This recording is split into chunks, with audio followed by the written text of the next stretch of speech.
February 13th council meeting. We'll begin by having the roll call vote. The record will show that all members are present. Thank you. Not the vote, anyway. Closed session, there's nothing to report out of our closed session this evening. And now we will have our Pledge of Allegiance, and after that, if you'll remain standing for the invocation given tonight by Reverend Peter D. Haynes with St. Michael and All Angels Episcopal Church. And if, Mike, would you lead us in the pledge? Please speak with me.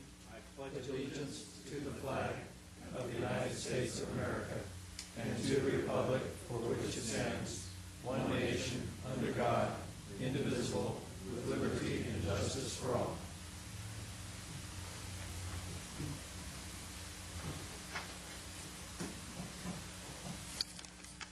May we pray. Wondrous God, fountain of life and source of goodness, you have made all that is and given us all we have. We're grateful and thank you for the people of this beautiful place and for able and responsible leaders in the mutual regard which forms our civic life. Give us, we pray, your spirit of peace, justice, charity, wisdom, humor, and grace, that we may find with one another the fulfillment of our humanity here in this lovely city. For you are gracious, great lover of souls, and to you we give glory and honor, now and forever. Thank you. Okay. Our next order of our business is presentations, and we have tonight a presentation. I thought I saw Mary Lonich out there with regard to the Balboa Theater Arts Project Progress Report. Hi, Mary. Hi, Steve. Thank you very much. And thanks to all of you for giving me the opportunity to not only update you, but update the broader community on our project. If I can, I want to draw your attention. I have a few posters that will kind of demonstrate some of the things I'm going to be going through. The first thing I think I'll touch on is the building itself, since there's a lot of interest in that just as a structure. And one of the things I would like to call your attention to first is some of the historical pieces that we're giving attention to. The lower level of the theater has a front facade, and as well as the size of the theater, there's actually some brick that dates back to the 1920s.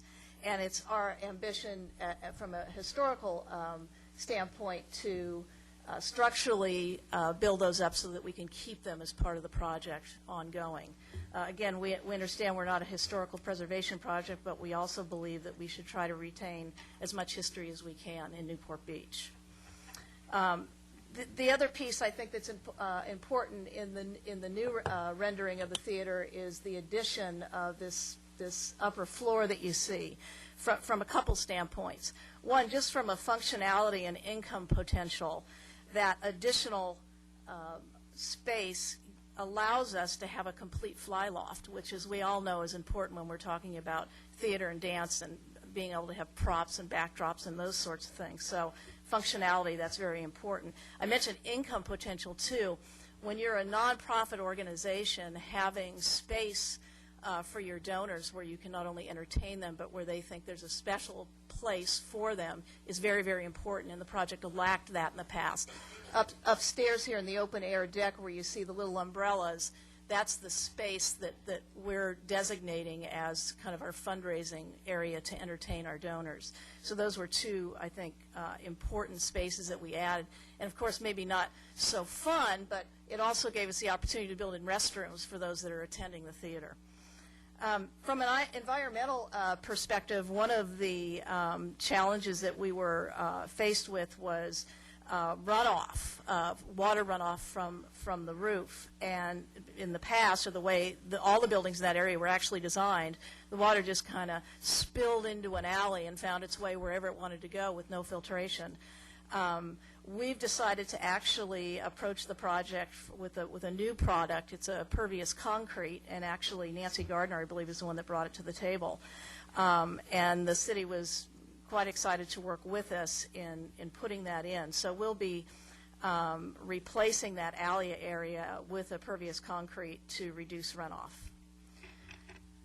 Obviously, these changes, as well as the initial project and designs are all things that we're working on at this point in time with the Coastal Commission. And I just want to say right out of the chute how thankful we are as an organization to have Carol Hoffman and Government Solutions not only on our team, but leading this project through the Coastal Commission on a pro bono basis. Currently, just to give you an update of where we are at the Coastal Commission, I'm calling it, we're kind of in what I call the final stages of the coastal staff, which means, we've really resolved 99% of any issues that were put out on the table, and we really need to sit down and talk to them and give them a real concrete understanding of our project and where it's located to move on to the next step, which is really getting it out of coastal staff and getting it on the agenda and getting on with life.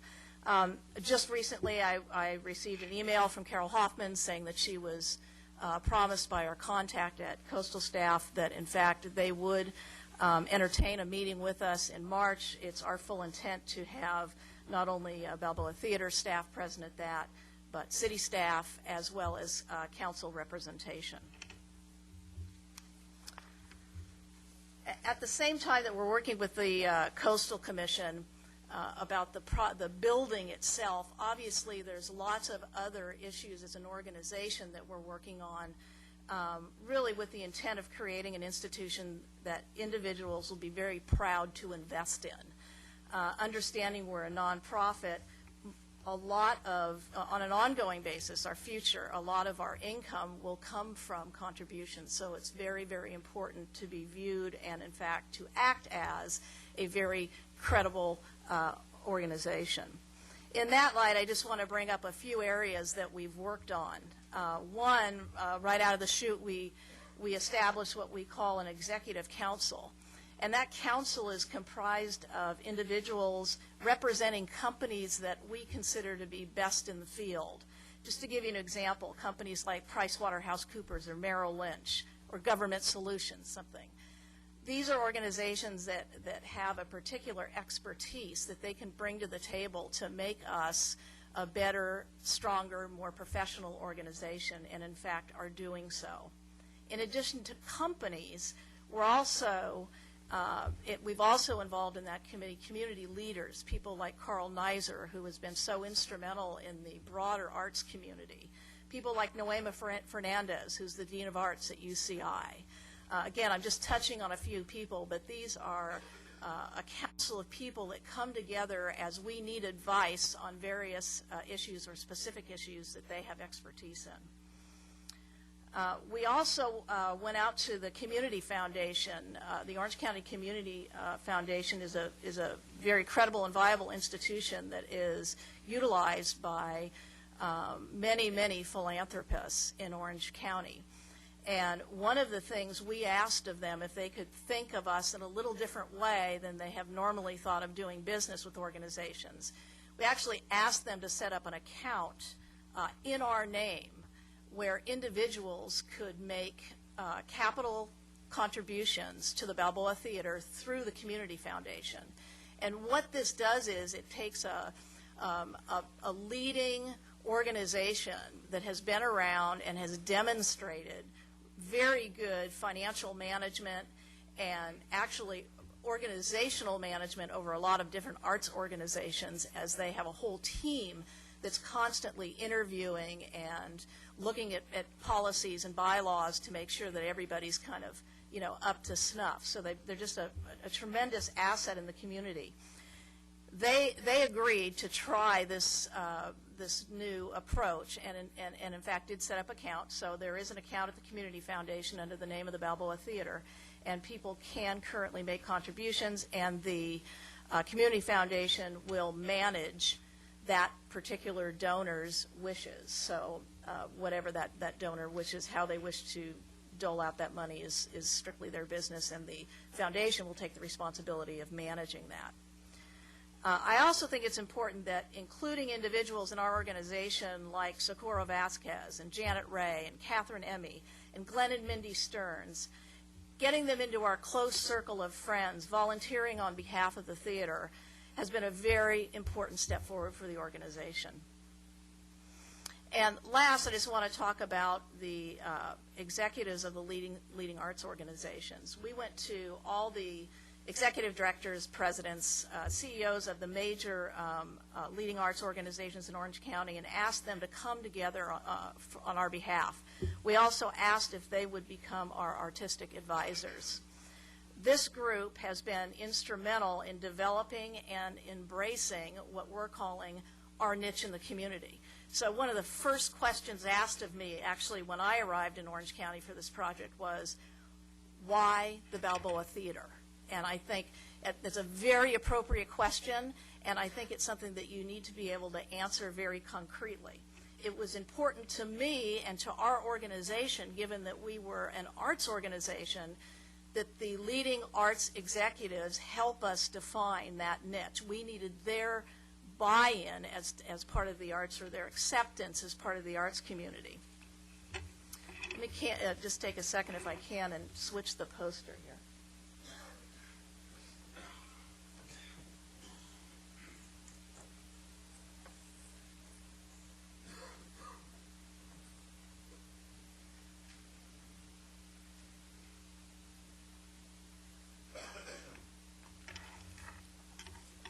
You'll see that the Balboa Performing Arts Theater is right central to a lot of the other major arts organizations. One of the things that we asked when we got these executives together was a very specific question. We said, what could we do as an institution to help them grow and prosper? And I don't think it would surprise any of you that they were surprised. No one had ever asked them this question, what another institution could do for their institution. It is new. It's new in the industry, quite frankly. We are forging a new path with a new approach, an approach where the end game is a goal to bring added value to existing arts organizations in Orange County by assisting them in their endeavor to be fiscally and artistically sound. As we worked beyond their initial surprise, there's no question that the arts institutions nationwide are challenged with building new audiences and offering more educational programs at all levels. So it is our intent as an organization to address these challenges, and to do that by collaborating with these arts organizations and offering their artisan programs in new and different ways, opening and broadening the opportunities for individuals of all ages to gain exposure to the professional arts in a comfortable and unintimidating venue. Think about it. What can be less intimidating than a day at the beach?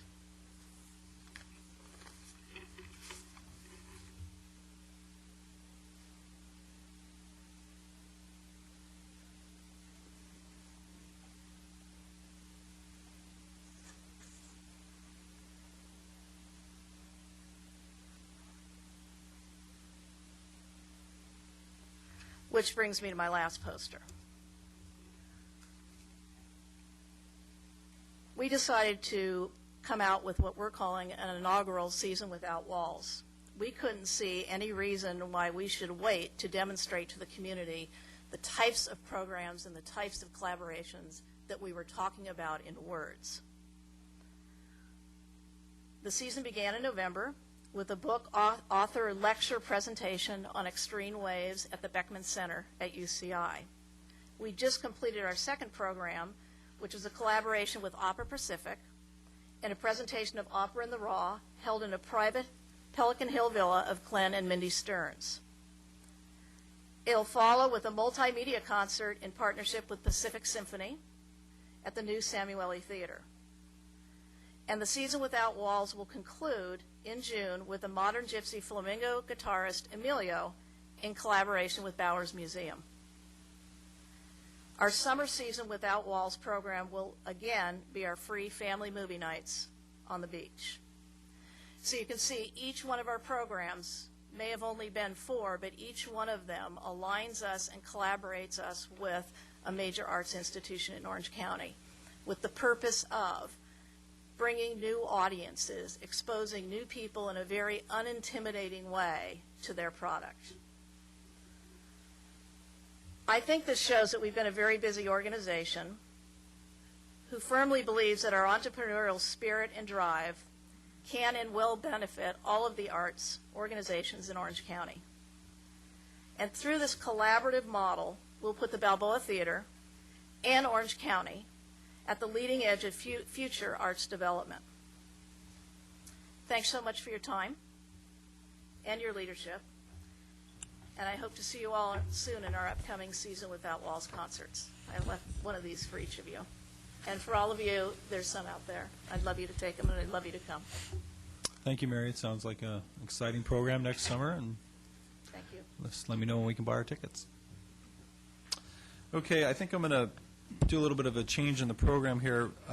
As much as I enjoy having all these officers here to protect us in the back, I think we'll bring them up first. We have an LAPD presentation to business members who help with some funeral arrangements, and I'm sure they'll tell us about that.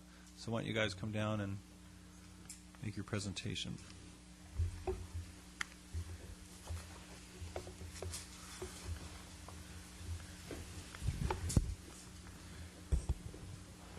Thank you, Mayor Rosansky.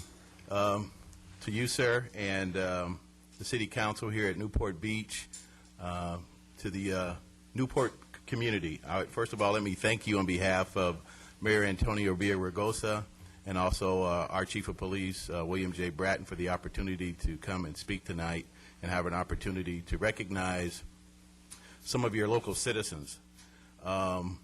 Specifically, we have some certificates of appreciation and also two individuals that were very, very instrumental in a very tragic incident involving a Los Angeles police officer. And I'm going to read one of the certificates, and then I'll ask each of the individuals to come forward to be acknowledged.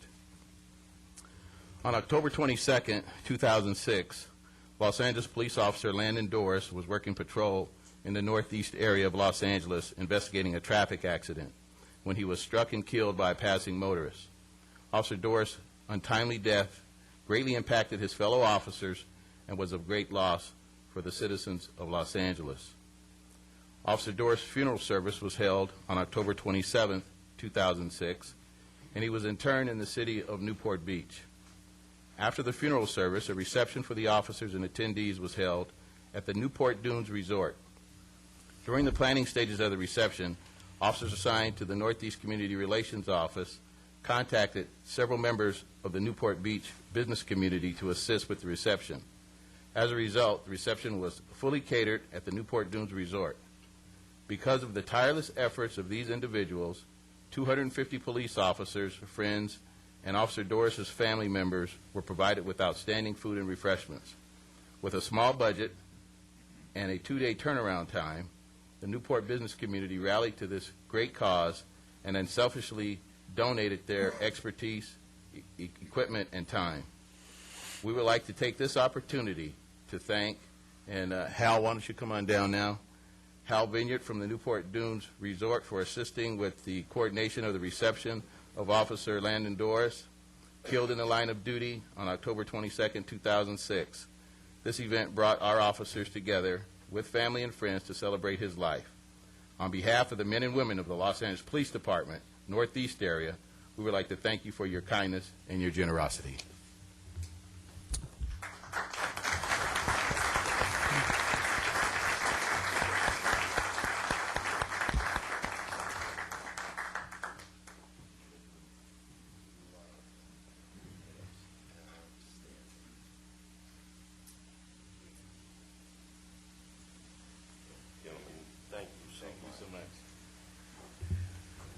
Andy Theodora, who is, I think he's the general manager and owner of the Newport Dunes Resort. And I'm sure he'd like to be the owner, but I don't think he's the owner. Okay, I just promoted you, Andy. Congratulations. Thank you so much.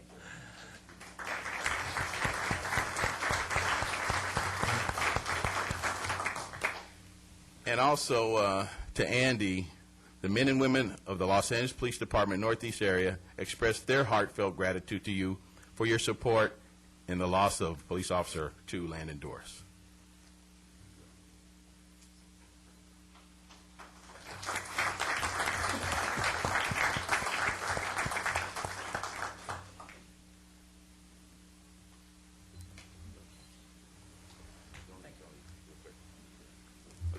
We also have a certificate for Terry Lilano, who also works with our good friend Angie. So we're going to let you take hers also. She couldn't be here tonight.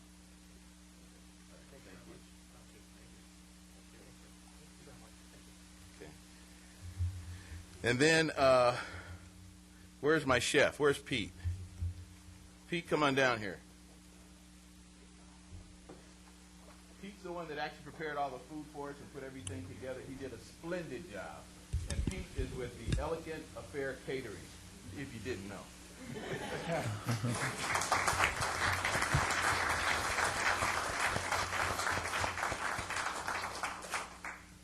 Okay, and if you don't mind, Pete's family's here. Kids, come on down. Mom, please.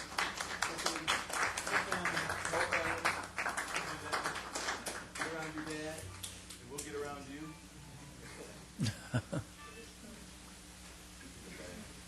There you go. Okay, face that way, if you would.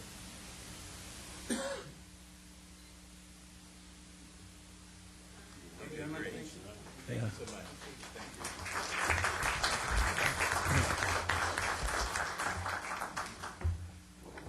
you. And last but not least, our good friend Terry Wilson from Coastline Yacht Charters. Come on down, Terry. And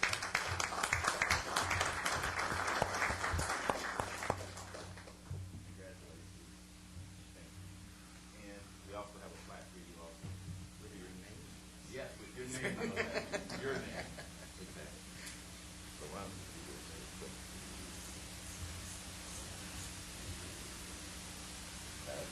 Okay, Mrs. Wilson, would you come forward, please, and take a picture with us?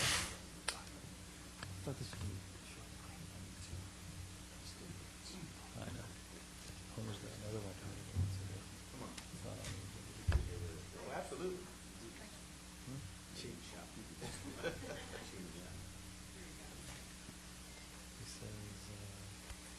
Thank you again. Thank you.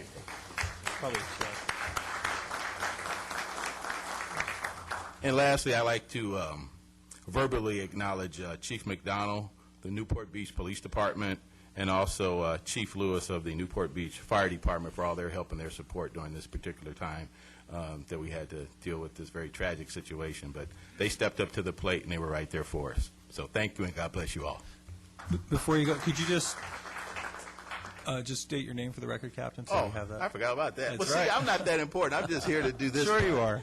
I'm Captain Morris Smith. I'm the commanding officer of Northeast Community Police Station. Thank you, Captain. All right. Thank you.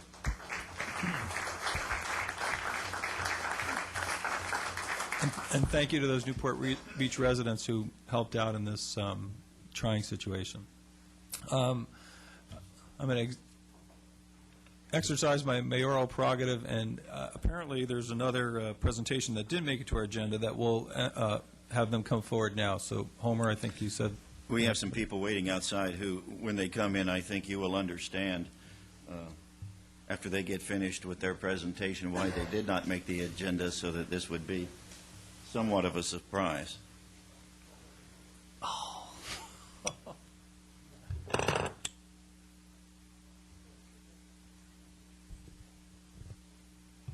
Good evening.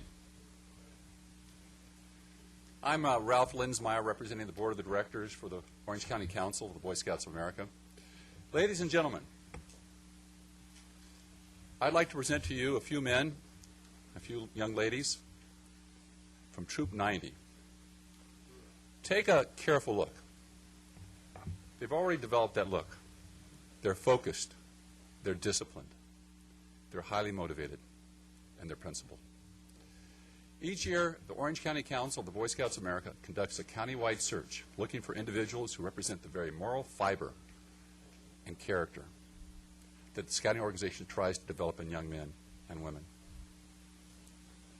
As you may know, over the years, we've crisscrossed the county, recognizing notables, Rod Carew, Carl Karcher, Dr. Tom Schaefer, who founded the Mission Trauma Center, and many others. This evening, the spotlight shifts to one among us who inspires us to do more for others. Ladies and gentlemen, may I have your attention, please, as we present to you Orange County Council, 2007, man of character, Mayor Steve Rosansky.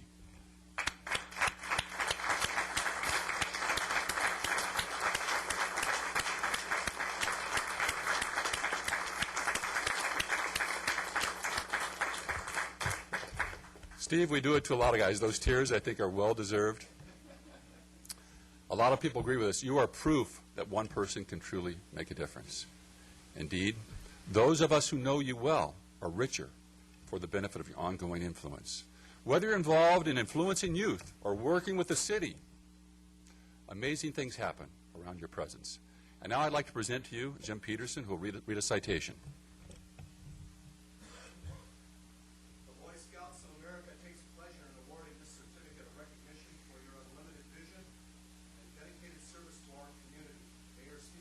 Rosansky, you are hereby recognized as a 2007 Man of Character by the Orange County Council of the Boy Scouts of America.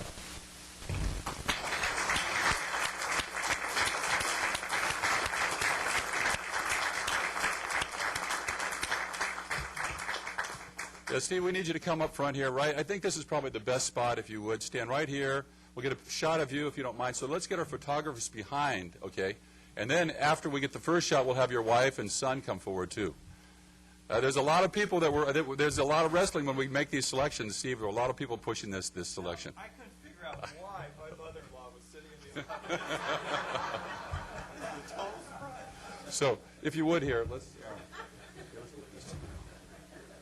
I didn't know. I thought maybe I missed something. Just going to remind you of Valentine's Day.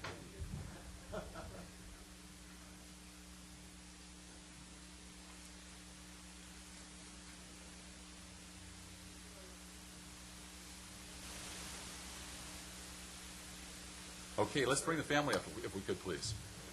Mother-in-law and everyone. Anyone here in the audience for Steve, come on forward.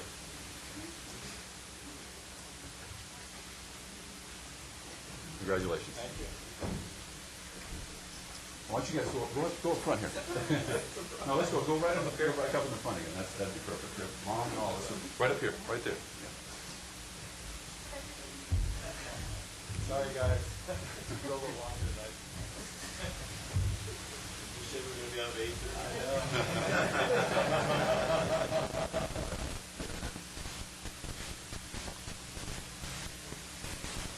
Okay, one more time.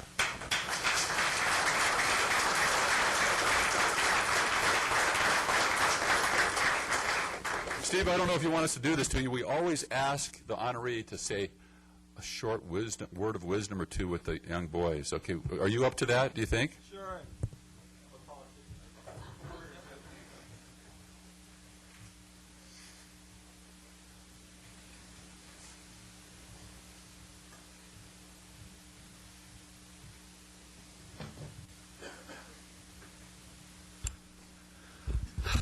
Well, that was totally unexpected.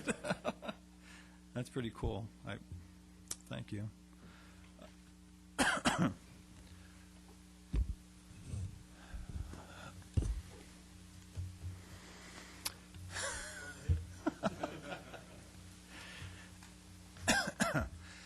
I envy you, all you boys, because I was a Boy Scout too, and I made it to star rank, and I always regretted that I didn't go on to Eagle. So my words to you are, excuse me, sorry, I'm a little. Aim high.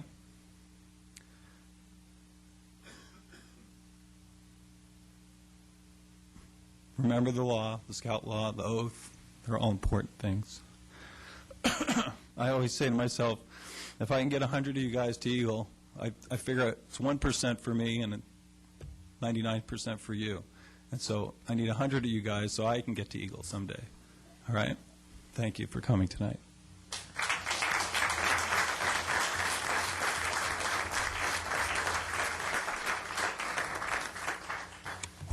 Mr. Mayor, it's a pleasure to work with Steve and the scouting organization. Troop 90 is one of the best troops in the entire council and probably the United States. And It's a pleasure to work with Steve's guys, I guess I should say. We were here last night, as a matter of fact, and got 3 more off to Eagle. We did. That's right. Thank you. Okay. Excuse me. Move on now. We have our last presentation, AQMD presentation on the Draft Air Quality Management Plan. Is that what that? Oh, there we go. That's what the acronym is. Sorry you had to indulge with all this other things, but That was nice to be a part of that. Honorable Mayor, members of the council, I'm Debra Reed. I am your public affairs representative on the South Coast Air Quality Management District. I can be your point of contact for any issues you have. I just want to thank you for the opportunity to speak with you tonight. It's especially nice for me since I live in Newport Beach, and I've been here about 15 years, and I truly appreciate all of your hard work to keep it the wonderful place that it is. Not to concern you, I know you want to get out before it's Valentine's Day. I do have a large number of slides, but I'm going to go through them quickly.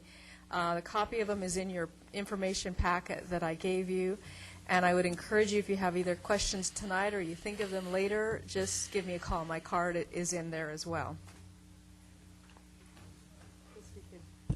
Put the lights down. For those of you who may not know, the South Coast Air Quality Management District is a 4-county regional government agency. We cover all of Orange County, nearly all of Los Angeles except for Lancaster, Palmdale area, and nearly all of Riverside and San Bernardino counties. We're responsible for an area that includes about 16.5 million people and over 10 million vehicles, including many of them are diesel vehicles. We are required by the federal government to periodically update what we call our air quality management plan, and it serves as our blueprint for rules and regulations that we're required to enact to get us within federal attainment standards. The 2 big challenges this year, primarily in our plan, are what they call PM, which is the little particles that you can't see that are in the air that are harmful to health, as well as ozone.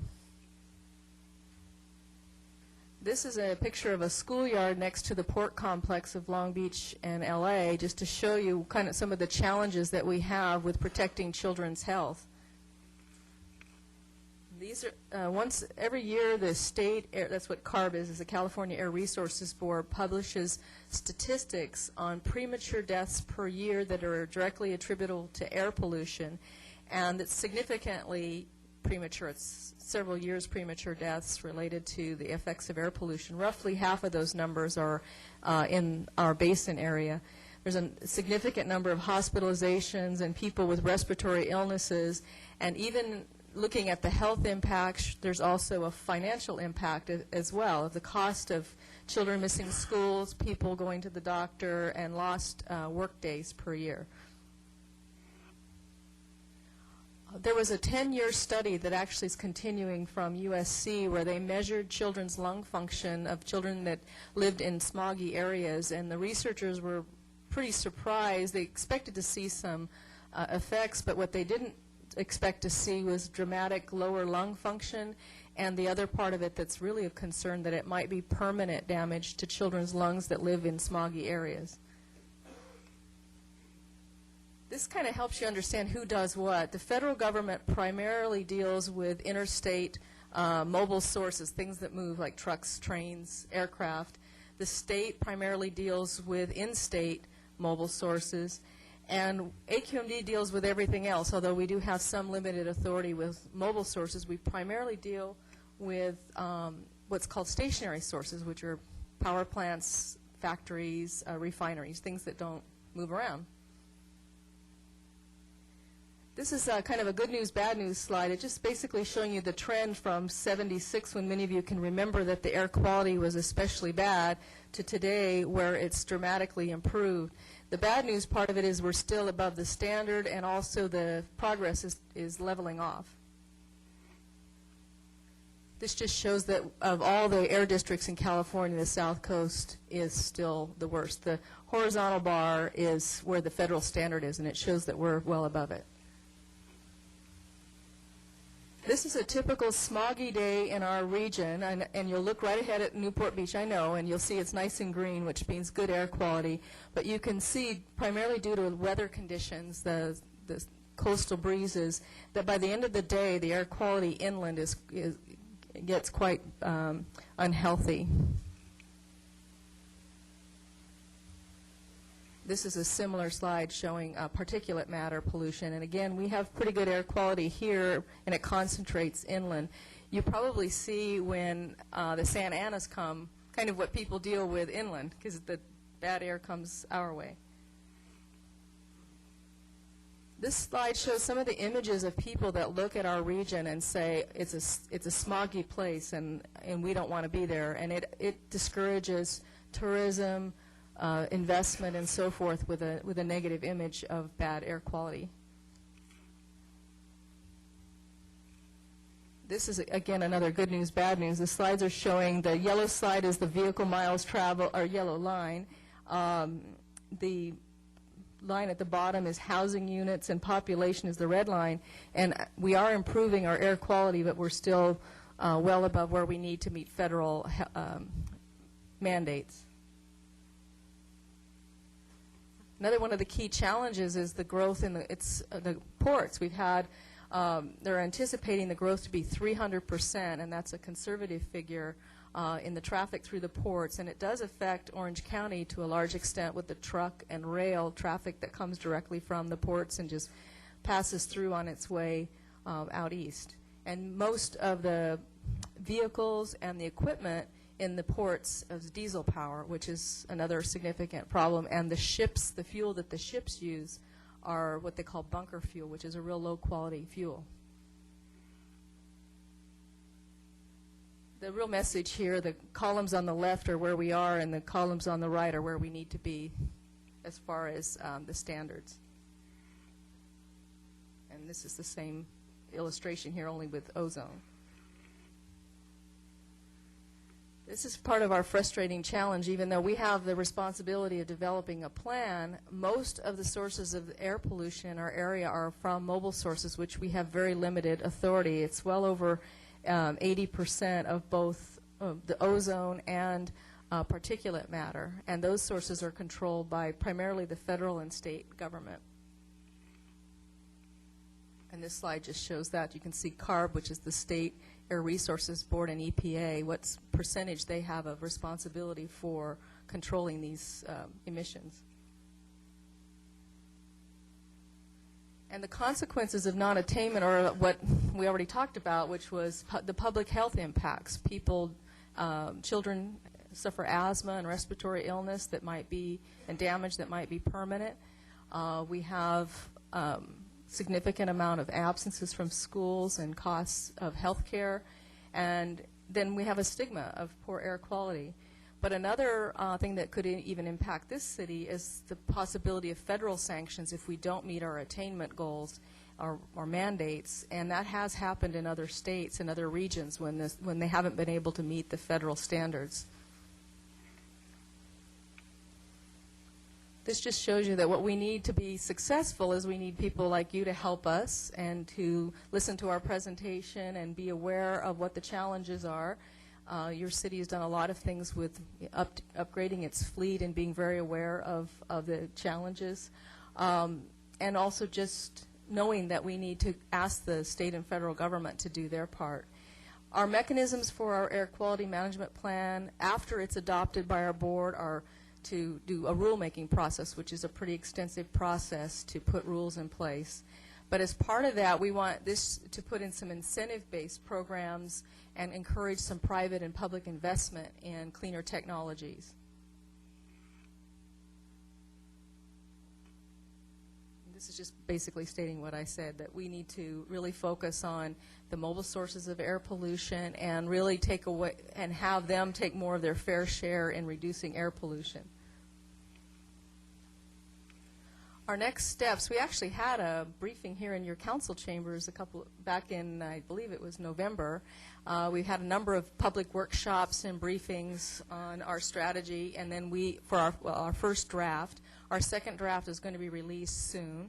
The state CARB released their that's CARB, the State Air Resources Board released their strategy, and we're expecting to do some additional workshops in March and April to get additional input before our governing board meets in May to adopt the plan. And after our board adopts it, the state has to approve it, and the federal government also has to approve it. What I really want you to take away from my presentation is just to emphasize that even though our air is cleaner and we kind of enjoy nice air here most of the time in Newport Beach, we still have the worst air quality in the nation. We are facing significant regional health impacts. We are going to have a challenge in meeting our federal attainment guidelines and deadlines, and that we could potentially face sanctions if we don't. And we need all the different measures to be identified, especially for mobile sources. And this is our cute picture at the end to show why we do what we do, which is to protect public health for all the people of our community. And I just want to thank you for your time, and I'd take any questions you might have right now. No? Questions, anybody? Don? Okay, Thank you for the presentation. As a lifelong asthma sufferer, I applaud your efforts and keep at it. We're having a conference, an international conference on air pollution and asthma, and it's going to be in Anaheim in April. And we have researchers and physicians from all over the world coming to speak at this conference. And the governor has confirmed that he's attending the second day. It's going to be at the Disneyland Hotel in April. There's a card on it in your packet. Thank you. Okay, that concludes our presentations. Madam Clerk? Notice to the public, the city provides a yellow sign-in card to assist in the preparation of the minutes. The completion of the card is not required in order to address the council. Speakers must limit comments to 5 minutes on agenda items. The council has the discretion to extend or shorten the time limit on agenda or non-agenda items. As a courtesy, please turn cell phones and pagers off or set them in the silent mode. This is a time for city council announcements or matters which council members would like placed on a future agenda for discussion, action, or report. Councilman Henn? Yes, I'd just like to give everyone a little advance notice that we have the second biennial Hogue Regatta that will be conducted from June 8th to 10th. It's a major racing event with some of the fastest boats, certainly on the West Coast. It's timed for 1 month prior to the Transpac, and this year the Disney Corporation will be spending $25 million to film what they believe is the youngest crew to race the Transpac, and they'll be filming during the Hogue Regatta. So I encourage you all to pay attention to this. It'll be a wonderful opportunity to see some really great boats in action right off of the Balboa Pier. Thank you. Councilman Curry? No items, thank you. Councilman, or Mayor Pro Tem Selich? Thank you, Mr. Mayor. Just a couple of things. First, next Wednesday, the 21st, at 8 o'clock in the morning in the council chambers, the Economic Development Committee is going to be hosting a presentation by Donald Shoup from UCLA on parking issues and solving parking problems. He's a recognized expert in this field, and I'd like to invite all the council members to attend. And anyone else, Mr. Shoup, in addition to doing the presentation, is going to be doing a survey over the next few days of our older areas of the city and the parking problems that we have in those areas, and making some recommendations on how we can affect some improvements in those areas. So it should be a good presentation, and I'd encourage anyone that's interested in solving parking problems to come to it. It's 8 o'clock on the 21st in the council chambers, 8 o'clock in the morning. The second thing I want to bring up is something I brought up at the December 12th City Council meeting regarding Newport Center Park, and I'm not going to reread that whole presentation that I gave at that time, but I did ask for 4 actions to be brought before the City Council at a meeting in January, and we still have not had those brought to the Council, so I again will request the staff to bring these 4 actions to the Council for our consideration on the meeting of February the 27th. The first action regarding Newport Center Park is approval of constructing the park per the approved City Council concept plan with the addition of the upper parking lot in phases, with the middle phase first. The construction of the arbor and trellis structure in the middle phase would be part of a future phase or a separate donation, and this is estimated to cost about $1 million. Action number 2 is accepting $600,000 to go towards the construction of the middle phase, as stated above, from the donor for the naming rights for the entire park, with the provision that other naming opportunities will be available, and authorize the staff to finalize the donation agreement with the donor. Item number 3 is conceptual approval to amend the 2006-2007 budget to increase the funding for the park from $200,000 to $400,000, subject to final construction bids. And the fourth and final action is to direct the staff to complete the construction documents for the middle section phase as soon as possible and place them out to bid. And again, I'd like these 4 actions to be brought back for the City Council's consideration at our next council meeting, February the 27th. Thank you. Councilman Webb? Well, I know that Mr. Selich has been receiving a tremendous amount of pressure from one element within the community, and I know he's trying to respond to that. However, I've received, and I think the rest of the council has received, a significant amount of input, concerning the site selection in the Newport Center area for a future city hall. I know we've received a petition asking that we postpone a decision on this park site until we have actually picked a city hall site someplace. So if Mr. Selich can be very, very specific in the action items that he'd like to have included, I'd like to have at least 2 more action items included. And one of those would be that no further action be taken to implement the park construction project north of the Central Library site until the City Hall site selection process is completed. We anticipate that that will be approximately sometime in June. Since there really is no critical timing as to getting a passive park started, and there isn't any particular user group that's doing, I don't see any reason why we can't discuss that item in our agenda. Secondly, if the first action item isn't approved, I'd like to have added to the 4 items that Mr. Selich has discussed, that the park site include an active park element of at least 1 soccer field.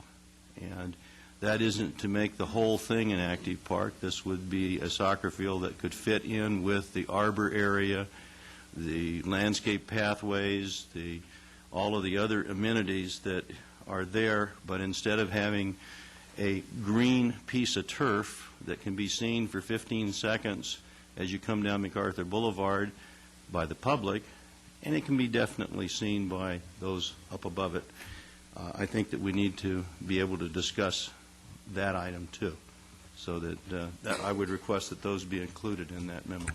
Mr. Mayor, call for a point of order here. City Attorney, is the first request by Councilmember Webb, is that a reconsideration of the action we previously took to designate this as a park and exclude it as a City Hall site? I don't think that, the way I understand what Councilmember Webb said, the only action item he was requesting would be that that item be postponed until June, not that it would be utilized for another purpose. So I don't see that as being a motion for reconsideration of the prior action that the council took last July, which was to determine that this was going to be a park. Okay, thank you. Councilwoman Selich, sorry. Daigle. Okay. My announcement is on May 12th at the Pacific Club, the newly renovated Pacific Club. Our Corona del Mar swimming group will be continuing their fundraising to renovate the pool. And thanks to the generosity of the City Council and the school district and the community, progress is underway for refurbishing it, and their efforts continue to provide for good programs and good facilities in our community. So if you're free on May 12th, I welcome you to come to the fundraiser. Thank you. Councilwoman Gardner. Nothing. Okay, I have a couple of quick announcements. First of all, next Tuesday, February 20, or no, actually Thursday, sorry, February 22nd, there will be a town hall meeting with regard to the sober living group home facility issue at the Newport Main Library over on Avocado Street. The town hall is being sponsored by Senator Harmon and Assemblywoman Mimi Walters. I will be there as part of one of the panelists. Our city attorney Robin Clausen will be there, in addition to Senator Harmon. I think Mimi Walters is coming. I wasn't real sure from our conference call, but in any event, someone from her office, if not her, as well as several other either members of the community or experts. So I encourage you, if you are interested in this issue, it will begin at 6 o'clock. It should run probably an hour and a half to 2 hours. And that would be... That's in the morning? No, I'm sorry, it's 6 o'clock p.m., not 8, yeah. Don, you don't get up until 9. What are you talking about? So I encourage you all to come out to that if that's an area of interest for you. Second, last night I attended the kickoff for the Relay for Life at the Island Hotel. It was a great event that they had there, a lot of new faces. That group is really growing from starting out with almost nobody to literally hundreds participating. This year, the Relay for Life will be held on, where did I put it? Oh, May 19th to the 20th. So anybody out there who's looking to form a team to participate in this event, it's a great event. It raises money for cancer research, and I'm sure they'd love to have you and or friends and relatives. So if you need any information on that, you can contact the city, call the city manager's office. Homer here is in charge of logistics for the event, and the city council, and as well as the city staff and police and fire departments in the past years have sponsored teams. And so anybody who wants to be a council critter, you're more than welcome to join our team. And that will conclude our announcements, and we'll head into our agenda. Madam Clerk. Consent calendar. All matters listed under consent calendar, items 1 through 15 and supplemental item 21, are considered by the council to be routine and will all be enacted by one motion in the form listed below. The city council members have received detailed staff reports on each of the items recommending an action. There will be no separate discussion of these items prior to the time the council votes on the motion unless members of the council, staff, or the public request specific items to be discussed and or removed from the consent calendar for separate action.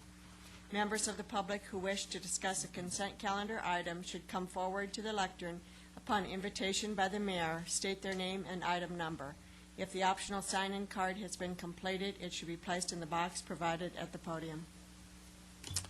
Okay, we'll start with Councilwoman Gardner. Nothing. Councilwoman Daigle.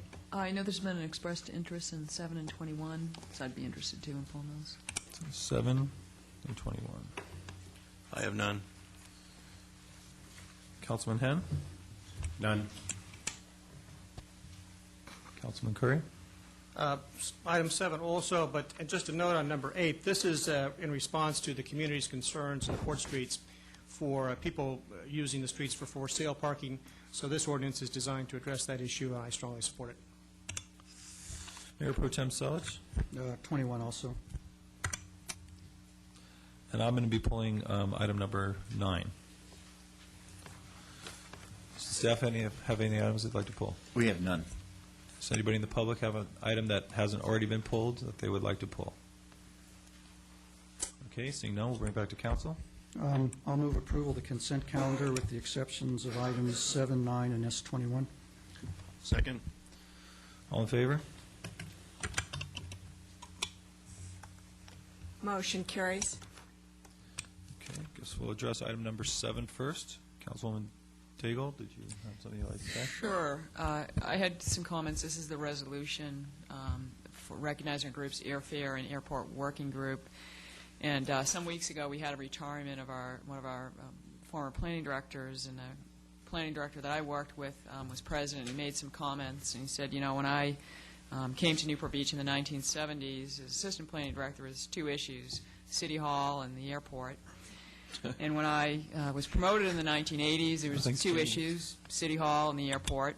And when I retired in the 1990s, two issues, City Hall and the airport. And so here we are again in 2007, and as we can see, the faces change, but certainly those two issues are alive in our community. And I think we are going to make a serious effort, it sounds like, to take the City Hall off our issues list. With regards to AIRFAIR and AWG, I want to recognize our partners, and certainly protecting residents from the impacts of JWA is a #1 priority for myself and members of the City Council. And we're fortunate to have many residents who have devoted thousands of hours over the years to JWA, and in the process have developed a wealth of information and experience that the city has historically tapped into in its efforts to protect residents. And our success in protecting our residents in the past has come when we partnered with these community groups, with AWG and AIRFAIR, and the City Council policy commits us to do this in the future.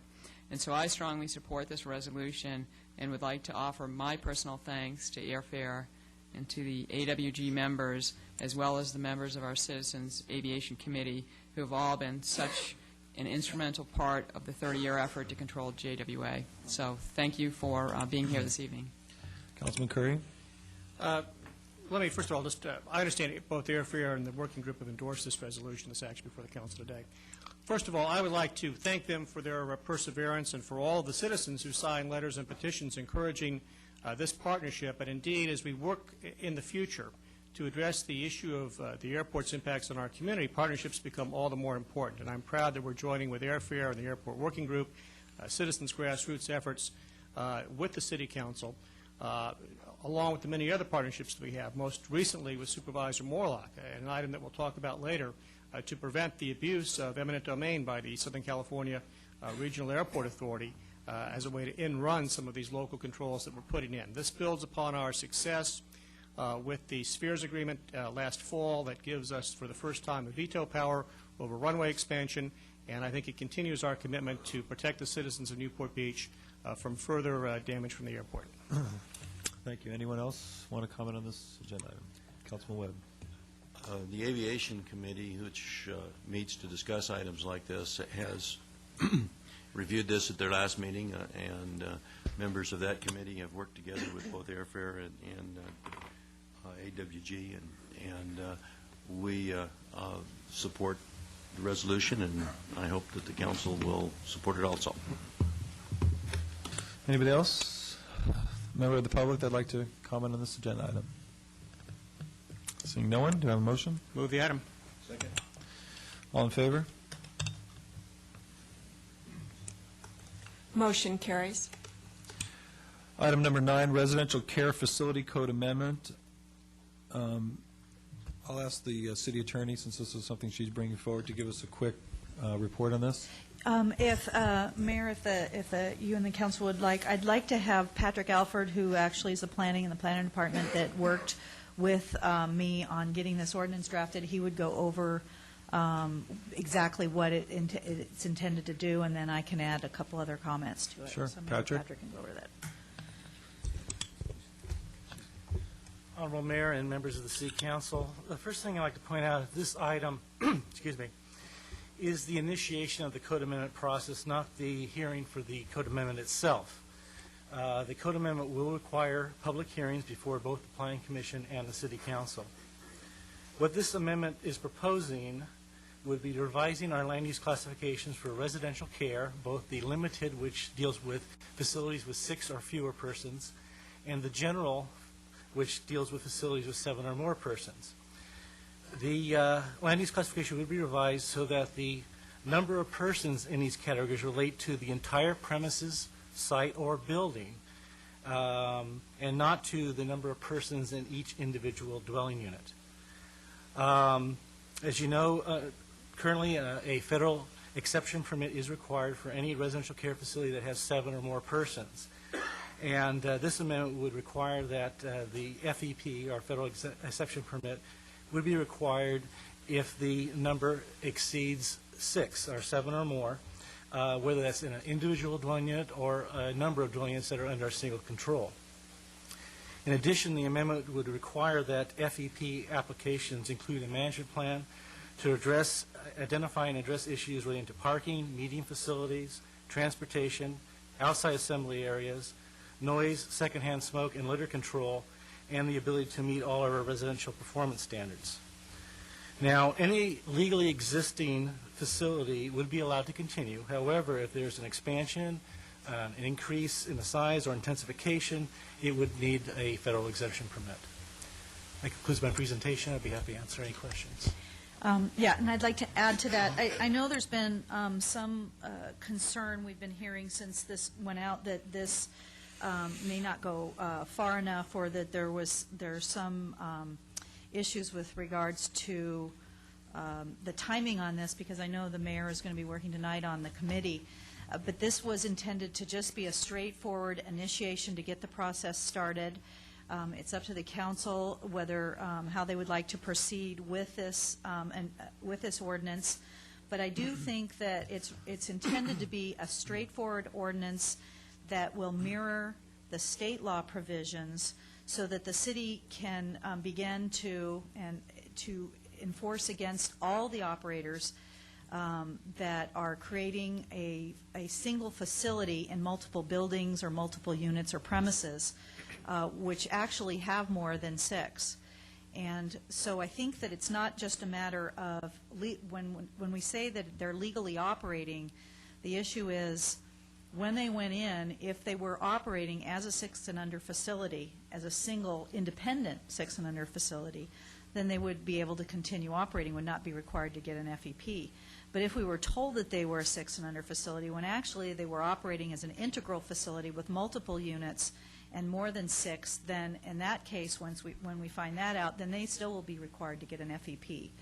So it'll be on a case-by-case basis, depending upon the information that we receive as we go on with enforcing these new regulations.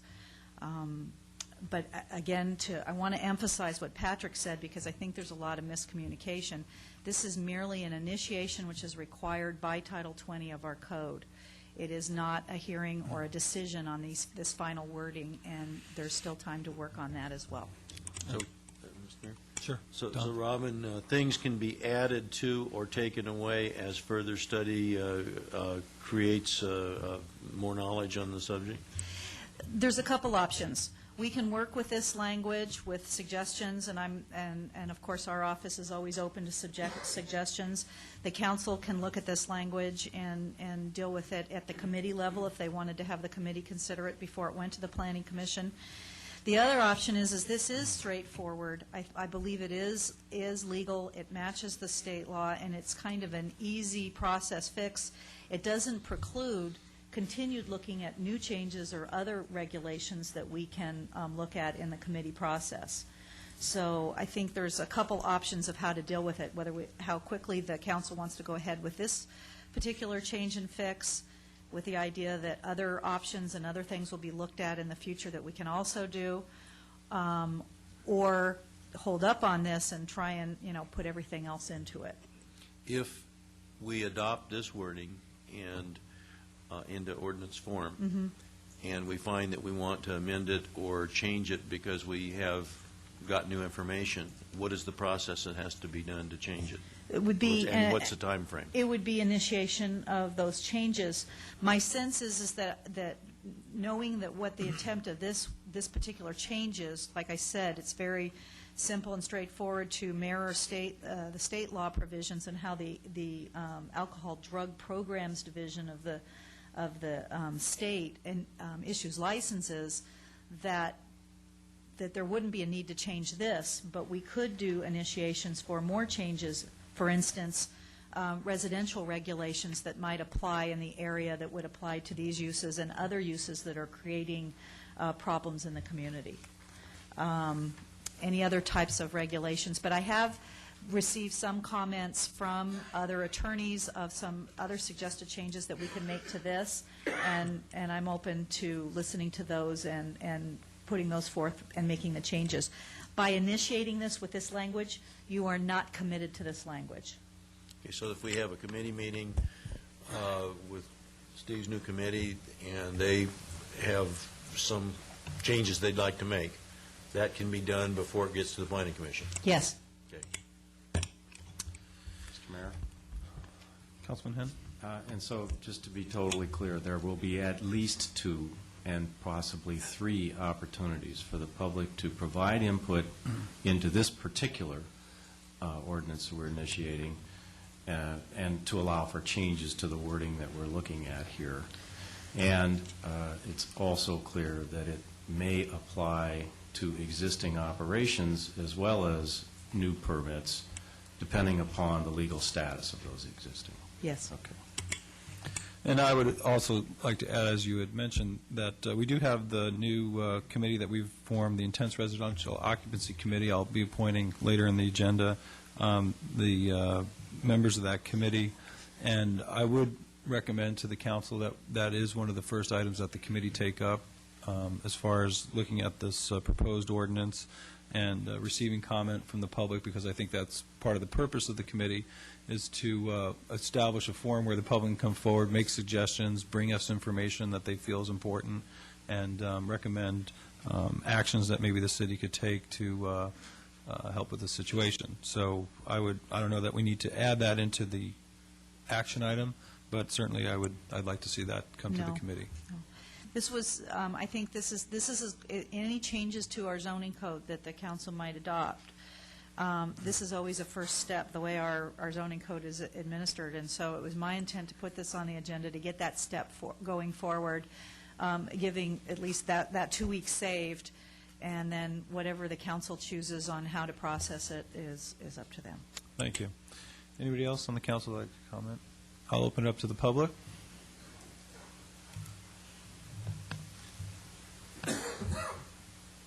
Good evening, Mayor Rosansky and the lovely new City Council of Newport Beach. You guys look great. Boy, I'm telling you, I'm impressed.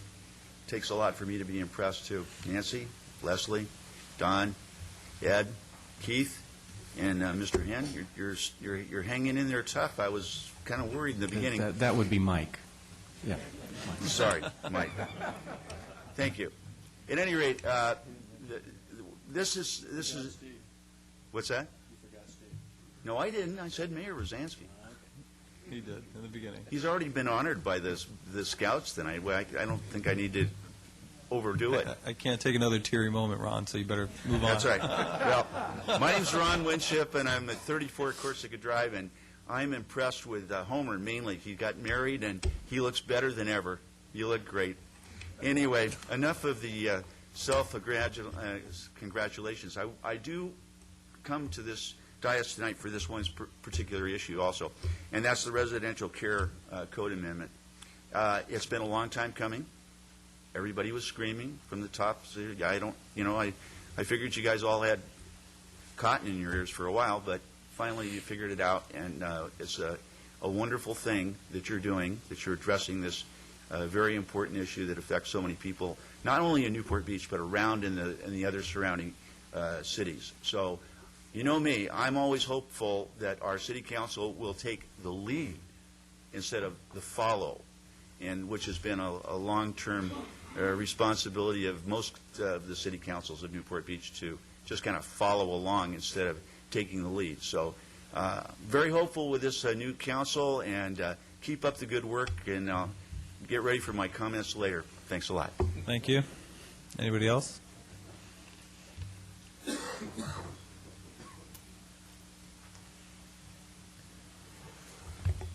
Good evening, Mayor, members of the City Council.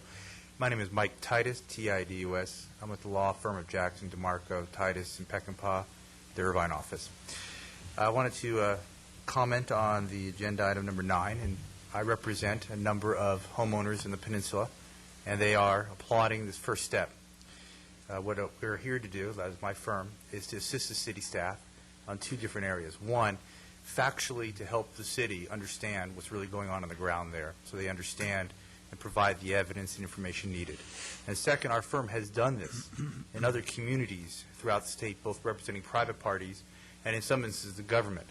So this issue is on federal, state, and local regulation we've dealt with before, And I think we have some information that we believe, we don't believe, we know can help you achieve what we believe is a better code system for your city and help you in this regulation. We've contacted your staff. The staff's been very cooperative.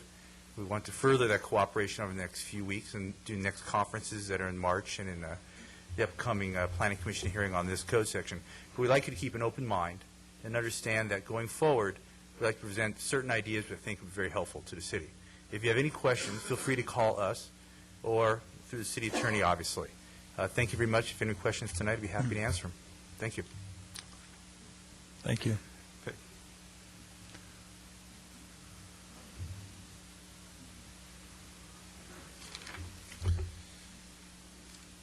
Good evening, Honorable Mayor and City Council members.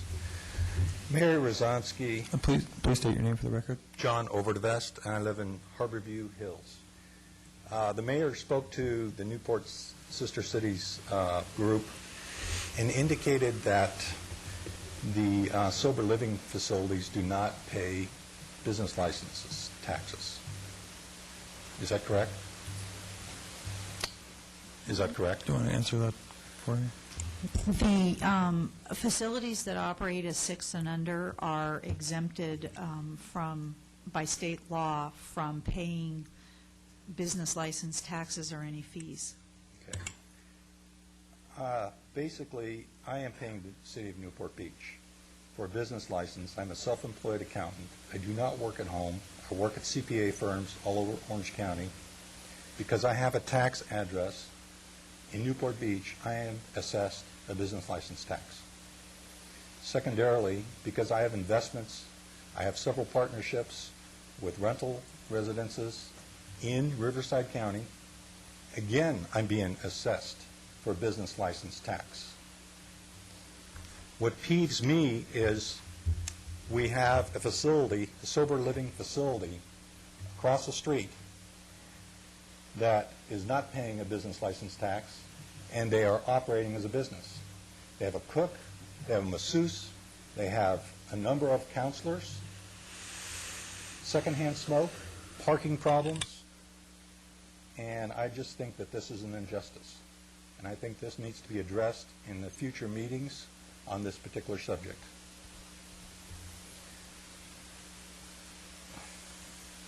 And what also disturbs me is we live in a very affluent area. We work real hard to get there.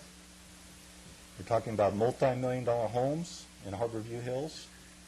And now we have this situation where we're running a commercial establishment in a residential neighborhood, which I believe is disruptive.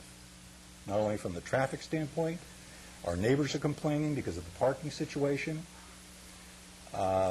Again, a lot of the, I'm sorry to say, people that drink, smoke. You go to a gambling casino and you see people drinking and smoking. I'm not putting everybody in that particular category, but most do. And that creates cigarette butts. That creates swearing when people, are having problems with their life. And I just don't want our grandchildren to listen to this. And lastly, if we were to sell the house, are we going to have to disclose that there's a sober living facility across the street, which may devalue the value of the house, such as a sexual predator? That's another big question because, again, we work hard to get where we're at, and I cannot see, if I have to sell the house at some point in my life and when I retire, and I lose $1 million or $2 million because I have to disclose this, I think it's an injustice. And this is a commercial facility operating in a residential neighborhood. Thank you. Thank you.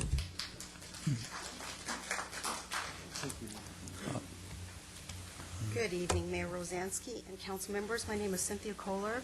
I've lived permanently in Newport, West Newport, for 4 years. I appreciate the fact that the City Council is trying to move so fast now with voting on a resolution. My concern is that at the last meeting, you were putting together a committee, and we are going to have a town hall meeting with Senator Harmon, and we're going through all this process to do it right, and out of the blue, we come up with this resolution. I'm opposed to voting on it this evening because I don't think it's in the best interest of the residents at all, and I think there would behoove us to glean all the information we can out of what is coming up before you vote on anything. I think there should be a moratorium on any group home, starting right now. If you live where we live, it's scary. And I wish the city would put a moratorium on all group homes until everything has been looked into and we educate ourselves on how to best serve the entire community. Thank you. Thank you. I'm going to ask that people refrain from the applause. We're here to entertain comment, not to applaud for one side or the other. So, I'm Dick Nichols from Corona Del Mar. Good to see everybody up there. I had just a couple comments on this. One, the specific nature of the proposal may tend to form a policy of what you're trying to do, and I would like to see that opened up. I thought that the recognition of integral and multiple facilities and the fact that if they're under single ownership that can make it the same is very good. It's something that we had an opportunity to do and make some inroads through the use permit with the Sober Living by the Sea when they were coming in last August and October, and eventually that was not done. So we downzoned the size of it, but we basically didn't put a use permit on it. And here this was definitely a money-making affair, and why do they get the exemption from the use permit that everyone else does? Secondly, we're calling essentially the use permit a federal exception permit. And if I look that up on the web, because that doesn't exist in the dictionary, I find out that that's only here in Newport Beach. So I'm not exactly certain, but the federal exception permit kind of indicates that it would be originating in the federal level. And are we saying that we're going to try and modify that?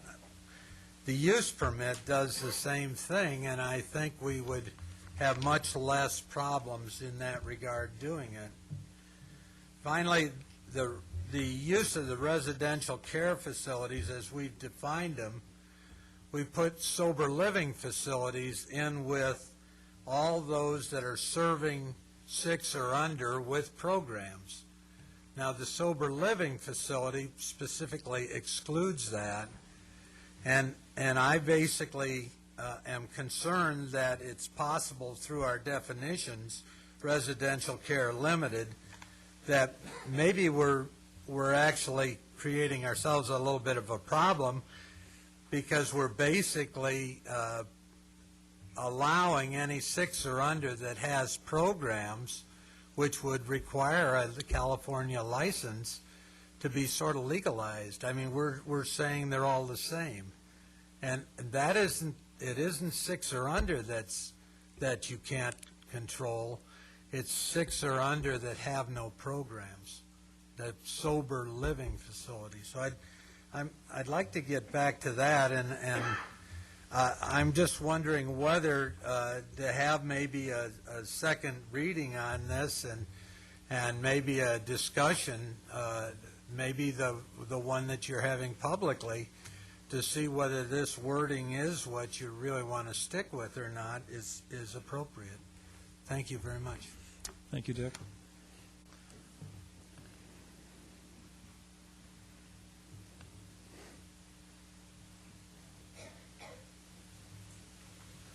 Good evening, Council. Mayor Rosansky.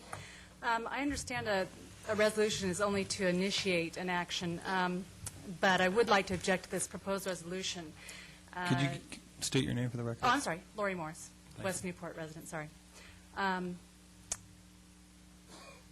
do want to object to this. It looks to me as if it's changing the definition of the land use permits. Reading through it, I don't think this should be adopted now. It looks also to be giving total authority to the planning department director. In the process, we would lose all checks and balances.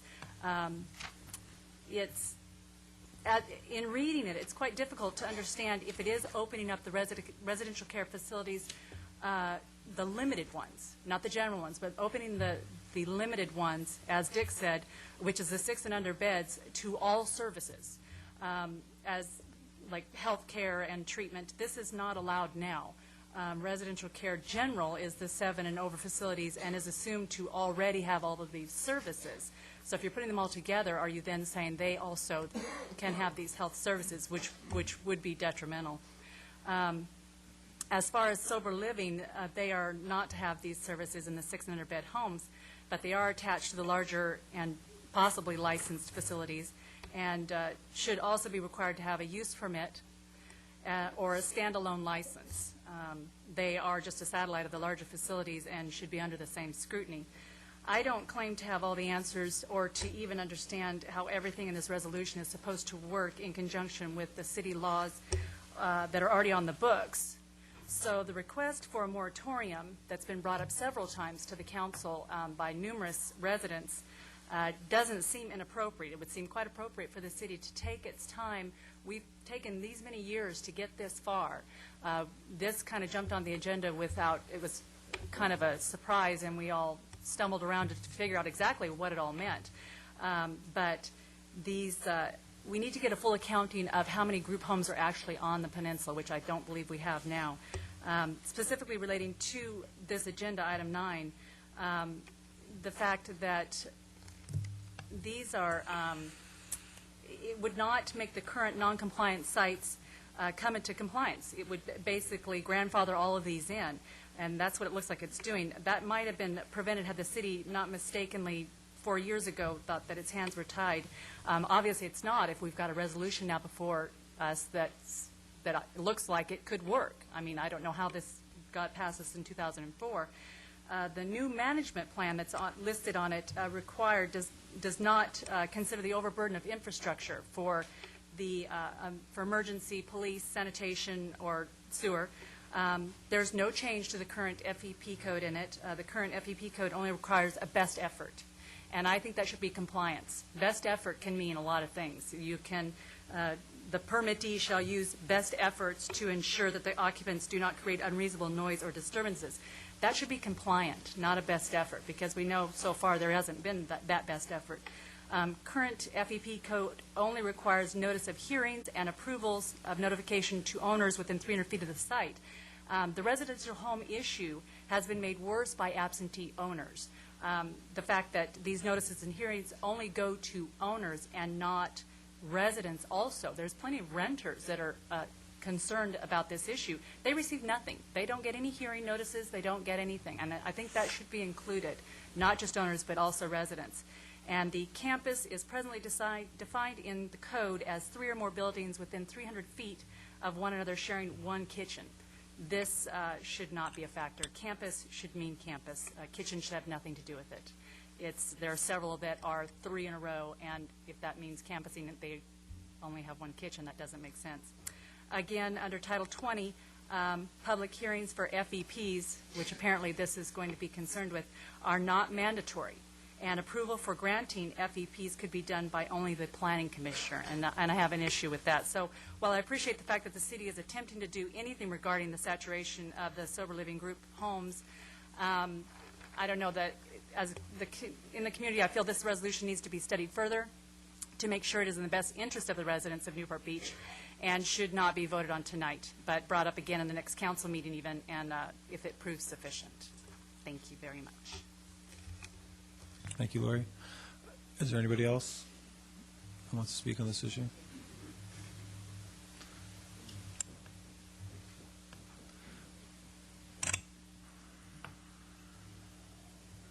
Good evening, Mayor, Council people. Denise Oberman, 12th and Oceanfront. I'm going to be brief for a change. I'd also like to commend the city for taking a good first step at addressing what is a very significant problem. I'm just going to make 3 requests. One is that there be diligence and objectivity in considering this ordinance and obtain some outside input so that the city can have confidence that it's done as diligent and as thorough a job as possible in drafting a sound ordinance. Secondly, I'd like to request that the council treat this as a very urgent matter. I know that there's been a study committee that's been established. We're going to soon find out who the participants are going to be. I know a lot of people are looking forward to that. 3 years is too long to study this problem. Just to avoid any confusion, this area, particularly the peninsula, and now we understand it's extending into Newport Heights, is at a tipping point. And there is an impact, regardless of what the regulations may say, where they are articulate, where they are ambiguous or conflictive. This area is at a tipping point. And if we continue to allow the injection of incompatible uses into this area, it is going to, in a long-term and possibly irrevocable way, damage the character of this community. And it is currently, the current condition is creating adverse impact on the citizens and in particular the residents that are here. So I would appreciate, and then lastly, that we hope that the city will commit to transparency. We hear all about that with SOX in the private environment. We've begun to hear about that in the public sector. And I think that transparency will be a big step towards reestablishing and fortifying mutual trust. That is really what a legitimate and compelling relationship between the local government and the citizens is about. Thank you. Any further comment from the public? Seeing none, I'll bring it back to the council. Councilman Curry. Can I ask the city attorney to comment on some of the statements perhaps that were made today, and particularly the idea of a moratorium and the authority of the council to impose one?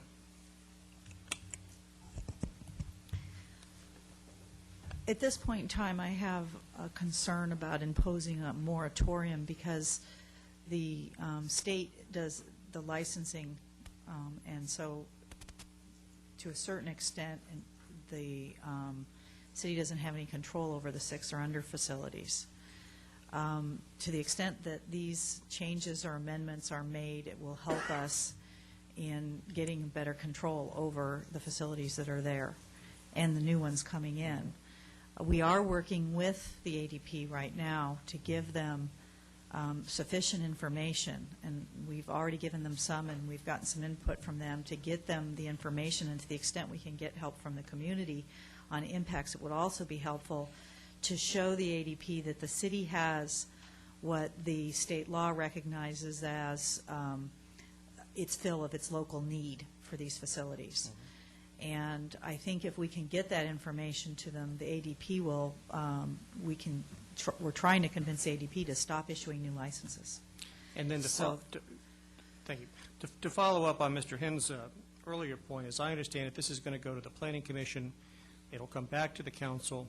During the time it's being considered, we're going to have the workshop that Senator Harman will be hosting. We'll have the workshop that the city is hosting in March.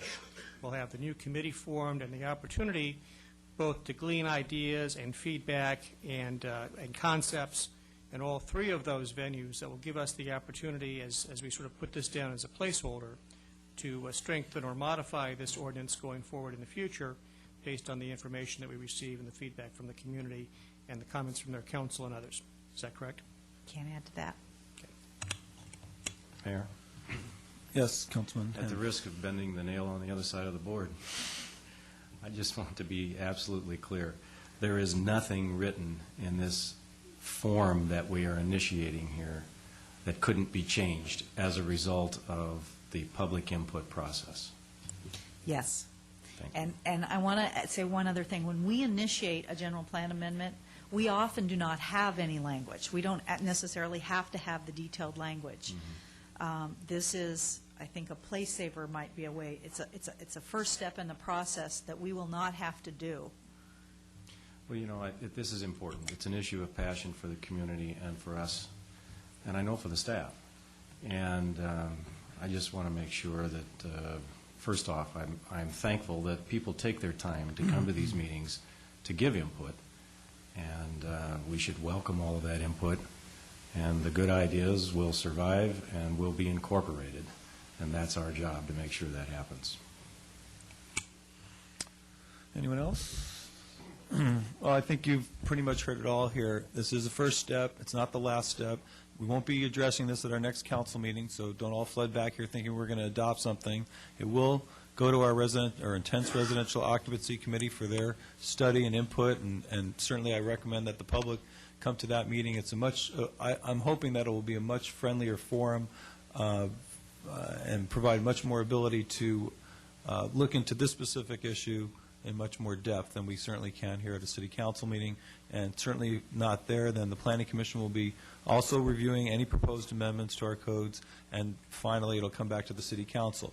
So you get at least 3 bites at the apple through that process, if not more. So with that, I'll make a motion that we adopt item number 9 on our agenda tonight. Right, you move the recommended action. All in favor? Motion carries.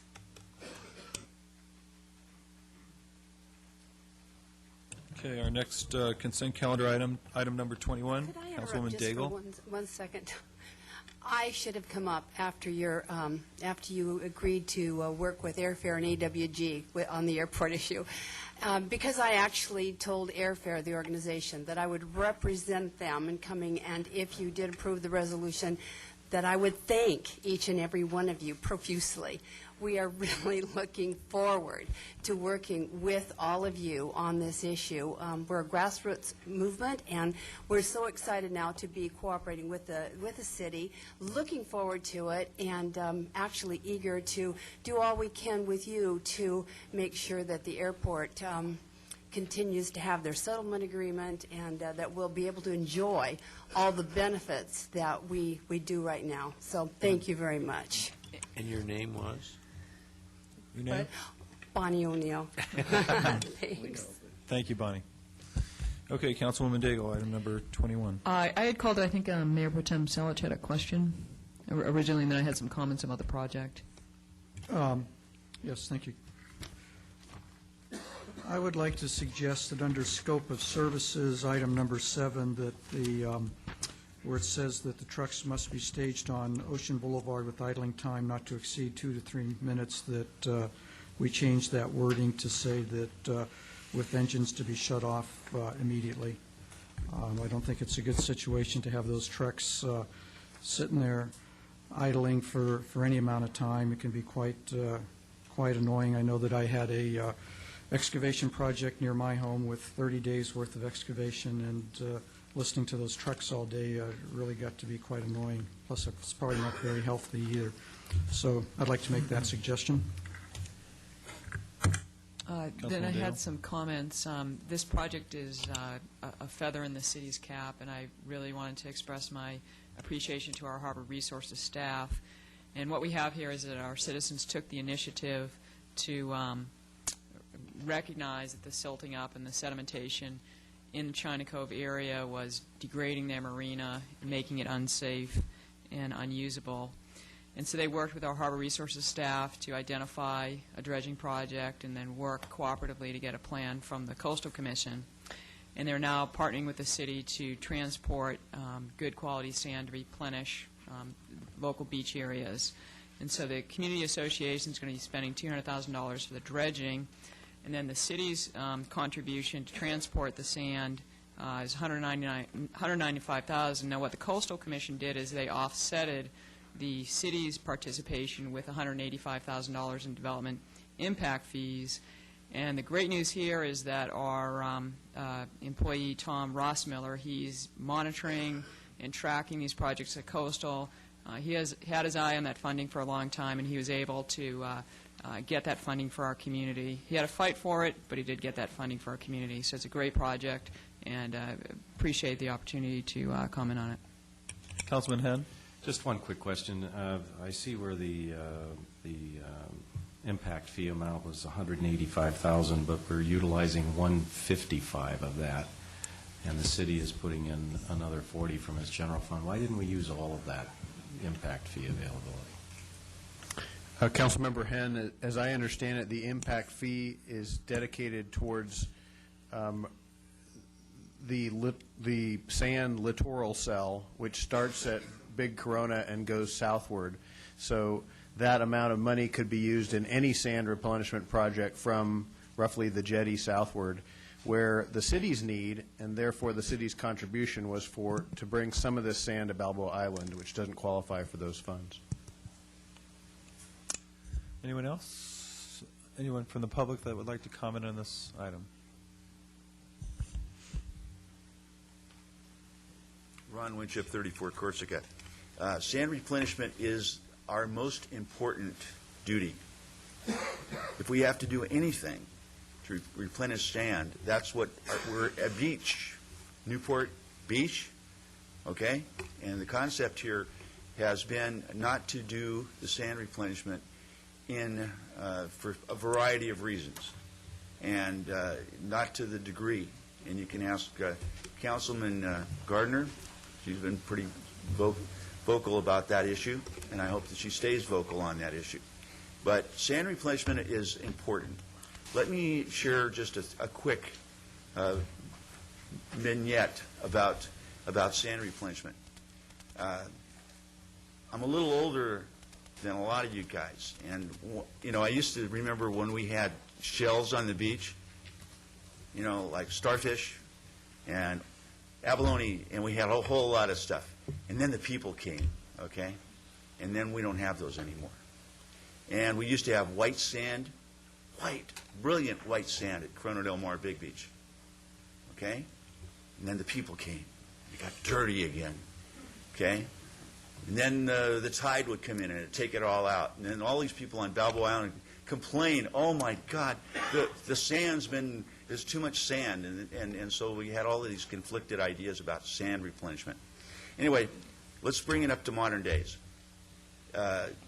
Property values in Newport Beach and the people that occupy Newport Beach, as you all know, require, if you're going to have a $10 or $12 million house, that you might have some decent sand on the beach when you bring the grandkids down.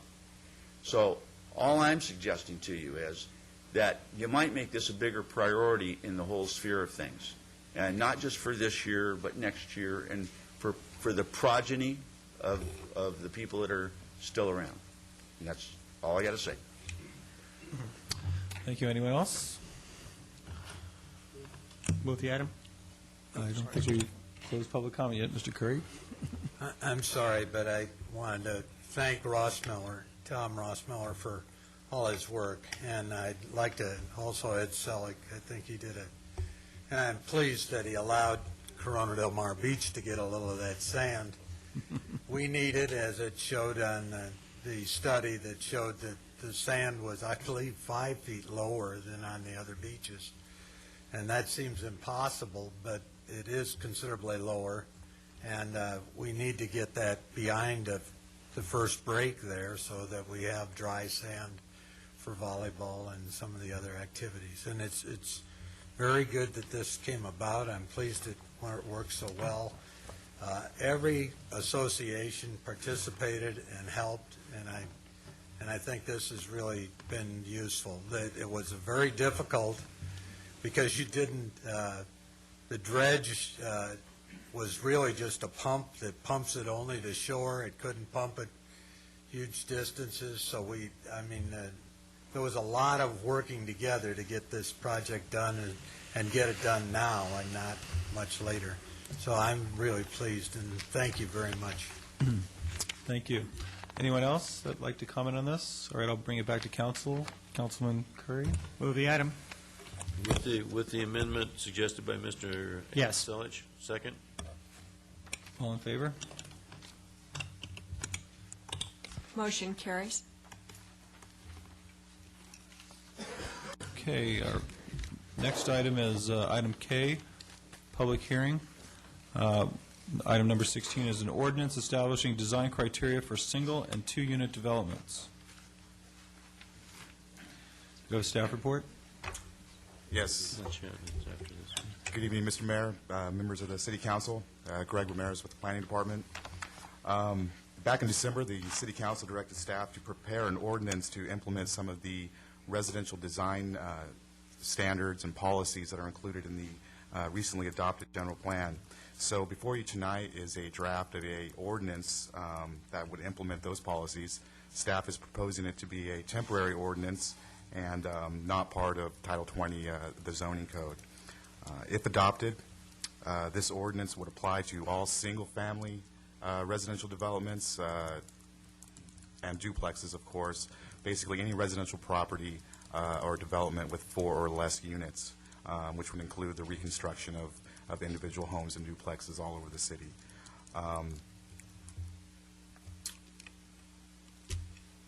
The ordinance would be in addition to any of the existing residential development regulations, so none of the existing regulations would be changed. So, for example, the way we measure height or calculate residential square footage would not change, and these design criteria is basically what they are, would be in addition to those. And as you may have noticed through reading through the proposed ordinance in the staff report, some of the criteria proposed is subjective, and which is a little bit different than the development regulations we have in place now. As for review of these, it would be done during the course of plan check for building permits by staff. So it would be a ministerial review.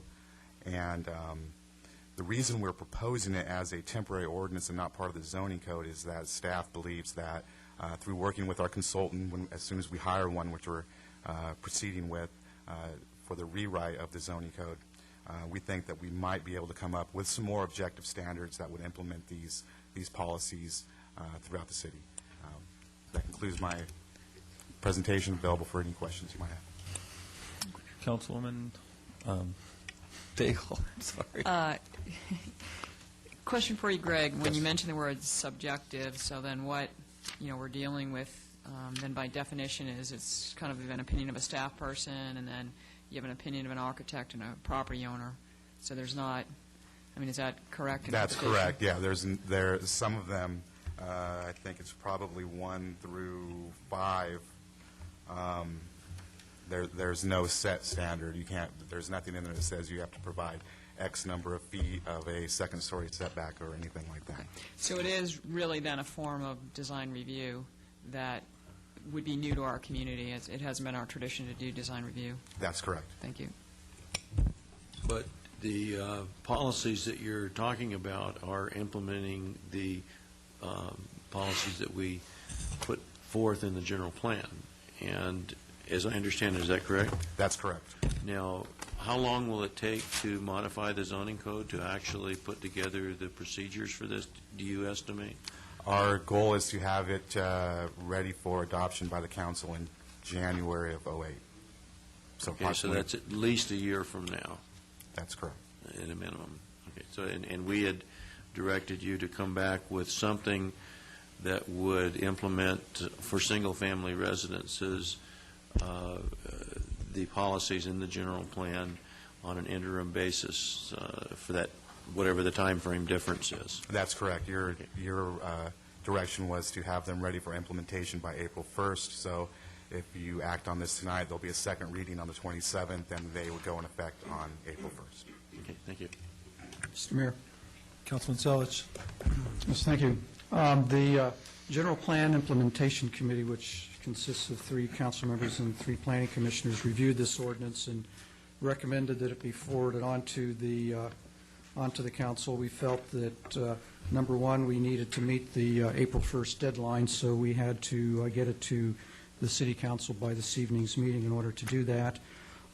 It is a temporary ordinance, and by the way that it's adopted, is a non-codified ordinance. Gives the council a lot of flexibility in making changes if we find that some aspects of it aren't working during the course of the year. It'll be very easy to come back and make some adjustments.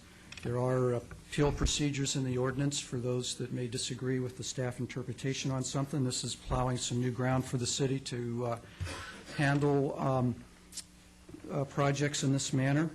I know that I've received a number of comments primarily from architects in town, and architects don't like anybody critiquing their work just by nature, but some comments were made about the ordinance, and I think if we find there are aspects of it that aren't working, we can modify it and deal with it at that point in time. But it's seemed to the committee to be the most effective way to have an interim review procedure and be able to deal with those policies in the general plan on an interim basis until we get our permanent zoning code done, which hopefully will be done by the first part of next year.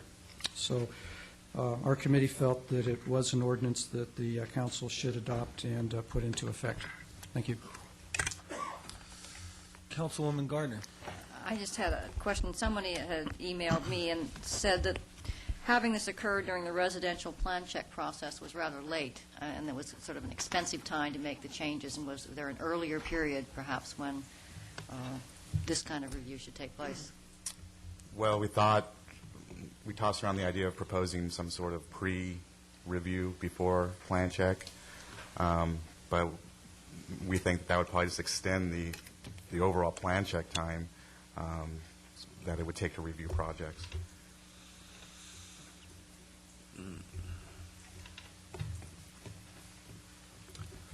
Councilman Webb? Well,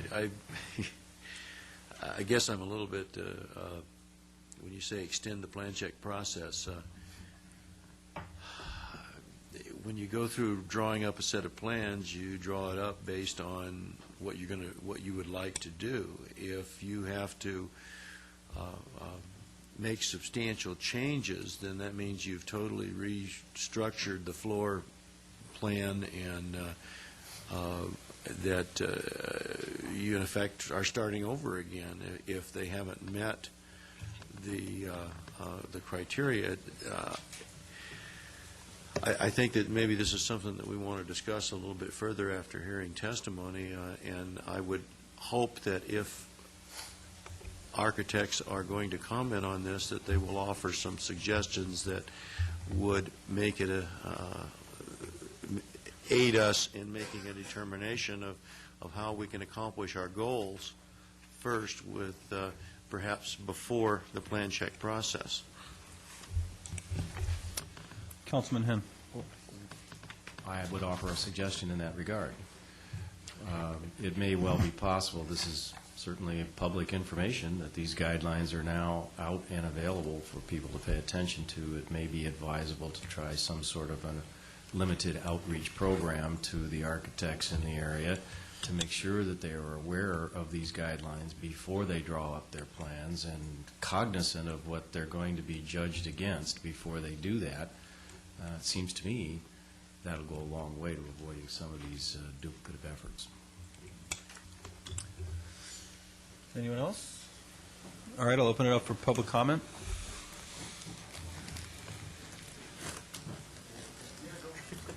Don't run Brian over, Ron.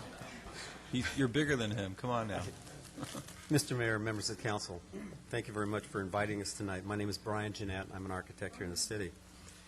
And I do applaud where the council is going, and that is to really raise the level of design in the city of Newport Beach. Design review boards don't necessarily do that. You end up getting design by committee more than anything, and the results don't necessarily give you a better product. Councilman Henn had a very good point that came up, and it was something that I was going to speak on, and that is the process. When you start the design process, you need to know and understand the criteria you're dealing with in the beginning, not at the end.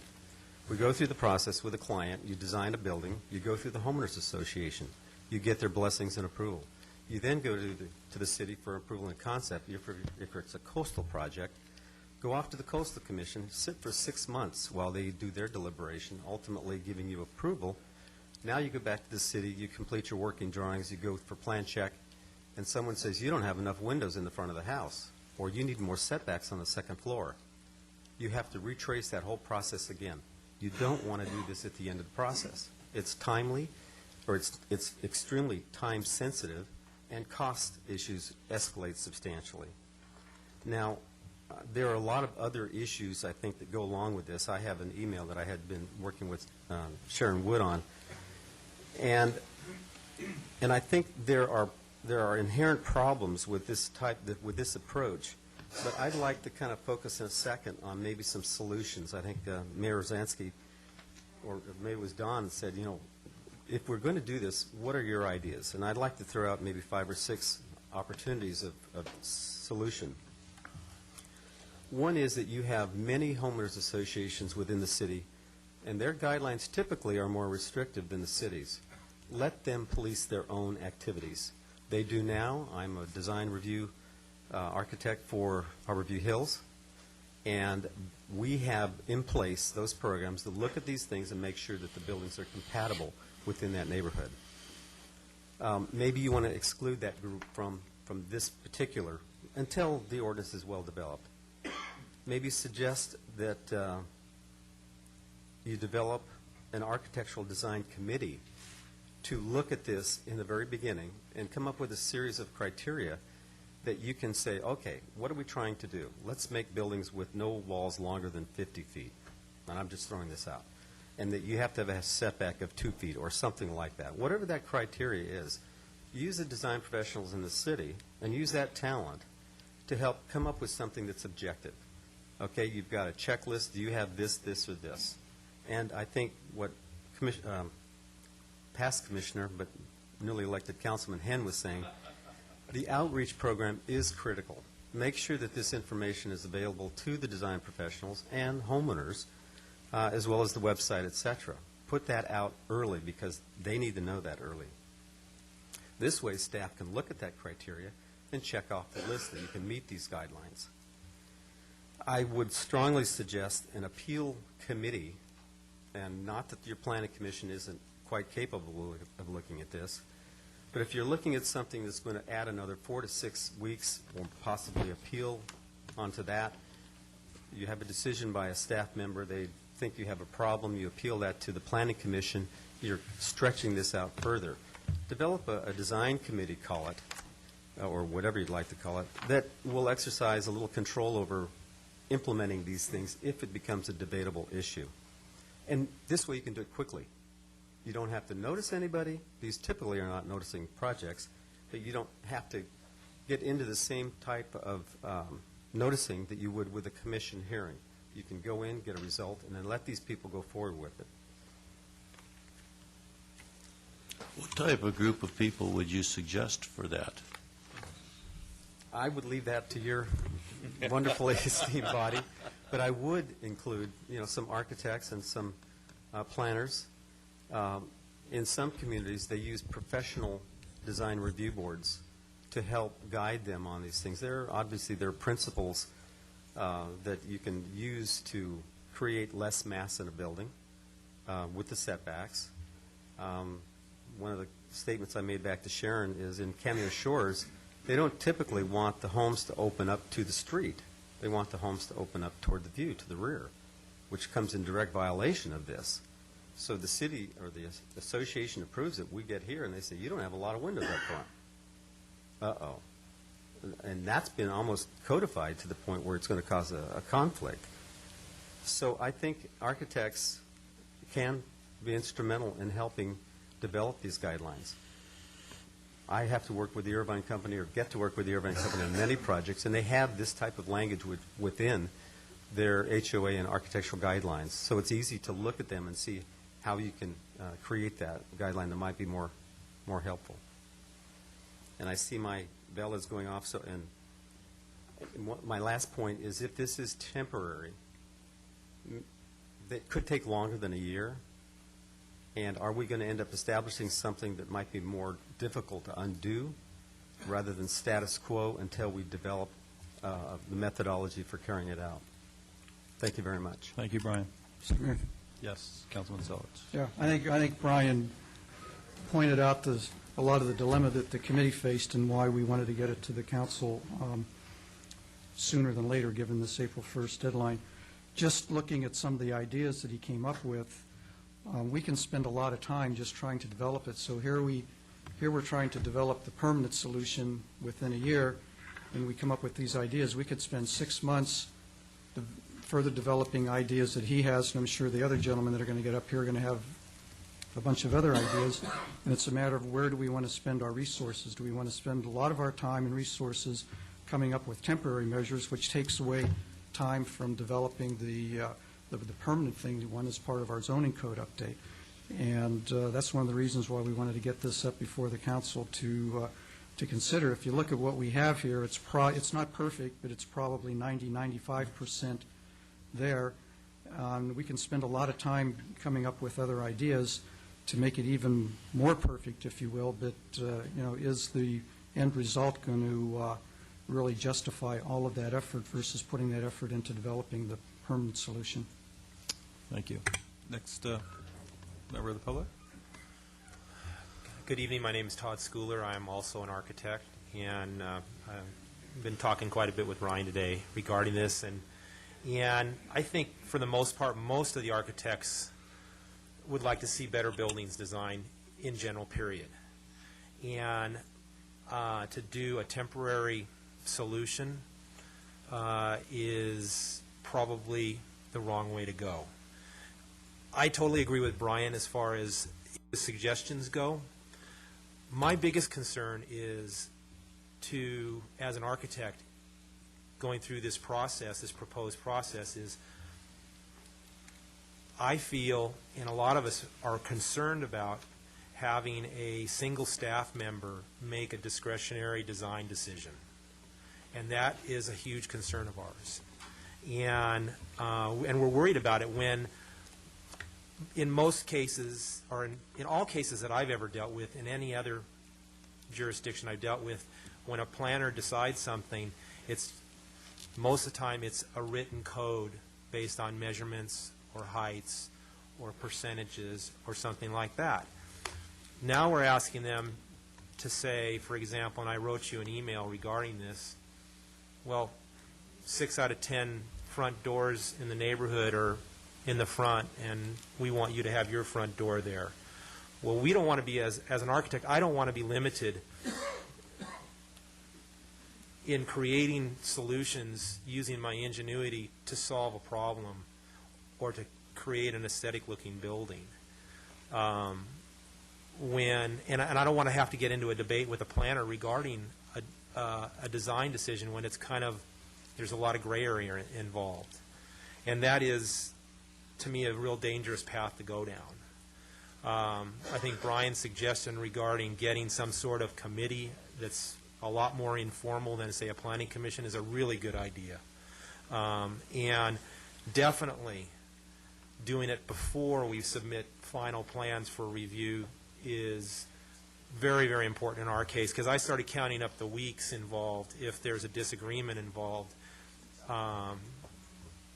regarding something like a window trim, and it comes to a head where we have to go to planning commission. It's going to be a minimum of 9 weeks from what I could see if we get it in our favor. And if it's in the coastal zone, what happens then? Do we have to go back to coastal commission and start that 6-month process over again? It'll be very scary to us and our clients. I think the goals and the ideas that are in these documents are good, and it's something that we see in a lot of cities. But the implementation part of it is really going to be difficult. And Don, you said, what kind of people do you think should be on this kind of committee?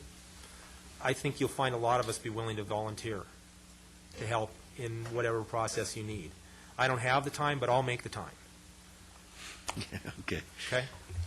I'll be glad to answer any questions. Particularly if you're reviewing your own plans? Then you can double bill it. Ron Winship, 34 Corsica. I have the value of not being an architect. I'm just a resident. And, this reminds me of a frozen embryo that shouldn't ever be caused to fruition. This is a bad ordinance, really dumb. I mean, you can only be partially pregnant. What? You don't put something in place that might work, or it might not, or it could work, or it's going to be changed later. Either you're going to make this thing happen, Ed, or don't make it happen. In other words, when it's ready to go, then you can bring it forward. It's too early. Secondarily, my goodness gracious, we are not Irvine. Thank God. We still got a few minutes left. Okay? So please, while we have these last few minutes of Newport Beach left, will you please not try to make us into a cookie-cutter, wonderful, little tiny boxes place that Downing and Southgate used to be. We don't need that. The bottom line is that right now, people would like to be able, and everybody that I've ever met in Newport Beach would love to be able to build their house any way they want it. They come to you week after week, month after month, year after year, and say, I want to build up, I want to build out, I want to decide. They have all kinds of different ideas about what they want to do with their life dreams. And as far as I'm concerned, whether it's a 1-unit, 2-unit, whatever it is, starting to put the clamps on these kinds of developments is not probably in our best interest in the long run. Just my opinion.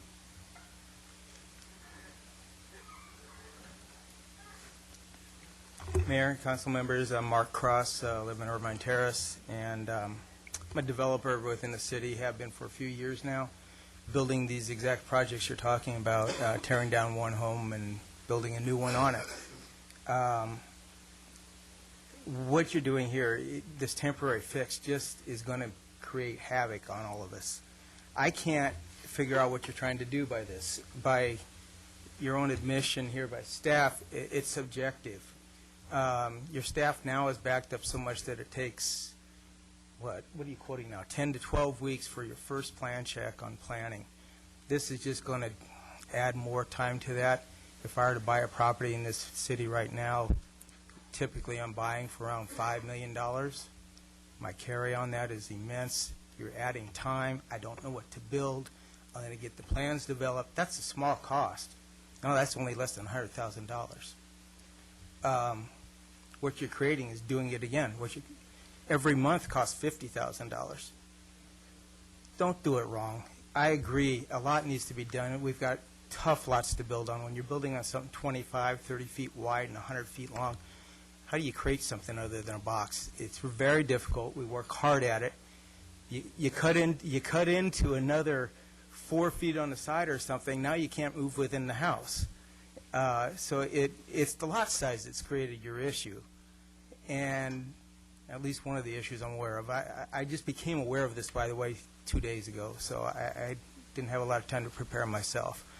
But I really think your temporary fix is rushed, extremely rushed, for what it really takes to get it done right. And you don't need. It'll take a year to implement what you're trying to do here. If I put something into plan check right now, it'll be next year before I get it out, the way it is right now. Thank you.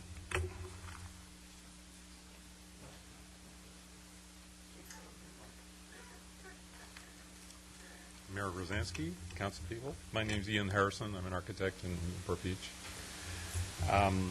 I would really hope you would really consider taking a second look at this proposal, because I think it's the wrong step to take. We look at Laguna Beach and what they go through, and to look at Laguna Beach and Newport Beach, I don't see them as being any better design than what we have in Newport Beach. I think we have more freedom and expression here than being controlled by every little thing down there. And I gave up doing work in Laguna Beach because of that. It just wasn't worth the agony, because it takes so long. Right now, it's like Mark was just saying, it takes anywhere from 8 to 10 to 12 weeks just to get the initial plan check back from planning. And to think that they're going to add another layer of bureaucracy on that and looking at the design aspects of a wide range of planners that have very different experiences, from very little knowledge about design, excuse me, to have a lot of knowledge about design, that it's going to be very, very subjective for what comes back from the staff. And a lot of I think Mark brought up some good points too about the size of the lots and the bulk of the buildings. A lot of that has come about even recently because of the last planning director's interpretation of the heights. where we used to be able to just take roof planes and project them down, so you'd have smaller roofs. Now, she did away with that, so you had to project these roof planes all the way down, which made much more massive buildings. We can't do little dormers because it doesn't meet the height requirement. We can't do little clipped gables because even though the ridges meets the height, you can't clip a gable because that little roof doesn't meet the height. So whenever the architects are trying to reduce the bulk of these buildings, it goes against the ordinance. So I think it's the ordinances the problem that's creating some of these design problems, rather than trying to look at it from a different perspective of trying to apply some design standards on something that it's another problem that's creating these problems. Some of the other issues, minor issues about the ordinance, I think the 50% permeable space in the front yard is kind of ridiculous on Balboa Island. People live on their front porches. If that's got to be all planting, or half of it's got to be planting, there's very little area for their patio, and that's Balboa Island life, where it's that people are out there communicating with each other, interfacing with their neighbors. Well, that's 15 and 20-foot setbacks. Yeah, that's more doable when you've got a 20-foot setback, because you can still have a usable size front yard area. Also, the element about driveways, it seems like when you get more driveways, the ordinance was giving you less and less space for a curb cut. What I think you can end up doing is, if you have a 3 or 4 car garage, you're just going to get them ganged together. It's all going to be doors. My suggestion would be if you have more than a 2-car garage door, separate it with some landscaping or something, which obviously makes it a little wider driveway, but it would break up the mass of doors. So there's little specific things I would take issue with, but overall I would just like to see you reconsider this whole ordinance altogether and really ask yourself, is it really worth it? Thank you. Thank you, Ian.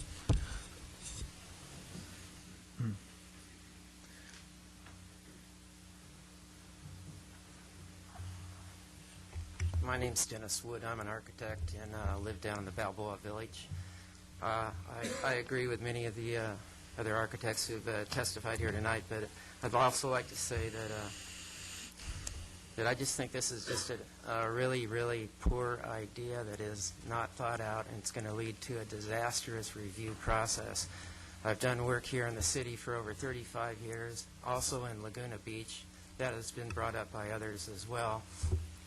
I might add that the design review board down in Laguna Beach was started by a group of architects local to their community, and it has deteriorated into a series of, or a group of lay people who are now passing judgment on other people's houses. They have no credentials.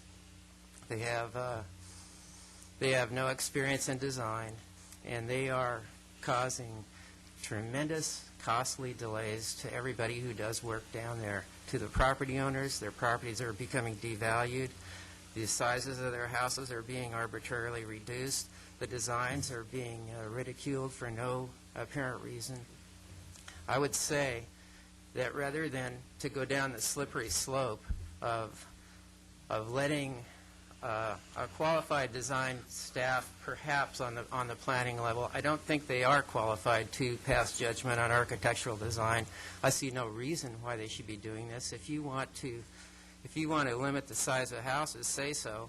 Let the architects take care of this. Let them take care of the massing, the scale, the articulation of openings. We are qualified, and these other people are not. But if you want to have some assistance in developing some better guidelines that will lead to a zoning ordinance, why don't you have an outreach committee? We as architects, we'd be happy to participate and give you some guidelines, and then let's have some more open discussion. But doing this interim thing is just a slippery slope. It's going to lead to nothing but a disaster. Thank you.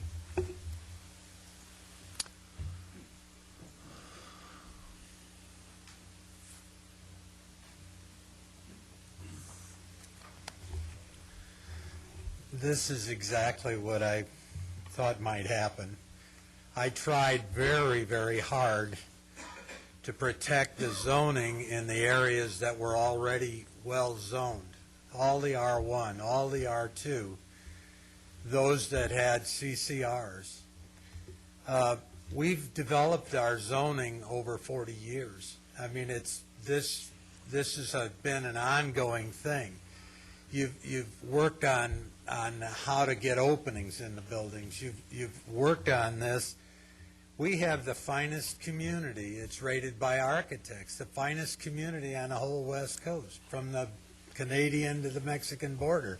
And obviously, if it's that good there, it goes the rest of the way when you're talking about Corona del Mar. What we need to go back and say what we got is fine, and what we want to change, let's look at it one project at a time. If it's the big projects you want to put up there by the airport, if they work out, then you go forward. If they don't work out, stop. You know, if the zoning isn't changed but piecemeal, you can do that. But if you've already rezoned everything, now you've got the problem. You know, now you've got the cat out of the place, and he's tearing the place apart. You know, you got to catch him and put him back in. Well, I hope we can. You know, I'm saying let's step back. You've got the finest community in the world. Why wreck it? Why mess it up? Let's take it piecemeal, and okay, this is what you want to accomplish. Take that one thing, pass that, try it out. If it works in a few projects, then expand where it's going. It just seems like that is a much better way to go than to do this all over, all at once. I mean, we passed a new city plan, but the question is the implementation. You can't do everything at once, and here we've got things that we've developed over those 40 years. Everybody's happy with them. Not exactly perfect. Nobody is. And why not allow some originality in design? That's what's made Corona del Mar great, is you've got a bunch of different architects. Each one has put his own ideas in there. And granted, he hasn't been allowed to do everything, or just a little bit, you know. But when he gets his little bit and the next guy gets his little bit, we have a community that's still intact, still has continuity, but you have the new design coming in. You're combining lots. You're doing things that are fine. Everything is working. Why smash it? Why all of a sudden put a stop to these things? Why not just keep the zoning you have on the areas you have? If you want to institute something in a particular thing, look at that little bit of the city, change that, see if it works, and go from there. I mean, but you don't need to do it all over, and you can take that up with the committee, you know. But maybe it's the duplexes you want to put over there on the west side, up on the plain. Okay, that's something to take a good look at, institute it. Does it work on the projects? Are your values going up? Okay. Do you want to go further? But if you take it piecemeal, you can do that. If we suddenly say, oh, we're going to do this whole area, bam, everybody buys in, and you got a mess if it doesn't come out. And that's what I sure as heck don't want to see. Thank you very much. Mm-hmm. For the record, that was Dick Nichols. For the record. Anyone else? George? Come on up. Hello, Mayor. George Schroeder. I did want to also bring up where he mentioned the 50% impervious surfaces in front yards. Well, that's actually item 6 on the criteria, and it says where a neighborhood pattern of front yards being completely developed with hardscaping does exist, this shall not apply. So I presume on Balboa Island, a person could put the hardscaping in, and if you have an oceanfront lot on the boardwalk where all the hardscaping is in, then it would not apply there. So that is a good clause in here So I do think they took into account the size of the lot and the hardscaping and the landscaping requirement. But I do think this kind of paints with too broad of a brush on item 2, where it says the upper story setbacks, step backs. If you have a 25-foot or 30-foot lot, like quite a few of the property owners in Nancy's district and in Mr. Henn's district, to take a second story and to require a step back on the whole length of it, you're not going to be able to build a very inhabitable, desirable building. So I just think that just like the impervious surfaces is not required in an area where all of the lots have hardscaping because the front yards are small, I also think you shouldn't necessarily require a step back in a second story if the lot is only 30 or 35 foot. That's all. Thank you. Thank you, George. Anyone else? All right, I'll bring this back to council. Mr. Mayor? Councilman Selich? Oh, Yes. sorry, Nancy. This is before us tonight because we created a self-imposed deadline on December the 12th, and we adopted our implementing resolution on the general plan. We said that we would exempt 1 and 2 unit developments until April the 1st, and I think the comments that we've received tonight are illustrative of the difficulty is in implementing a lot of the policies that we have in the general plan. And so we really have 2 choices before us, in my opinion. One is to adopt the ordinance we have before us with maybe a minor tweak or 2, if we can come up with something tonight, which is, given all the suggestions, is probably less than feasible to try and tweak it. So pretty much it's the ordinance the way that we have it, or we extend the deadline till the time that the new zoning code is completed and have those exempt until that time. Because I think it's going to hurt the work that we're doing in implementing the general plan to try and spend a lot of time developing temporary guidelines while we're trying to do the permanent stuff. It just doesn't, it's a waste of staff resources. This staff has a lot of work to do, and so to have them sit and, you've heard the discussion tonight, you can imagine would be like in committee meetings discussing all this kind of stuff, trying to come up with temporary guidelines. So it seems to me we only have 2 choices. One is, some form of the ordinance that we have before us tonight that we can adopt tonight, or we extend the deadline. Mr. Mayor? Councilwoman Gardner? Some history. The General Plan Advisory Committee, if you look at the language, that some of it is taken from the general plan, and we were very careful to be wishy-washy on this. For example, long, unarticulated exterior walls are discouraged. Upper story setbacks are recommended. We thought there should be guidelines. We were very clear that these were not mandates. We were very clear that we did not want to go the Laguna Beach route with that kind of critical, narrow design rules. So I think that part of it is just that if we look at the language and perhaps soften some of the language so that we are giving guidelines but not giving reviews, that's more in tune with what at least the general plan was trying to do.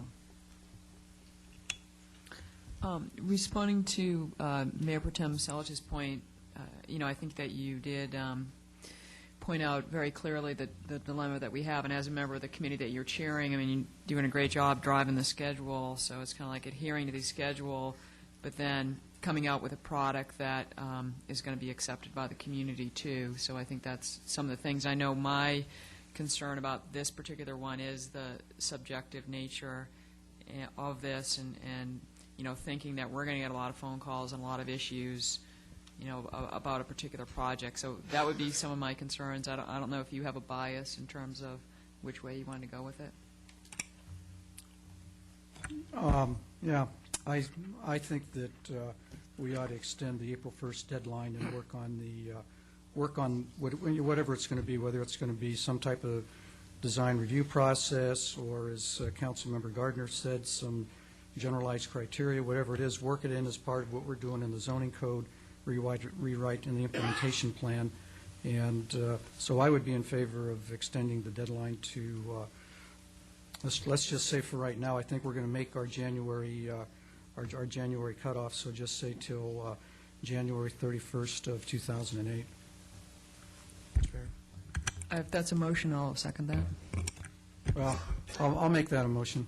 I'll second that. Councilman Curry? And I will support it because, first of all, I admire the work that Councilman Selich has been doing on this issue to implement the general plan, but I think it's clear from the testimony that this ordinance is not quite ready for prime time.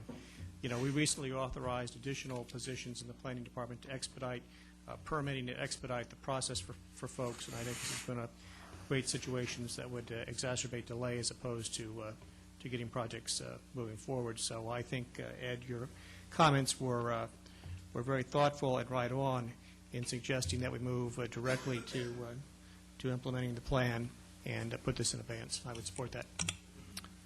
Councilman Henn? At the risk of trying to tilt against windmills here, I'll make a point. I fear you gave up just a little too easily, Ed. I did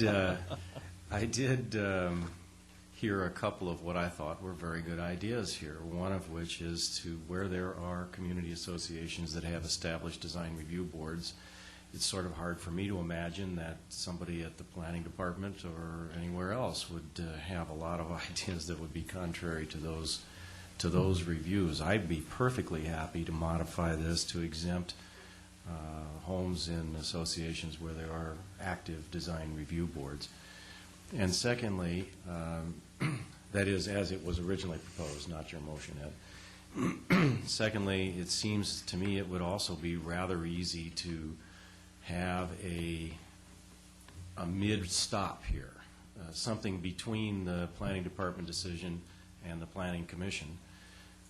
That could be a group of 2 or 3 people that the planning department could choose if they want, you know, that they consider to be reputable, thoughtful architects and others that provide a quick review where there is a dispute and hopefully a quick resolution to stop short of having to go to the planning commission and in effect clutter up that agenda with a lot of disputes like this too.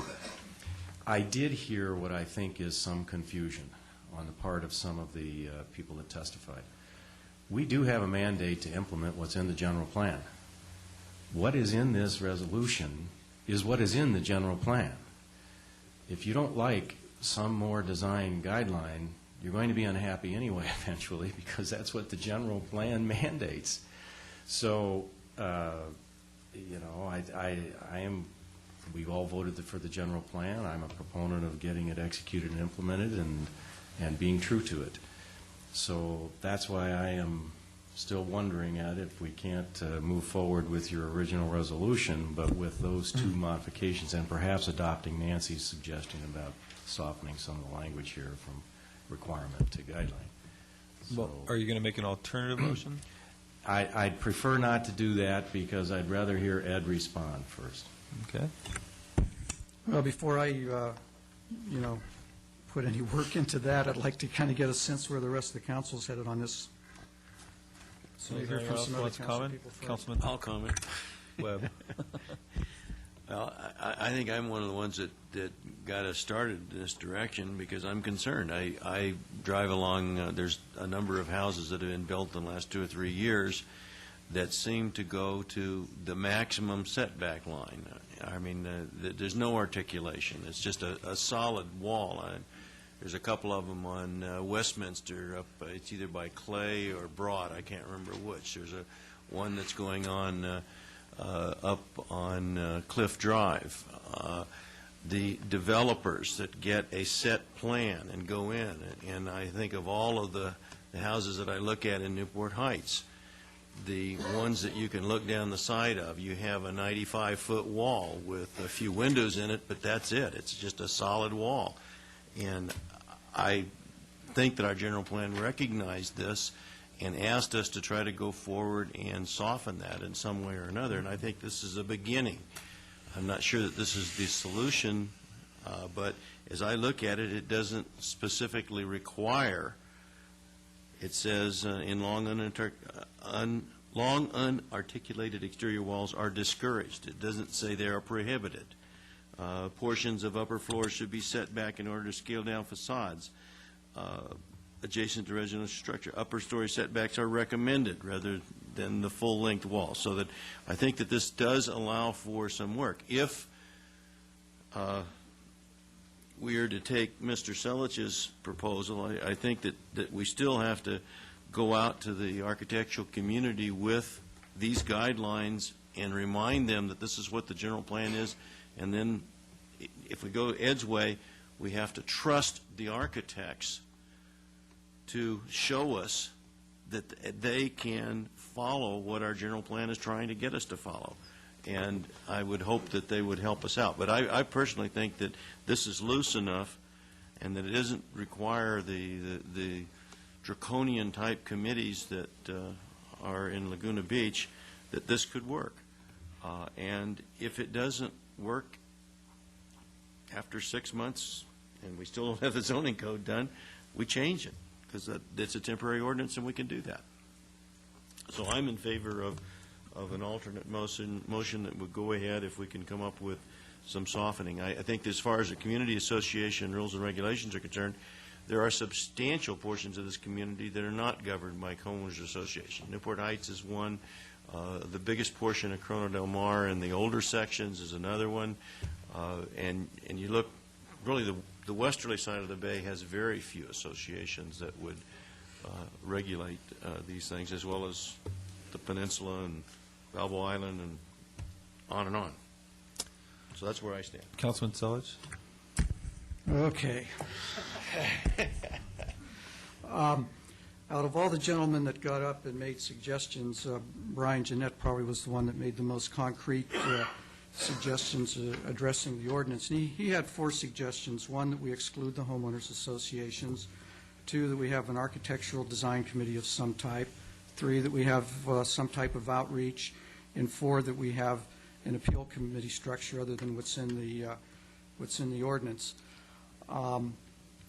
It seems to me that if we wanted to go down this path and give this a shot, that we could, number one, as Councilmember Henn suggested, exclude all of the homeowners associations that have architectural review committees. That would take a large part of the city out of it. I don't think having an architectural design committee is practical to work those details out in the time that we're talking about. Outreach is certainly something that we don't have to codify in the ordinance, but we can instruct the staff to do, whether it's signs in the building department, getting the word out to the architectural community, whatever, to let people know that there is a review process, and then encourage the designers and the architects to come in for an early consultation. There's nothing that prohibits you from doing that. Maybe you're not required by the ordinance, but certainly nothing prohibits you from doing that before you go through a lot of the elaborate efforts that you were talking about. So that could just be handled by a council policy. So really, all that we'd have to do is just add a statement in here that would exclude homeowners associations with architectural committees. So are you going to amend your motion? Mr. Mayor? Councilman Curry. Can I suggest, I think Councilman Selich has made, all good suggestions, and I think the best way to handle this would be to continue this item and allow staff working with the development community to craft a new ordinance that would come back to our next meeting that could be, thoughtfully vetted and then discussed when we see it in writing, and have the feedback from the development community so that we know we're in fact on the right track with these. And I appreciate Councilman Selich's efforts in trying to address these issues, because I think he's on the right track here. But I think we'd be better served if we continue this item and bring it back in a new form so that it can be reviewed and looked at and thoughtfully considered. Yeah, but see, that starts getting us down the path of this temporary process growing into a bigger thing, which is why I was saying we have 2 choices, either. But you didn't put a third one on the table. I didn't. You're right.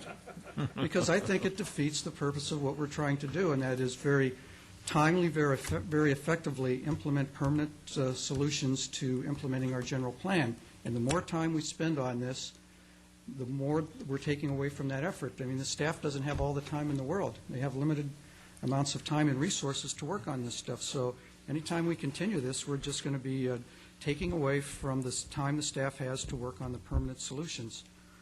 And I guess I'm willing to give it I'm willing to give it a shot. So I'm going to amend my motion and amend it to that we add language in here that excludes homeowner associations from this process with architectural review committees, and then as a separate thing, not in the ordinance, that the staff develop an outreach program. Could you add to that in the wording in your outreach program that architects are encouraged to meet with staff in advance of submitting plans to get their interpretation? I mean, after they have tried to put together a concept that implements this? Absolutely. Early consultation is advised. I have a quick question of staff. In the implementation of this, is this going to be just assigned to various planners as the projects are submitted, or is it going to be one person that's going to conduct this review? Mayor, members of City Council, David Lepo. We anticipated that, and because the short, compressed time frame, what we want to suggest is that each of the planners will have the responsibility when they get a plan check to take a look at it. Any questions, it comes to the planning director, and we're going to settle it real quick. I do have an undergraduate degree in architecture. I spent 4 years on design review committee for a city. I can argue both sides of this, so we anticipated that. You can arrange things at the counter. Come see me. We also have an architect ready to come in that's going to have this design book that gives the graphic examples representing what you see in text about what these articulated walls typically look like. Also going to do a real quick presentation program. I've seen him run before for the planners, so they can at least understand something about what you want to accomplish here. Question for you, Dave. I've been assured that you'll be very reasonable in administering this. I'm sure you're right. Thank you. David, Yes, I'm happy I'm not the only one that argues both sides of this. I've been doing this for 22 years, and boy, so you have my respect because I know it's a tough one. Well, I don't know if your motion's been seconded, but I will second it. I'll second it. So we've got seconds in spades. So anybody else that wants to comment on this, please vote on the. Did you want to clarify it? The motion is to adopt the ordinance that's in front of us with the addition of excluding any homeowners associations that have architectural review committees, and then not included in the ordinance is to have an outreach program that encourages early consultation with the architects and homeowners with the staff. Technically, we're introducing the ordinance. Right? Introducing the ordinance, correct. Mr. Ordinance, meet the city, meet the architects. Can I just make one quick question? First of all, I appreciate these efforts. I think we're on the right track with this. I'm going to vote against it because I don't like to make ordinances sort of on the fly like this, but I appreciate the efforts that Mr. Selge is making here. I do have one further question. This is the first, we're adopting tonight. We're introducing the ordinance. Introducing Right. it tonight. There will be a second reading at which there will be an opportunity for further comment. Is that correct? Second readings is a great limitation in terms of amending something. Maybe the state attorney can comment on that. Yeah, I'm a Well, newbie, so what would maybe- happen is at the second reading, the ordinance would come back as directed.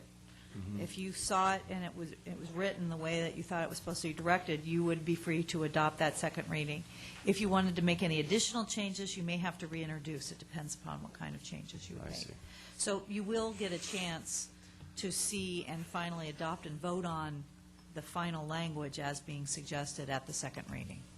Okay. Anybody else? Sorry.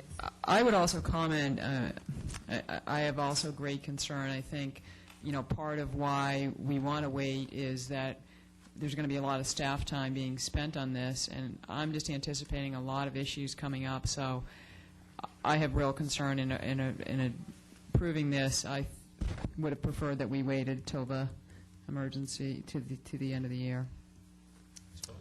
Please vote. With Councilmember Curry and Daigle voting no, the motion carries. Okay, there we go. Now we move to the public comments portion of our agenda. Madam Clerk? comments are invited on non-agenda items generally considered to be within the subject matter jurisdiction of the council. Speakers must limit comments to 3 minutes. Before speaking, please state your name for the record. Ron Winship, 34 Corsica. This is the reason why I came tonight, ladies and gentlemen. You know, this is a matter of very sincere and very, it's upsetting when you find out that a homeowners association can dispense medicine to you. They can tell you about your health. I don't care whether my homeowners association paints the door green and purple. I don't care what they do. But I do care if they're going to endanger my health. And I was shocked. I was totally shocked to find out that the city of Newport Beach does not offer a permit process for fumigators. They also don't, the county of Orange County doesn't offer a permit process for fumigators. Now, what's happened in our Newport North Townhome Community Association was 4 people decided, and with all good intent, I'm sure, that in the best interest of all 123 units, all 23 buildings, that they were going to fumigate each and every one, tent them. Well, I spent a little time in the Army, not much, but enough to know what chloropicrin is. And it makes you sick to your stomach and you throw up. And that's what the sergeant wanted you to know, what it was like to be in that gas. But that's just the initiating agent. I got involved in this, and all of a sudden I start to see that you know, we used to use, after the 32 earthquake, Long Beach said, hey, there's something wrong here. We've got termites. We've got to get rid of them. So they used DDT. They used DDT from 1932 up until 1960, when they reintroduced a stuff called methyl bromide. So a lot of people in Long Beach died. Then they bought the methyl bromide, and they found out that they called that cigar smoke, stuck to the walls, stuck to the ceiling, caused birth defects, cancer, blah, blah. Finally, in 1993, they came up with their new gas. It's called sulfuryl fluoride, also known as Vicane as a trademark name. And that's what they're going to use on us in Newport North. We went out and collected 71 signatures from our local neighbors in 2 days and said to our homeowners association, you know, why don't you look at a non-toxic alternative for people that have serious health concerns? And they said no. Well, you know, anyone can say no to you, but when you're threatened, your life is threatened. I went immediately to call Homer, and I said, Homer, help me. And he goes, love to help you, Ron, but can't help you. There is no process. There is no process to protect you, and not at the city level, not at the county level. And when you go to the agricultural commissioner that's sitting over there in Orange County, they can come out and read the label on the back of the Vicane and tell you, make sure that that's what they're dispensing. And when they're pouring 4,000 or 5,000 gallons of Termidor down your sewers of Newport Beach and into your water table, we can't do anything about that. So Debra Reed, I just want to last 30 seconds. Debra Reed, the lady that we had do the air thing, AQMD, suggested that we were exactly right, that there has to be a change in the process. I only ask you, please, to write to the state and say, please, let us permit this process. And if you can't do that, if it's in good conscience you can't do that, at least monitor how many fumigations are being taking place in our city every year and report that to somebody. Because our whole environment, I mean, EQUAC is a joke if you don't watch Ron, that. Thank you. Your time. Sorry, I took too long. Public comments? Anybody else? Is this the right time to talk about the safety of the intersection at No. Newport Coast? We'll be bringing that up shortly. Right. It's only non-agenda items. All right. I live in the same complex as Ron. I'm Beverly Bernstein, and I moved to Newport Beach 2 years ago, retired here, and In 2 weeks, I thought this was the most wonderful place in the world to live. I had 2 chihuahuas that got loose from their harnesses, and they ran out into the intersection of Jamboree and University. I ran out after them. All 18 lanes stopped dead in their tracks. Not one car moved. 5 people got out to help me catch them, and nobody moved until I was back on the sidewalk with both dogs. As Ron said, this homeowners association is not as compassionate and caring as all those motorists were. And we have many people with severe illnesses. We have cancer survivors. We have current cancer patients. We have renal failure. We have people with liver surgeries.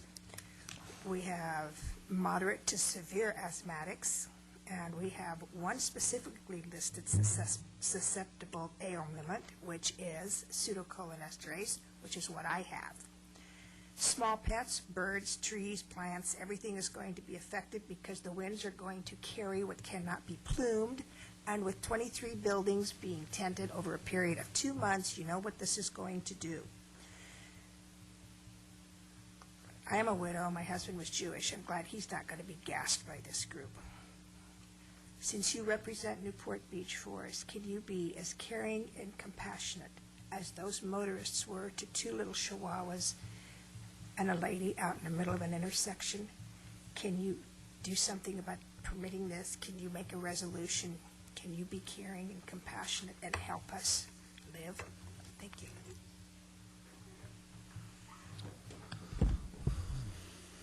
Evening, Mr. Mayor and members of the City Council. My name is Bill Ficker, a longtime resident here. And I'm here to just make a brief comment with regard to the City Hall library site. I'm disappointed that the city is pursuing doing something quickly at this Councilman Selleck's request in order to stop thinking about the library site for the City Hall. I think we've had some very good discussion and exchange of information in a civilized way. This City Hall, pursuit of a City Hall site is not one of gaining something or a we and they. It's not a developer versus people that want to retain open space or anything like that. But I think it's good, as all of you who are running for office mentioned, that we should encourage public exchange and information. And I've tried to do that in my proposal to bring to the city just some opportunities. And I think there are many opportunities available in considering that site, as you know. But I won't go into that tonight. It's late, and I don't have time anyway. But a lot of people could enjoy that site. There's opportunity to use the site for our City Hall and for our employees, and I think that would be a worthwhile pursuit, if nothing else. As you know, I hope that in the general plan, in the citywide parkland acreage needs, Newport Center has an excess of 8 acres. The plans that I've proposed, and I have updated plans, if it reduced the footprint and covered the parking and all, and I think we could have a very compatible opportunity to build on that site that would be beneficial to everyone in the community. I would like to ask the council tonight to give me an opportunity to make a presentation, a brief presentation of that plan here at the council meeting. And let the public see what's proposed and let them react to that. I won't be long. I won't be any longer than the presentations you heard tonight, the one on the theater in Balboa or any of those. So I would ask you to permit me to make that presentation at the next council meeting. Thank you. I'd like to go to the public together to solve the problem and talk about the issues rather than as adversaries. I think you have a lot of people who have been active in the community and have a keen interest in this, and it's all to be helpful. There's nothing to be gained by any individual that I can see in the debate on the location or the construction of it. Thank you very much. Thank you, Bill.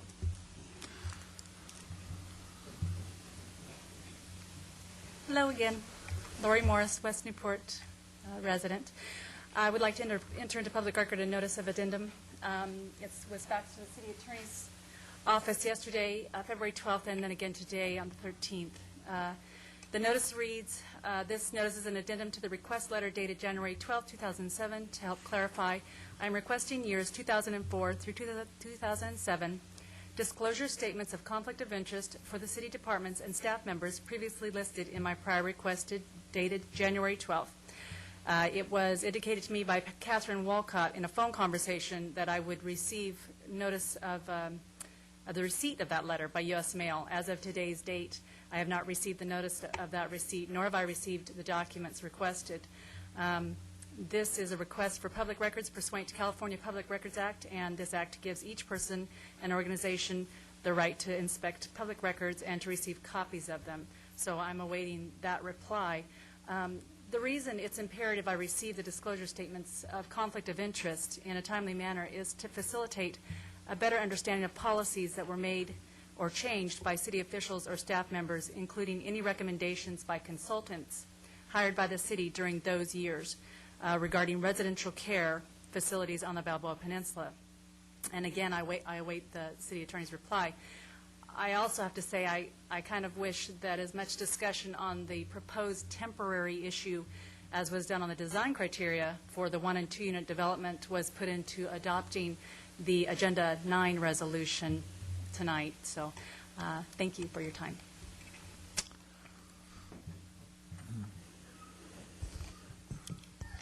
Mr. Mayor, members of the City Council, I'm Debra Allen, and I'm here to discuss a little bit about Newport Center Park in response to the previous speaker, Mr. Ficker. I chair your Park Development Committee, and it is very imperative as far as the Park Development Committee and your Parks, Beaches, and Recreation Commission's recommendation that you do move forward at your next meeting with the plans to implement Newport Center Park. This is not the vacant lot north of the library. In fact, if the City Council chooses to put City Hall somewhere in Newport Center, as you are very well aware, your building committee is considering not one but 2 perfectly appropriate sites in Newport Center for a City Hall. One of them is the police department site, and we've already done a site plan for that, and you know it fits, and you need a new police department site in 5 years anyway. The other possible site is a site that's being considered north of San Miguel, which would not take the park. Your PB&R Commission, Parks, Beaches, and Recreation Commission, considered this very issue, along with the issue of whether or not to place a soccer field on the Newport Center Park, at its meeting 5 weeks ago. And you will get a staff report, I'm sure, at your next meeting, but the Commission voted unanimously and very, very vocally to not put a soccer field there. In fact, if you want to spend the $1 million it would take to level that site for a soccer field, you should, in fact, spend that $1 million on another park site where it can be used as a joint-use facility. But in any event, to move forward quickly with grass on that park site so that it can be enjoyed by the community. All 7 members of the PB&R Commission voted that way. So, by the way, as far as exigency, whether there's an important need to proceed quickly, our committee raised $1.2 million for development of that park a year and a half ago, and your delay has cost us to lose half of that money, $600,000. If you delay again, we may very well lose that $600,000. And this is money the public, your citizens went out at your request and raised privately, private funding. So yes, you do need to move forward quickly. And we would implore you not to waste any more time, risk any more donations, risk any more loss of money, and put in the park. Put your City Hall somewhere else. This is open space. It has been for 22 years. Thank you. Thank you, Deborah.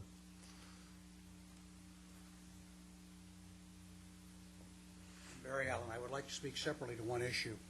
Mr. Ficker asked for a right to make a presentation to put City Hall in the park, and I would request that that not be allowed at the next meeting on the basis that that's not appropriate until the City Council has a hearing and decides that they want to reconsider it as a City Hall site. It shouldn't be presented as part of the discussion next time, because it would be inappropriate. And I think the City Attorney may agree with that. Thank you very much. Thank you, Barry. Mr. Mayor, City Council persons, Bernie Svalstad. Number one is I would second everything that was just said by Debra. I was a person that chaired the Park Committee. I won't go through all that. You've all heard this 6 months ago. I think it'd be redundant to have this issue come up again.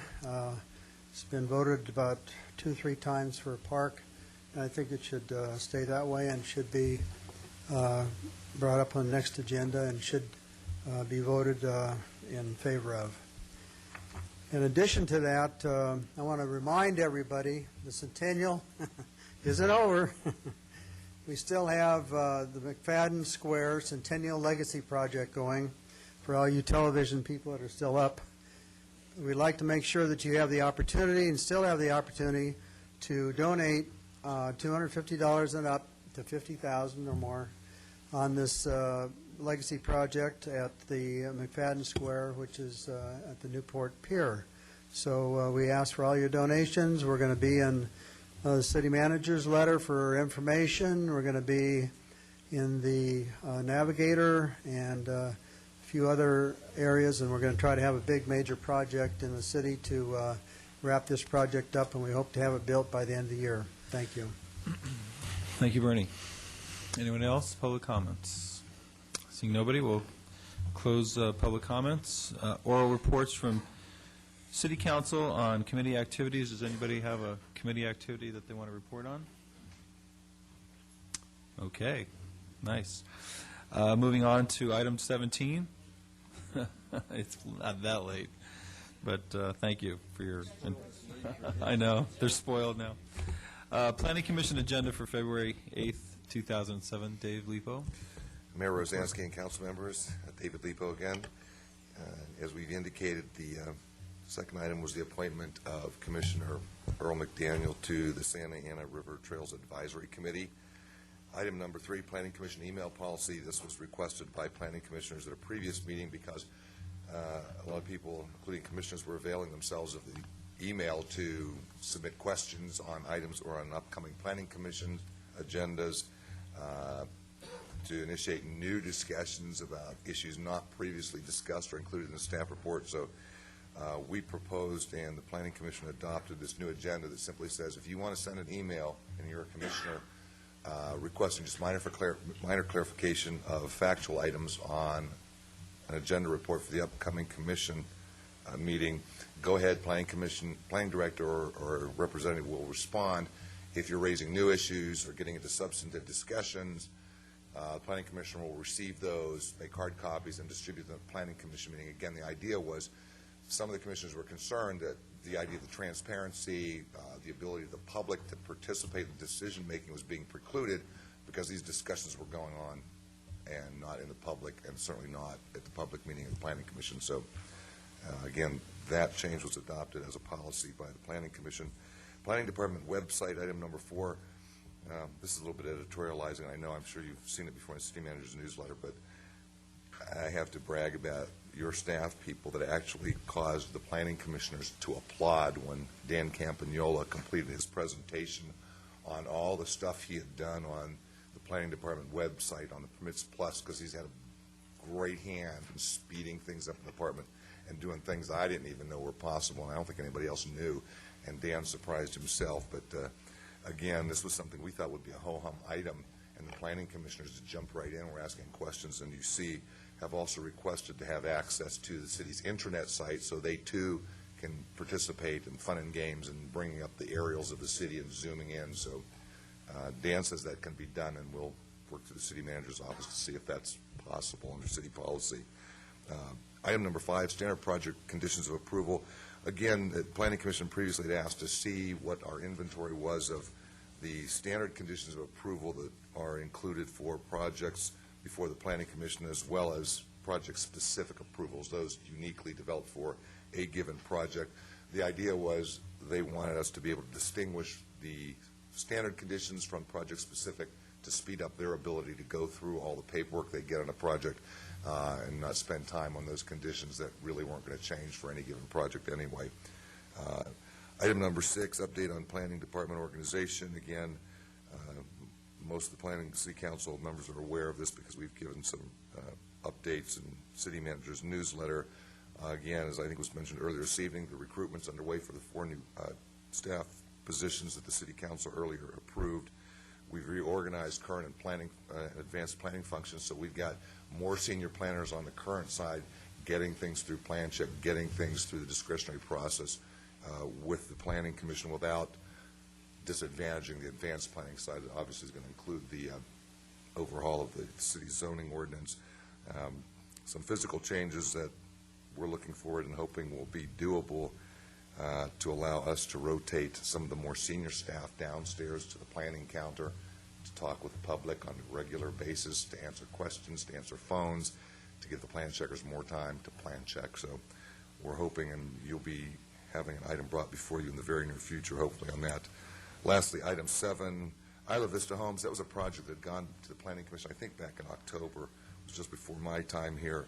It was a general plan amendment, zoning code amendment to convert some industrial property into multifamily residential to allow 44 development or condo units to be developed.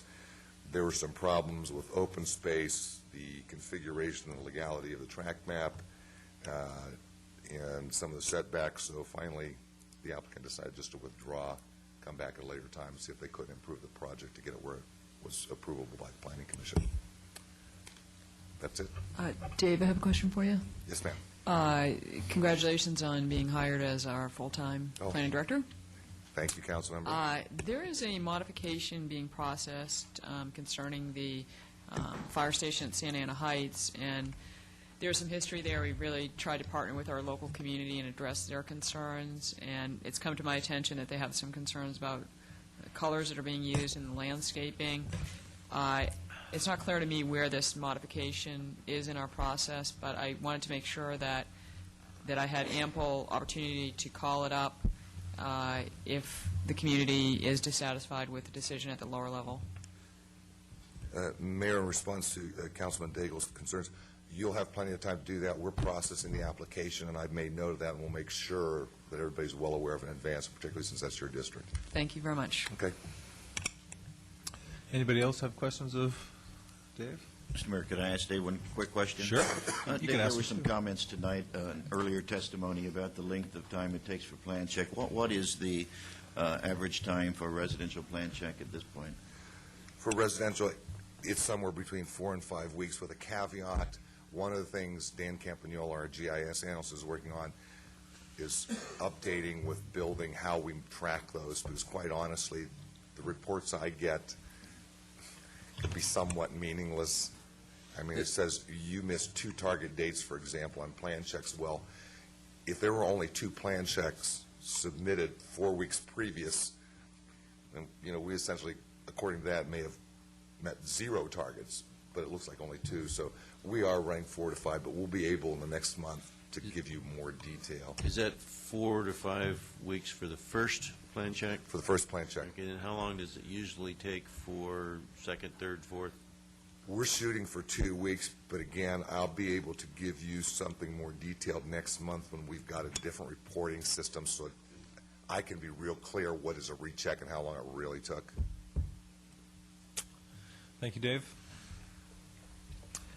Okay, our next agenda item is continued business. Item 18, Police Department plan to address community concerns in the Ocean Boulevard area of Corona Del Mar and Peninsula Point. Hang in there. Mr. Mayor, as council well knows, and the Police Chief Bob McDonald is coming up to the microphone, the City Council held a study session 3 weeks ago at your last meeting. This issue was discussed. There was a lot of public testimony. The City Council gave direction to staff. Staff will be coming back at the next meeting regarding some information that we will be sending out to the residents in the Peninsula Point area and also Upper Peninsula, along with Ocean Boulevard residents. But at this meeting, then Chief McDonald is coming back to talk about enforcement efforts that could take place and give council some options. Thank you, Chief. Thank you, Mayor, members of the council. I'll recap some of the recommendations in the report at the end of my comments, but first of all, I want to acknowledge the input that we received at the study session. We appreciate the feedback and the concerns expressed by the residents about both actual incidents and the fear of crime that they have as a result of some of those incidents. Based upon what they themselves have experienced and based on what their neighbors have heard, have told them as well. I think it is important, though, to briefly discuss the reality of actual reported crime, because we didn't spend much time on that at the study session, and I think especially that's occurring between 10 p.m. and 6 a.m., which was the time that was up for discussion primarily because of the at least the suggestion that a preferential parking permit program might be an appropriate way to deal with them, with the issues. I think it's important to understand those specifics before you make any decisions tonight. In the Corona del Mar, Main Beach, and Ocean Boulevard area, during that 10 p.m. to 6 a.m. period of time in the June through September reporting period, there were 17 reported Part 1 and Part 2 crimes, which are essentially all of our reported crime. 8 of those crimes were the result of officer-initiated activity. The officers were in the area, they spotted something, they made a consensual encounter, they took action based on what they saw, and generally made arrests. So that leaves 9 crimes in that 4-month period, or one every about 13 and a half days. In 2005, there were a total of 13 reported Part 1 and Part 2 crimes in that same 4-month period. That included all the officer-initiated activity as well, or one event every 10 days. In the Peninsula Point during that same period of time, there were, again, the same 10 p.m. to 6 a.m. time frame. For an entire year, there were 21 Part 1 and Part 2 crimes reported. 9 of those were the result of officer-initiated activity, like a drunk driving stop or something like that the officer initiated and took action upon. So that leaves about 12 in the balance, or one about every 30.4 days. There were some implications made during the study session, both there and frankly afterwards, and some comments that came back to us that the police department was intentionally overstating our efforts and our presence especially in the Ocean Boulevard, Corona del Mar Beach area. We went through painstakingly every event during that period of time. And again, as I pointed out in the report to you, it's not required that an officer radio in every time they make a consensual stop or go down to the beach on a patrol check, encounter someone, what have you. But we were able to review our documentation. I think it provided ample evidence that those suggestions are really without credibility. Frankly, I've been the police chief here for 13 and a half years, and among other things, ethics in policing is one of our hallmarks, and we're not going to overstate a situation for our benefit or anyone else's. We do, however, recognize that, frankly, both the reality and the perception of crime play a role in how people feel about their neighborhoods, and we are here to convey tonight that we intend to address both sides of that equation by what we've proposed. In the report that's before you, we've recommended some short-term actions and some longer-term actions. In the short term, we intend to improve the exchange of information between the residents, and we've already scheduled a neighborhood watch program meeting for March 7th, where we're going to ask some of those people to come together and talk about some very specific ways they can assist us in ensuring that we've got proper documentation and proper reporting of the events that occur in those areas. We also want to explain and provide residents with some options in terms of, very often we get calls and residents don't express a need to have contact by an officer if in fact they're going to report some occurrence in their neighborhood, maybe not directly in their particular at their particular home or where they're at, but just in the general neighborhood. Excuse me. But we want to verbally provide them with the option of either being contacted by an officer or having the dispatcher recontact them after, in fact, the event is looked into. We also want them to understand how they can look at their own call for service on our website. We post every call for service that we go on, except sex offenses or those that there is a specific privacy concern legally on our website as soon as the officer clears the event. So it can tell you, it'll tell you when the event occurred, what the nature of it was, and what the disposition of the officer that he found upon his or her arrival. Also, we want to go over with them how they can get some relief or explanation if they're not satisfied with their level of service. There's a number of options that we want to lay out very clearly for those residents so that if they don't think they've been served well, they can communicate immediately, and there's several layers of follow-up. And we have very ample ways. All our phone calls are recorded. All our calls for service are documented. We have tracking in terms of automated vehicle locate systems where you can actually track where an officer's been at whatever time a night. So, I mean, there's nowhere to run, nowhere to hide. We're an open book in that respect. So, anyway, some increased patrol.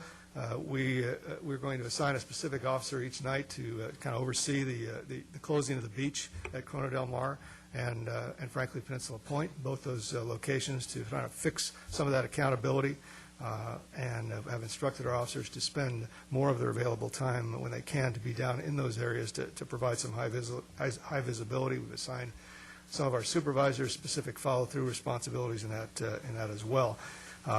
Some of our other units, our transportation units, that essentially roam the city, waiting for that next call to include those areas, as well as our traffic and accident investigators. Again, just for the higher visibility to make sure they're seen and seen often down there. And again, reinforce that with our able crew, our helicopter crews after closing hours, using their night vision goggles. They have them. They don't need light on the beach. They can see in the dead of night if there's people down there to basically direct in our field personnel. We have, on a temporary basis, redeployed some of our bike officers down to the Corona del Mar Beach area.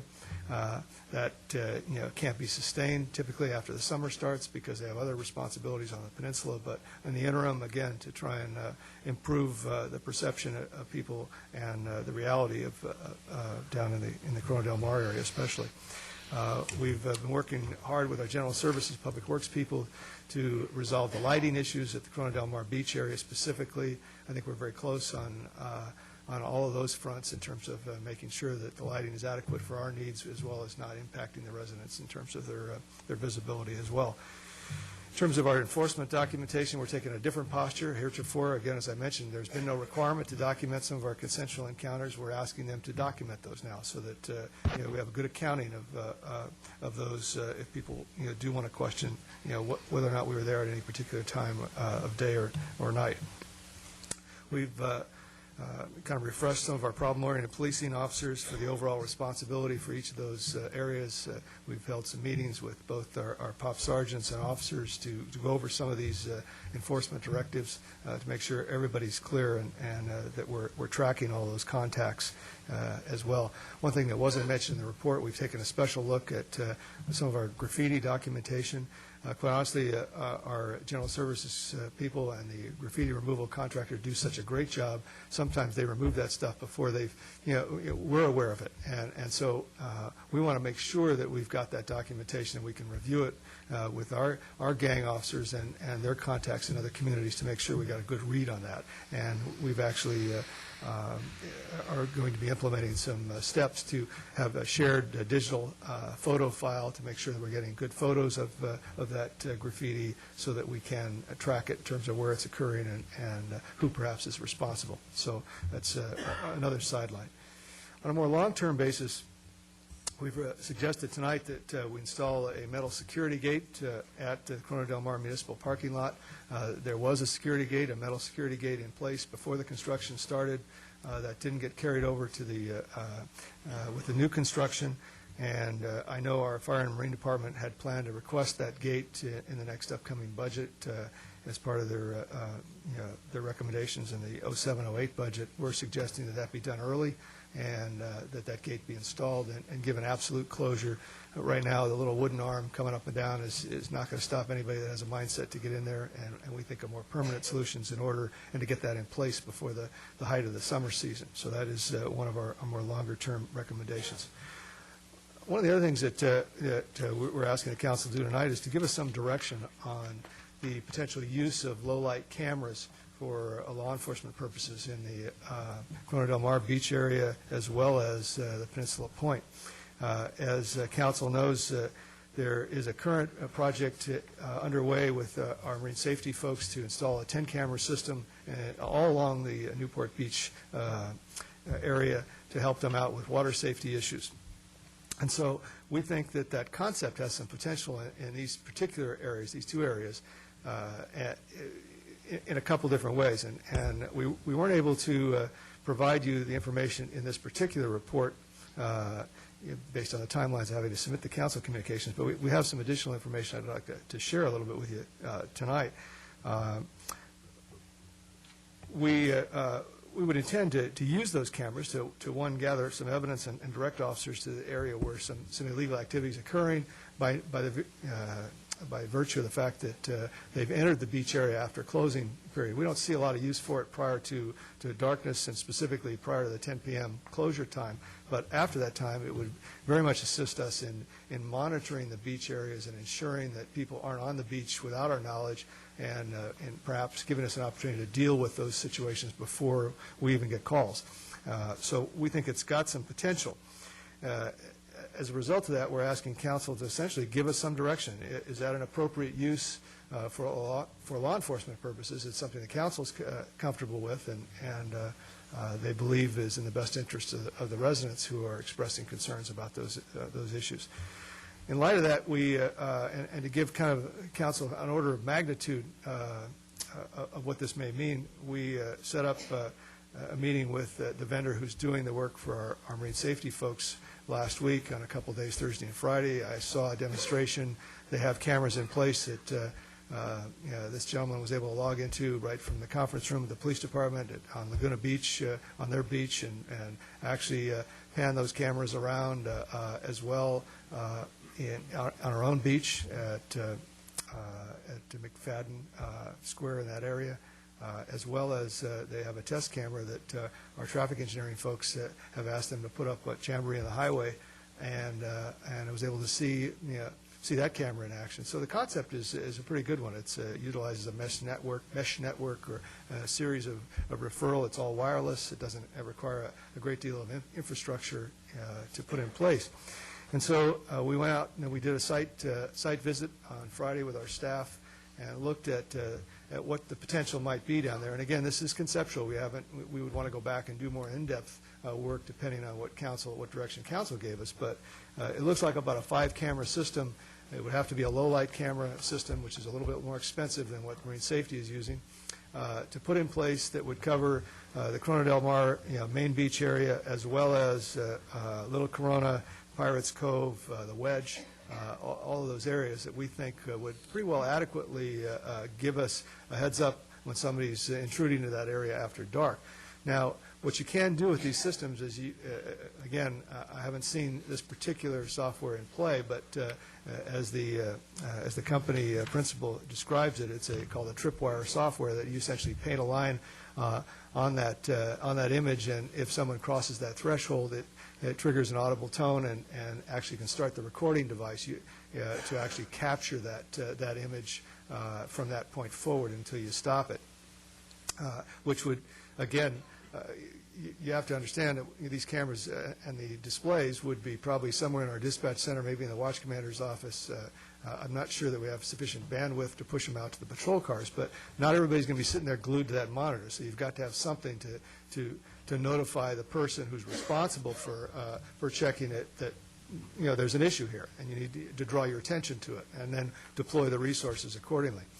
One of the concerns that I had was on behalf of the residents is there going to be some concern about invasion of privacy if those cameras were panned back the wrong way, et cetera. And they assure me that there is a couple different ways, either from a software perspective or physically, where you can block the view back toward the homes. And we're very confident that if the system was installed, the residents could come down and view it and be satisfied themselves that there was no intrusion of their privacy. It would just be from essentially the parking lot, forward, or the sand forward in terms of our interest. And again, that would primarily only be from the 10 p.m. to 6 a.m. time frame, when we wouldn't ordinarily be down there anyway. So we think that's got some potential. If that's an area the council wants us to explore and come back, we're told that upon execution of a contract, there's about a 30-day installation. They believe they can have the system up and running based on some of the infrastructure and the work they've done already. And the cost preliminarily somewhere in the $75,000 range. So that's kind of an order of magnitude. We have about a one-year storage requirement on any shots that we take and we capture. We have a legal requirement to maintain those for at least 1 year. And so we need some kind of a storage system, but that's included in that number to capture that. So that's a policy direction issue for council to give us tonight. The other thing was we suggested we can deploy some officers on an overtime basis down specifically in the Corona del Mar region. It's about a $32,000 expenditure between now and the end of September that would have no other responsibility except patrolling and responding to calls for service in that Ocean Boulevard, Corona del Mar beach area. That would be for a 3-day period covering Thursday, Fridays, and Saturdays from probably the beginning of March on through September.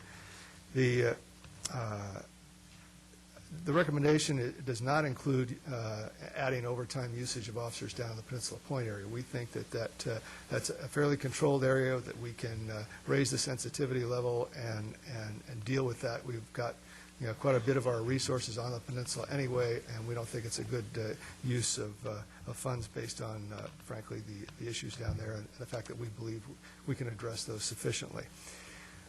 I would be remiss if I didn't point out that it would be difficult to sustain the use of overtime for the Ocean Boulevard, Corona del Mar area on an ongoing basis. Now, I think we could get that done for a period of time, but my concern is that once those resources are allocated, that it will be kind of an expectation. It's kind of like I've told council before on the July 4th additional resources. Once you deploy those additional resources, it's going to be very tough to pull them back because again, the impression would be left that somehow you're leaving people stranded once you pull them back. Perhaps the use of technology is a good middle point to address it, to help us deploy resources down there when there is a problem. But I felt it was important to at least point that out. The other issue in that deployment is, frankly, our officers are called upon to perform a lot of overtime. Frankly, from court, from additional investigative work at the end of their shifts, and so that period of time from 9 at night till 3 in the morning is not contiguous with any of our shifts, and so you basically would hope you have enough voluntary sign-ups. If not, you've got to force people to be assigned to that overtime, and that becomes difficult as well. So those are issues I think it was important to point out to the council. So that's a bit of a snapshot in terms of what we have found, what we've suggested as options, and I'd be happy to respond to any specific questions. Council? Councilwoman Daigle? Yes, Chief. Can you spell out a little bit more the Neighborhood Watch program and how residents can find out about that, and just a little bit more on Neighborhood Watch? Yes. Obviously, we have a very active Neighborhood Watch program. We've got dozens and dozens of block captains throughout the city. I think there's at least 5 different ones in the Ocean Boulevard arena. Typically, what we do is we hold periodic meetings for those block captains to come in to arm them with data and information that they can take back to their constituents in their particular neighborhood. Our concern is that there's not enough neighborhood meetings occurring in those neighborhoods, and so we're concerned that information is getting transmitted back, and that their neighbors are having a chance to get together and air their concerns to their block captain, who can then relate them to us. We're going to kind of force a little bit of that process if we can in the Corona del Mar and Main Beach area, and as well as the Peninsula Point, to try and get us into those meetings and get people to volunteer to host them, to bring some of their neighbors together, so that we can cultivate those relationships and get people comfortable to call and meet with the officers who are assigned to their area, and so that we can kind of rekindle that. So, but our community relations folks at the police department would be happy to provide anybody that is interested in being a block captain as part of that Neighborhood Watch program with the appropriate information. Councilwoman Gardner. I'm particularly interested in the cameras because I think in our area, Corona Del Mar, they're the real solution as far as Little Corona and Pirates Cove, which are very difficult to control. I mean, particularly Pirates Cove. I mean, you really got to take a hike, and at night, that's not an area I really want to be walking in anyway. I mean, it's sort of dangerous. So I think that's an excellent way to go. And I like your suggestions. The gate, I think, is time to put it back. And I think that the residents will be very pleased with what they see in this response. I have a question. In your discussions with the lifeguards on the camera, did they say that those cameras would work at night? No, that's why I said our particular cameras would have to be different because they'd have to operate in a low-light environment. The lifeguard cameras are not designed to do that. As a result, these are more expensive, which is why it's a little bit more money to implement the system for law enforcement purposes. Will they work during the day as well? Or yes, they will. So it has that added benefit. They could utilize them during the day as well if they had a need to. Thank you. And the placement of the cameras for our purposes would be different than theirs. Didn't mean they couldn't use them. It's just that we discussed some of that placement. It looks like one would not necessarily serve the intent of the other's goals. Thank you, Councilman Henn. Chief, I applaud your response here. I think it was very thoughtful and comprehensive, and I'm sure the residents will appreciate that. I do have I just want to clarify, I wouldn't want to leave the residents of the peninsula with the thought that they are volunteering and donating police coverage over to Corona Del Mar at their own expense for their safety.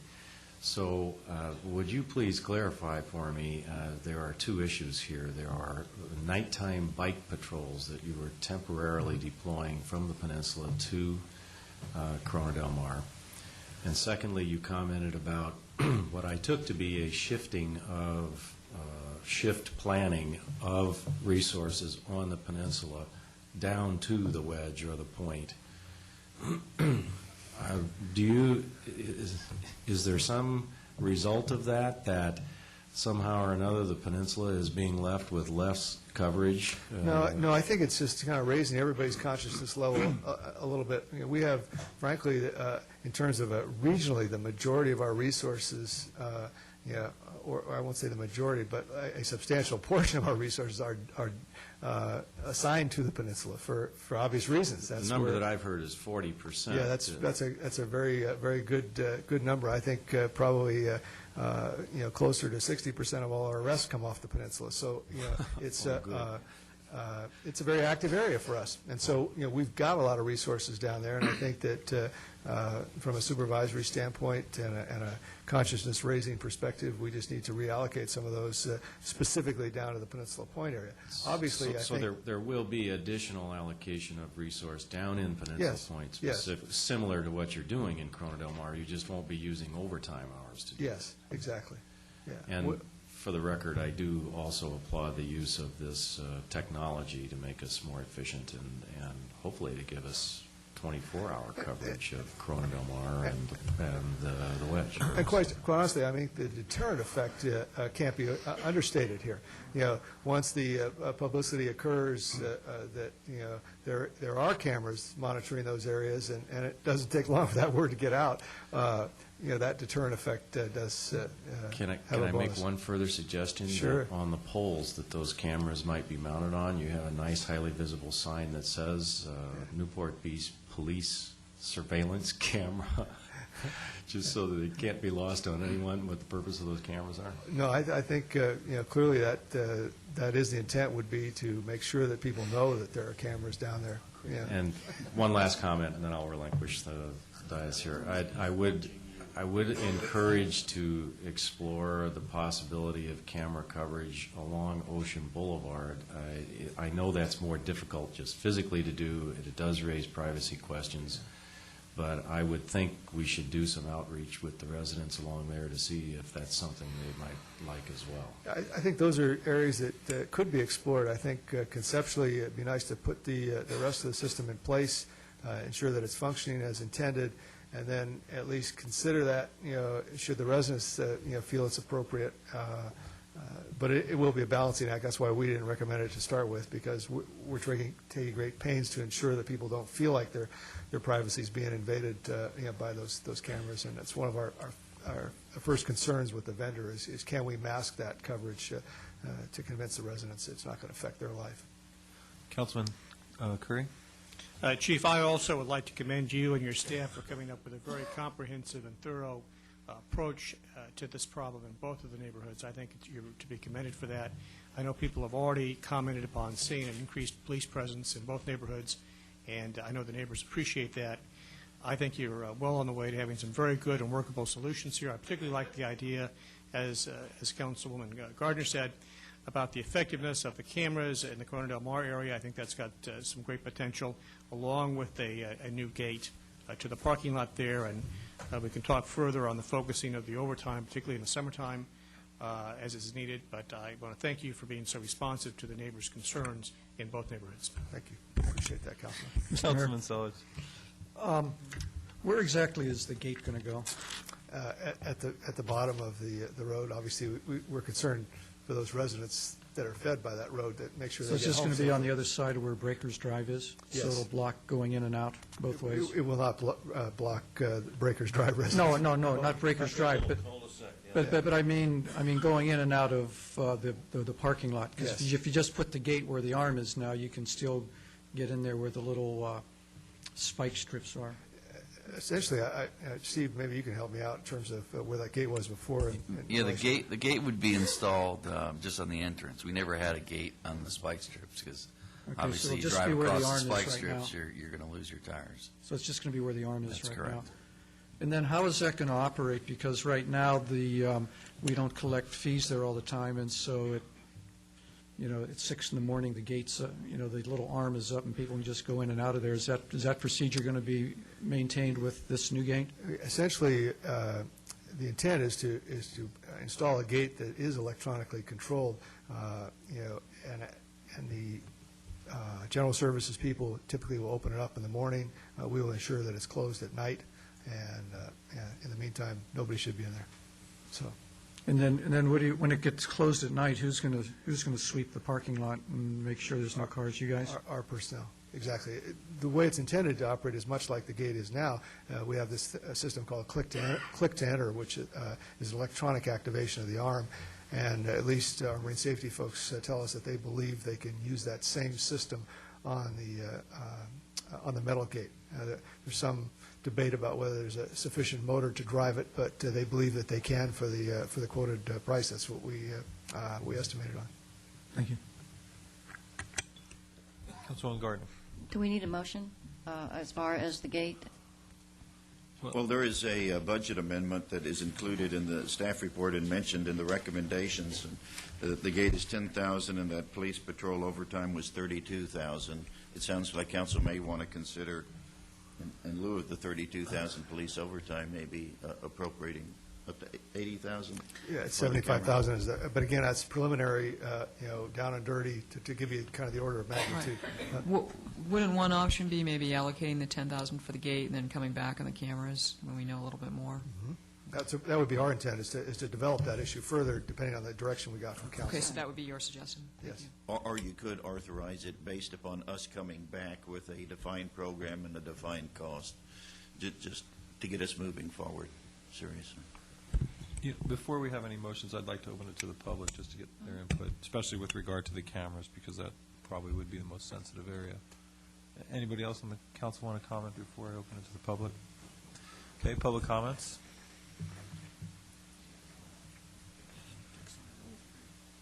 I'm sorry for getting up so much. I'm Dick Nichols, Corona Del Mar. I've talked with the people and been part of the problem here, getting it solved. And, I mean, getting them to get to where we are now. As far as the cameras, I think they're a good idea. I was actually thinking of a little later enforcement time than 10 o'clock. I am aware of people going down there, residents going down there for a late night swim or something like that to maybe midnight or something. The question is if we could, the thinking originally on the permits was impose it from like 1 a.m. to 6 a.m. only. And then people who are visiting there don't have to have special visitor permits or something. And anybody on the street that did not have a permit from that 1 a.m. to 6 a.m. could be cited if the citation was not answered and that same car was found on it, you could tow it. And basically, you're going to get rid of the people causing problems in a hell of a hurry. But the cameras are a good idea, and I think that they have merit. We have to work a little bit on the lighting. I had a lot of feedback on the initial lighting phases that were put in, that they were shining back into people's houses, even up over the berm onto the first row at Ocean Boulevard. But I think all of this is caused the right reaction. It's worked out. We're getting some help there, and the people are becoming more satisfied on the thing, and I think they need to. So I'm very supportive of your actions. I would consider going a little later, though. There are a lot of people that are visiting folks, for example, maybe down on the Breakers Drive, and people that are visiting don't usually leave at 10 a.m. when that's closed. I think you need to just be cognizant of the fact that not everybody is a bad guy doing that, that's going in there, and maybe we don't want to. The cameras would be good. It would show what's going on, and I think it would pick it up. So I have nothing wrong with that. I'm just saying that I was trying very heavily to not get this an imposition on our population. I don't think we want to impose restrictions any more than we have to on how our people who live here use the facilities, the beach, and from a standpoint of your options too, to go down and look at the night lights and do things like that. Thank you. Thank you, Dick. Unfortunately, the beach does close at 10 o'clock for all residents, not just, all people, not just Newport Beach residents, and so 10 o'clock is the limit that we have, and 10 o'clock is the limit that I presume that the police department will be enforcing. Anybody else have any comments on this agenda item? Seeing none, I'll bring it back for a motion. And I'd like to move that we approve the $10,000 for the metal gate and that we get further information on the camera. I'll second the motion. What about the item 3, the funding of the overtime? Yeah. Well, my motion, I expressed my motion. So, to adopt items 1 and 2, but not number 3? Yes. Okay. Do I hear a second? I seconded it. Councilman Henn, do you have something you want to say? Yeah, I guess we don't really know how long it's going to take to come back with a fully vetted recommendation on these cameras, and we want to make sure they work and whatnot. I guess I would like to leave the authorization for overtime in place up till such time as a more permanent solution is actually in and operating. So I guess I would amend the motion to allow for the authorization for the overtime up to the time that a camera solution is in place. I think the maker of the motion has to let that happen, right? No, he can have an Okay. alternative motion if he Would wants. that be a substitute motion? You can do a Substitute substitute motion. Okay, so we have a substitute motion and a second. Is there any other comment on this agenda item? All right, then we'll please vote on the substitute motion as proposed by Councilmember Henn. With council members Curry and Selich voting no, the motion carries. I didn't vote. I'm sorry. Did everybody vote? I didn't. You want to revote? It's too late. You have to all All right. revote. You have to revote. Okay, then please revote. With council members Curry, Selich, and Rosansky voting no, the motion carries. Okay, item number 19. Oh, 22? Before 19? Oh, sorry. I stand corrected. Item number 22 is appointments to the City Council's Citizen Advisory Committee on Intense Residential Occupancy. The staff report shows my appointments up to the point that the report was prepared. As one of the two council member designated council members, I'm appointing myself to the council or to the committee, and it doesn't say here, but I will be serving as the chair of that committee. The other council member spot will be left open at this point in time, and will be a selection will be made within the next meeting or two. The planning commissioner spot will be filled by Michael Torg. The Board of Realtors representative will be Craig Batley. The West Newport Beach Association representative will be Jim Miller. Central Balboa Association representative will be Louise Fundenberg. And the two at-large members from the public will be Bob Rush and Jeff Meyer. And with that, is there any comment by council? Any comment by the public?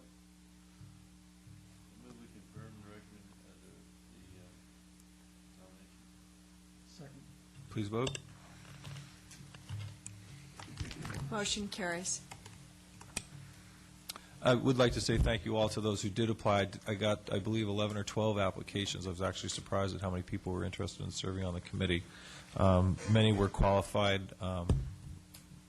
We were lucky to have an abundance of qualified applicants. Certainly, I would encourage those who did not make the committee to please, if you do have an interest in this subject, to be active. We'll be having at least monthly meetings, if not more regularly, and we encourage your involvement and participation.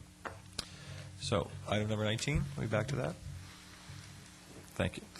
Item 19, proposals from council members Curry and Gardner to address the traffic safety issues at Newport Coast Drive, Pelican Hill Road North intersection.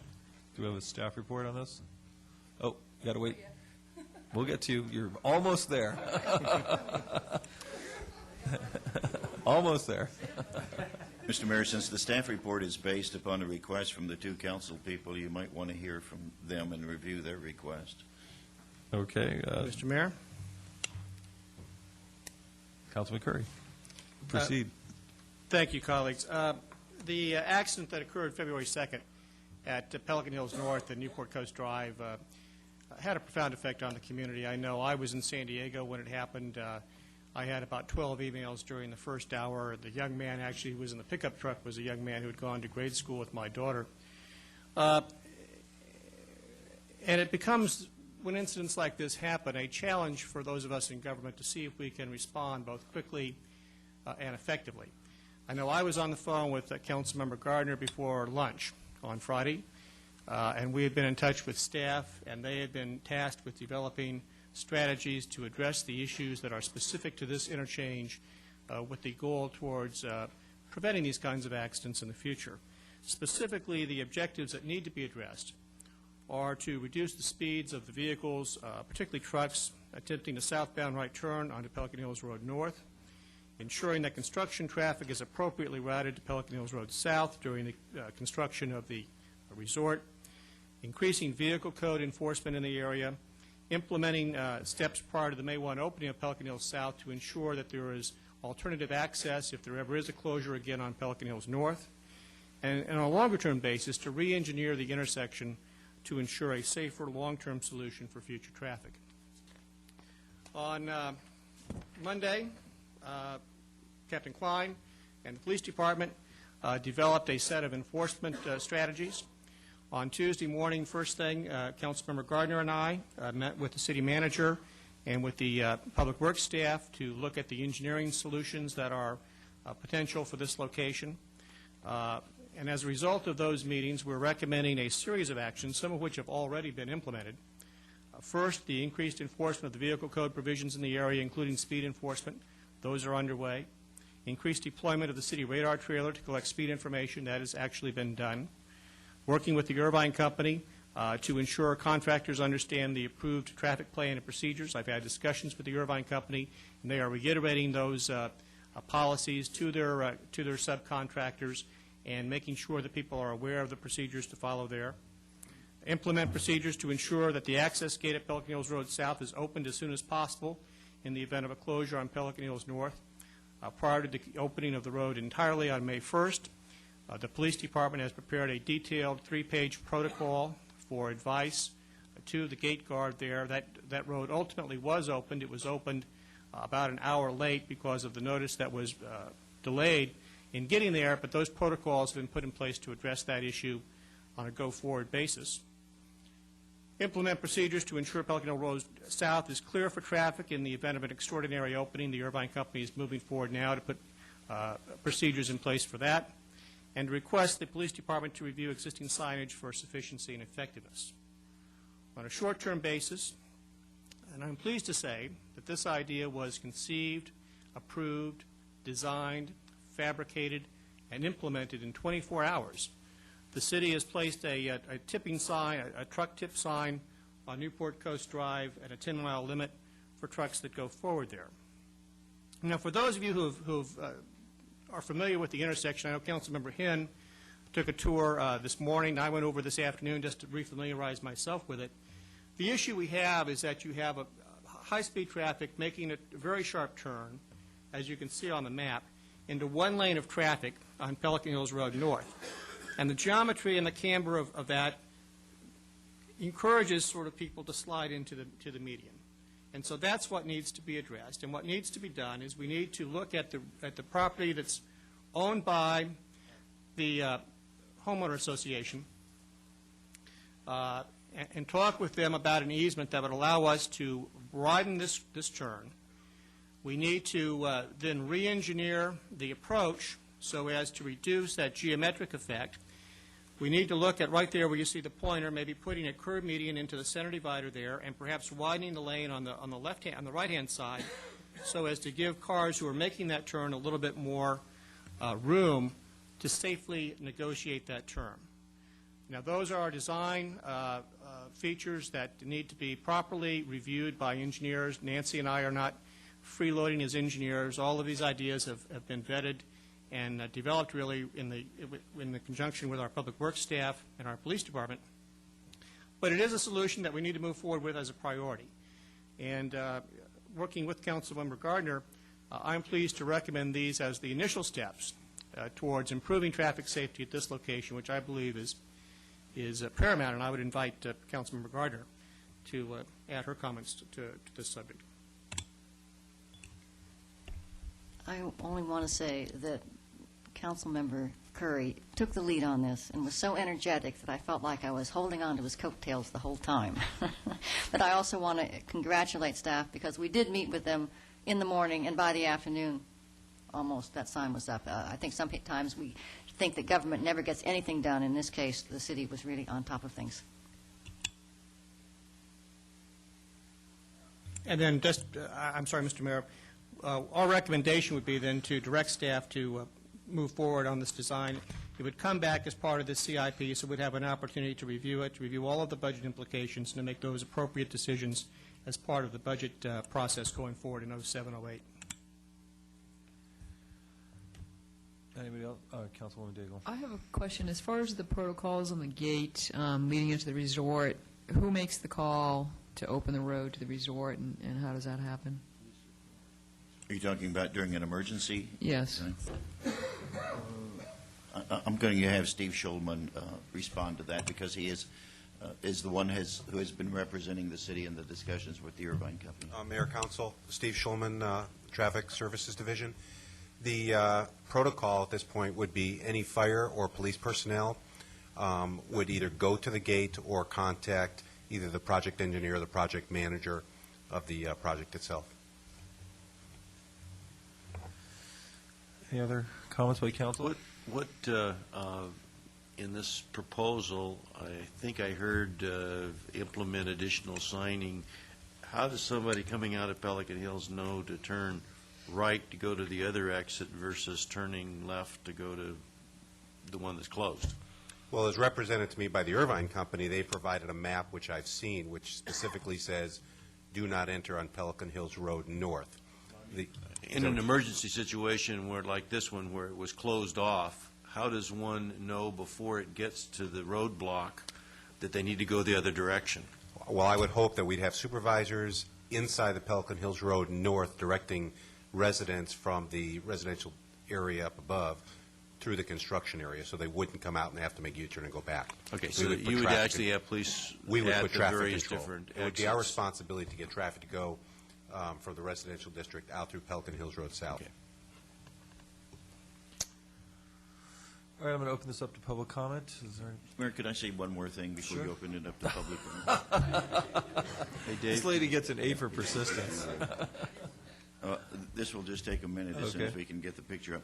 But I know I've heard some people say that this intersection should be closed to cement trucks or maybe trucks, heavy-duty trucks of all kinds. And the city does not have the legal authority to impose that kind of requirement. Well, first of all, they're going to, this Montecito neighborhood right here, people are going to put in patios, need cement trucks. And also all of the residences along Pelican Hill may be calling for cement or heavy trucks to do construction and building amenities.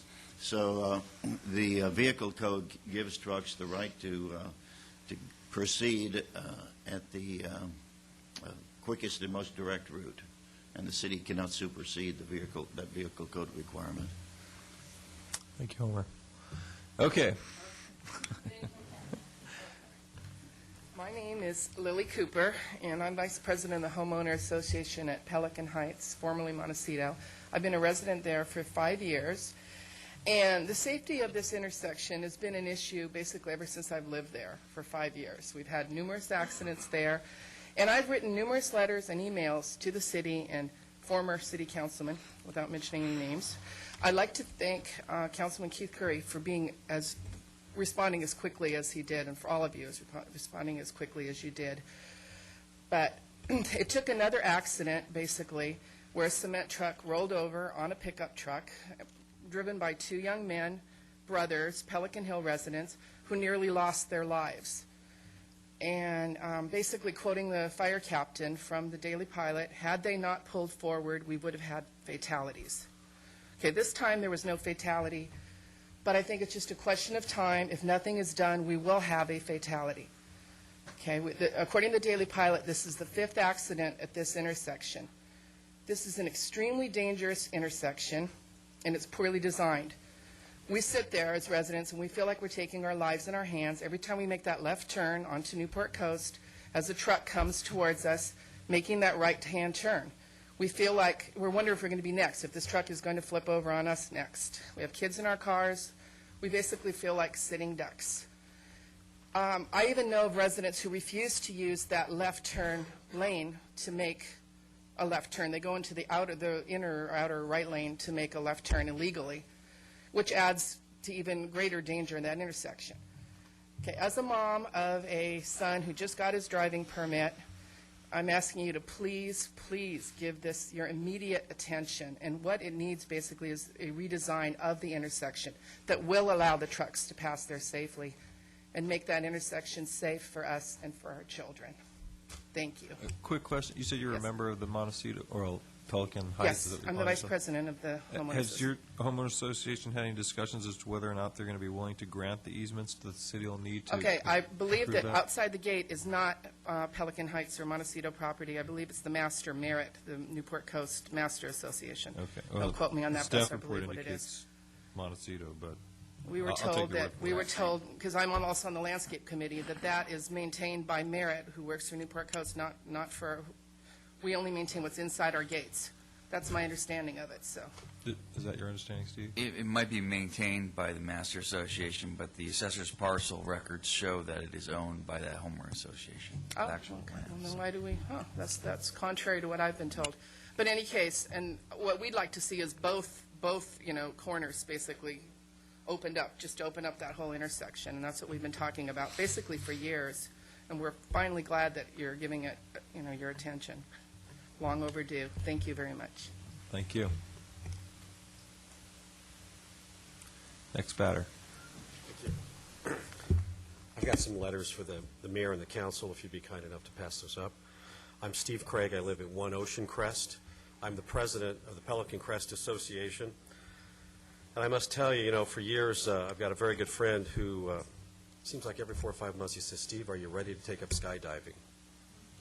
And every year I say, I really don't think I should because it's too dangerous. I'm beginning to think that driving this street is more dangerous than the opportunities I have to skydive. And the comments that we just heard from one of my neighbors is echoed throughout our neighborhood. People are afraid to drive to that intersection. And folks, we have no choice because you gave the Irvine Company free rein to save plenty of money on their grading operation and their construction services. We didn't fight it at the time it came before you all in November to reopen that road. But I can tell you, I was a witness at the accident. I was also one of the people stuck inside the gate because I actually snuck around and came back through the south entrance and was stuck inside while a 16 to 18-year-old woman who was a minimum wage security guard had no one to call, no one to talk to, and knew that she was not allowed to let anybody enter or exit that wasn't a construction vehicle. We were there for well over an hour. The accident occurred at 10 o'clock in the morning. Nothing was done until 10:40. Many residents in all 3 associations were heavily inconvenienced. I know that 2 people missed flights because of it. I know that I had a flight delayed because of it. This is a problem, and the Irvine Company did nothing about it that day. The only person that was there of any authority was a gentleman who was a supervising contractor for Suket Engineering, and he didn't know what to do. So you had an engineering contractor and a young woman security guard. They were the ones controlling that site that day. I would ask in this interim period, this stub period before the street opens, that the Newport Beach Police Department take control of that situation. They were at the corner in force. They had plenty of officers there, yet everybody else was stacked up, and you can see from the photos that I've included, just sitting there waiting to try to get through. You had many cars along Newport Coast Road, a road that was got a design speed of 60 miles an hour. They were parked along the roadway getting out, trying to figure out what was going on. And then you had cars stacked up on Pelican Hill Road North, partway down the hill, trying to get out. Yet no one could do anything. There was no Irvine Company representation. There was no Irvine Company response. And don't fall into the trap of their spin. They said they had the gate open in 20 minutes. I can bring 10 witnesses here today that will tell you differently. They did nothing. But now it's time for you to do something. I'm very appreciative of Councilman Curry taking the initiative. I don't want to say it's too little too late. The Taraminos are quite happy tonight. There was their sons that were in that vehicle, neighbors of ours, that would have been killed had they been parked 4 feet further to the back. The gentleman that was in the vehicle a couple years ago when the cement truck also rolled on him, he wasn't quite as lucky. He was airlifted to a trauma center, is recovering from his injuries. There have been many incidents and accidents there. It's not only time to do these short-term fixes, it's time to make the investment in fixing this property. And I feel badly for you to a certain extent. You guys didn't design this intersection. This was a famous Orange County design. We're left with many of those with our streets in our neighborhood, so we're quite familiar with how capable they are. But you do receive the ad valorem benefit of our neighborhood. Large numbers of tax dollars coming to you. And you're now the responsible government agency that oversees this. We as homeowners expect you guys to take action and fix this. We, again, acknowledge, Mr. Curry, your efforts, Mrs. Gardner. We appreciate that, but we'd like you to take a stepped-up action and get this intersection redesigned. I'm here to answer any questions if you have any. Thank you, Mr. Craig. Appreciate your time.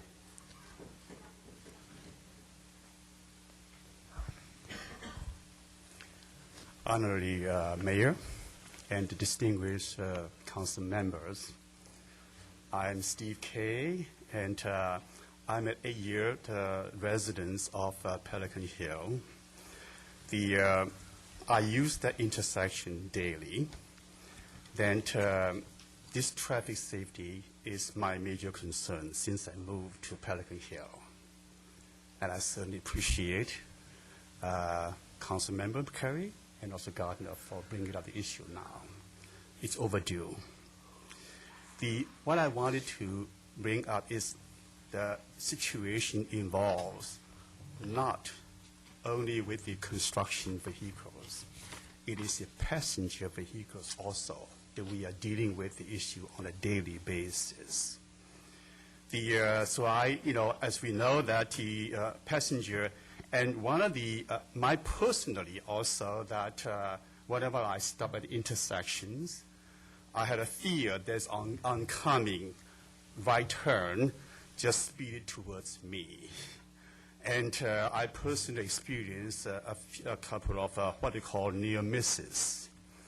Then the area that when the resorts opens, I think in May the 1st, we're going to be expect a lot more tourists as well as visitors who are not familiar with the terrain of this the specific terrain that we're experiencing.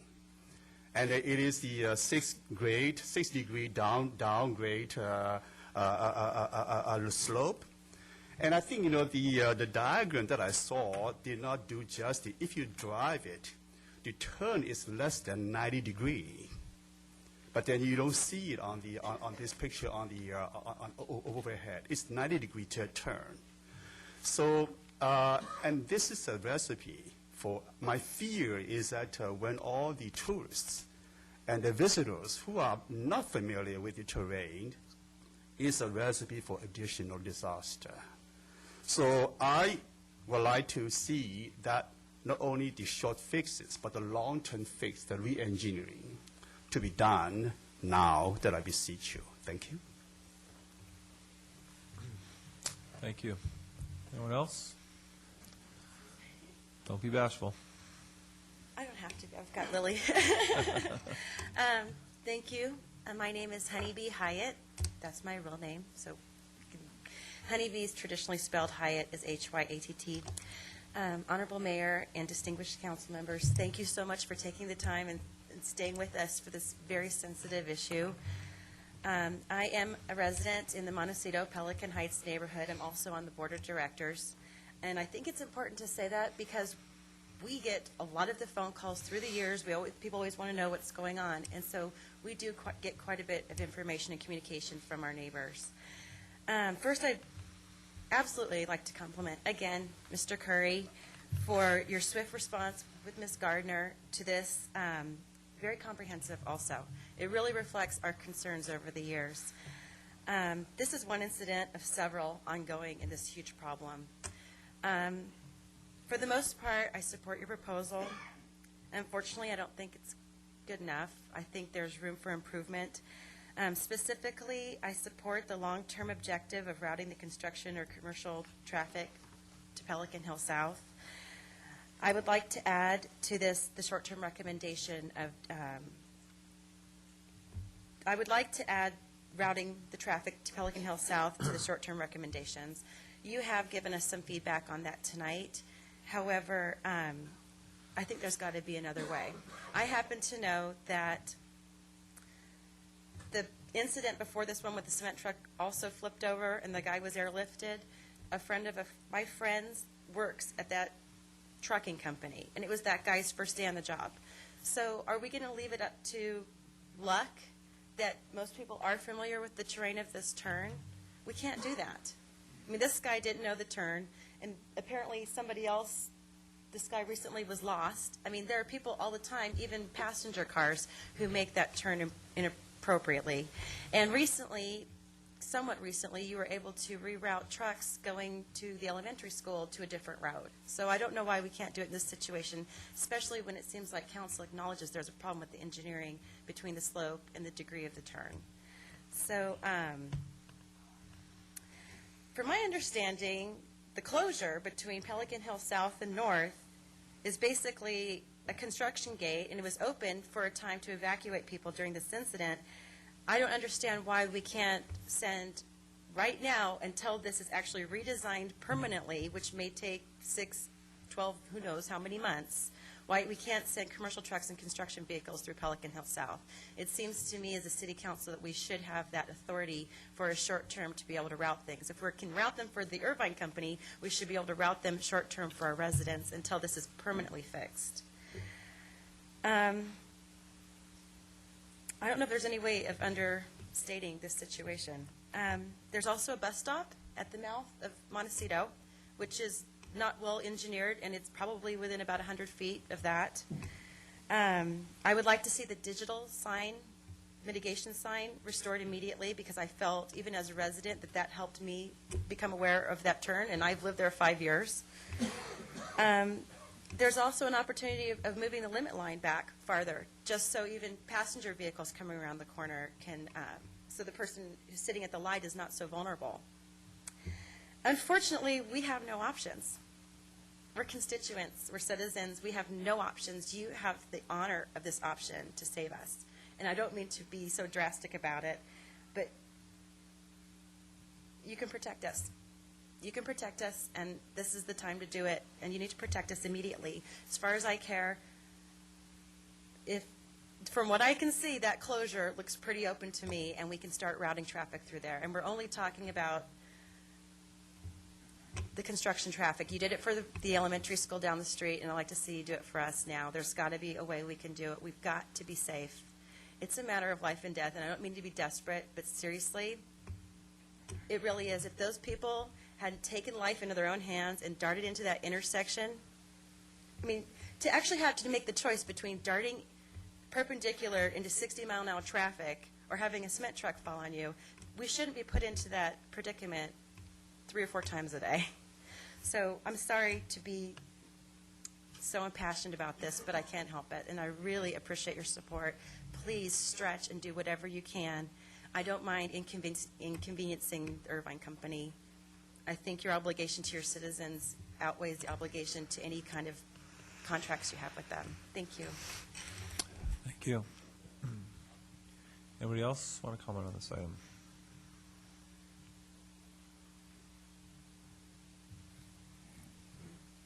Hi, my name is Charles Bolas, and I am a resident of Pelican Hill, and I would certainly like to thank everyone, especially Mr. Curry and Ms. Gardner, who jumped on this immediately. As a former trauma surgeon and a pedestrian who happened to have walked around that corner the day of the accident, I can tell you in no uncertain terms, from someone who spent their life dealing with traumatic injuries, the intersection is badly designed. Anyone who has had a basic course in physics would see the way that slopes downward, and then it turns at an acute angle. It's extremely dangerous, and I don't want to be redundant because what the other residents have said is I am perfectly in accord with that. I think an immediate fix, I don't know if this is legal, but perhaps in that right turn lane coming down Newport Coast Drive, some speed bumps can be put in, because it is not just the trucks. Cars come flying down there, and when you're sitting at that light, at that intersection, waiting to make a turn left onto Newport Coast Drive, you feel like a sitting duck. You can see the cars sloping. More than half of the people in those cars are on cell phones. They don't realize how fast they're coming into that turn, and all of a sudden you see the car lunge forward, and you're just waiting to get hit. So I think anyone on the council, if they have a few minutes, all you need to do is sit up there for 5 minutes, and that will make the decision quite obvious. The second thing, the last meeting, we had this whole discussion about how the gate would be opened for residents to get out through Newport Coast South. I happened to drive back through the intersection before the main wrecker came into place to right the cement truck. So I went down the bottom of the hill and very carefully drove up through the resort area. I got to the fence, and the girl did not want to let me through. She had no clue that there was an accident, and this is a half hour after the fact. In fact, it's more than a half hour after the fact, because I was on foot when I saw the accident. I had to walk home and then get in my car and come back, so there was quite a bit of time there. So driving through, she refused to let me come through the gate until I said, look, I'm a physician. You got to open the door. We have a right to come through this gate. She had no clue that there was an emergency. So I think the hyperbole from the last meeting about how instantly the gate would be open, that's a joke. So I hope you gentlemen and ladies address that situation. And one other thing for the immediate slowing, as you see, it's not only the trucks, it's the cars. Perhaps some road bumps can be put in there. That's an immediate fix because everyone slows down when they come to road bumps, or some grading to at least wake you up, because you come into that turn, and I'm telling you, you're coming from 60 miles an hour, and all of a sudden you're sloping down, and then you're into an acute angle turn. So please pay attention to that. You don't, nobody wants to look like some of the victims I've taken care of all my life, and that is a death trap, believe me. Thank you. Thank you. Anyone else?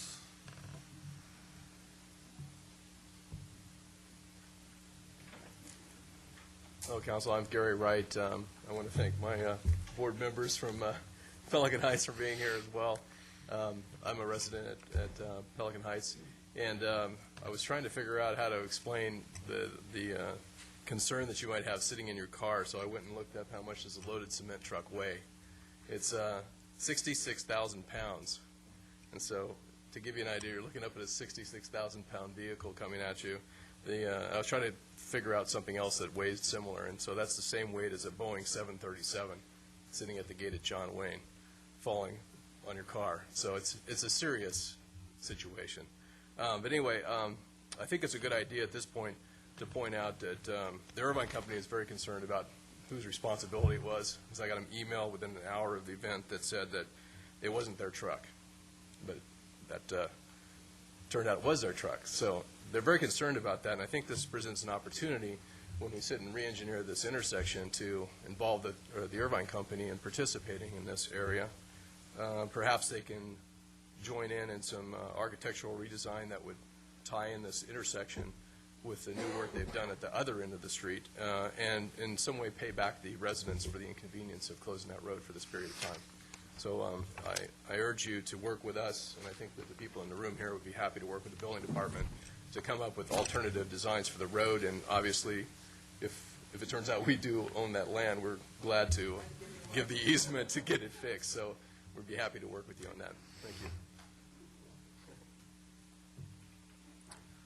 Anyone else? Or I'll close public comments. Does the council wish to make any further comment? Excuse me.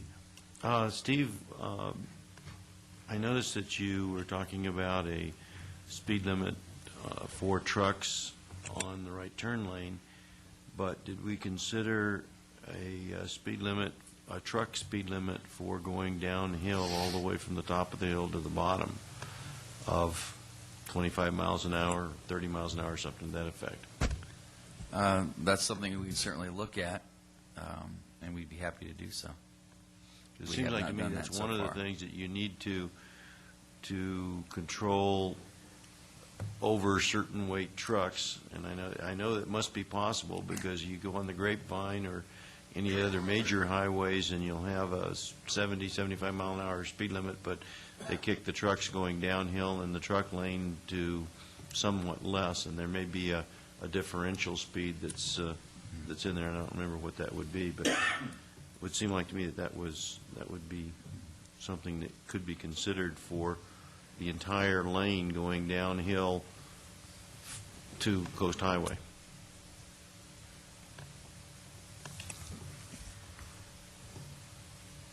Is that it done? Yep, for right now. Councilman Curry? Mr. Mayor, I would move the staff recommendation to approve and direct staff to implement the specific list of safety improvement measures recommended in this report, and to direct staff to report back to the council and community every 3 months with information regarding the effectiveness of these measures. And I would also add to that an evaluation of Councilmember Webb's suggestion relative to truck vehicle speed on Newport Coast Drive.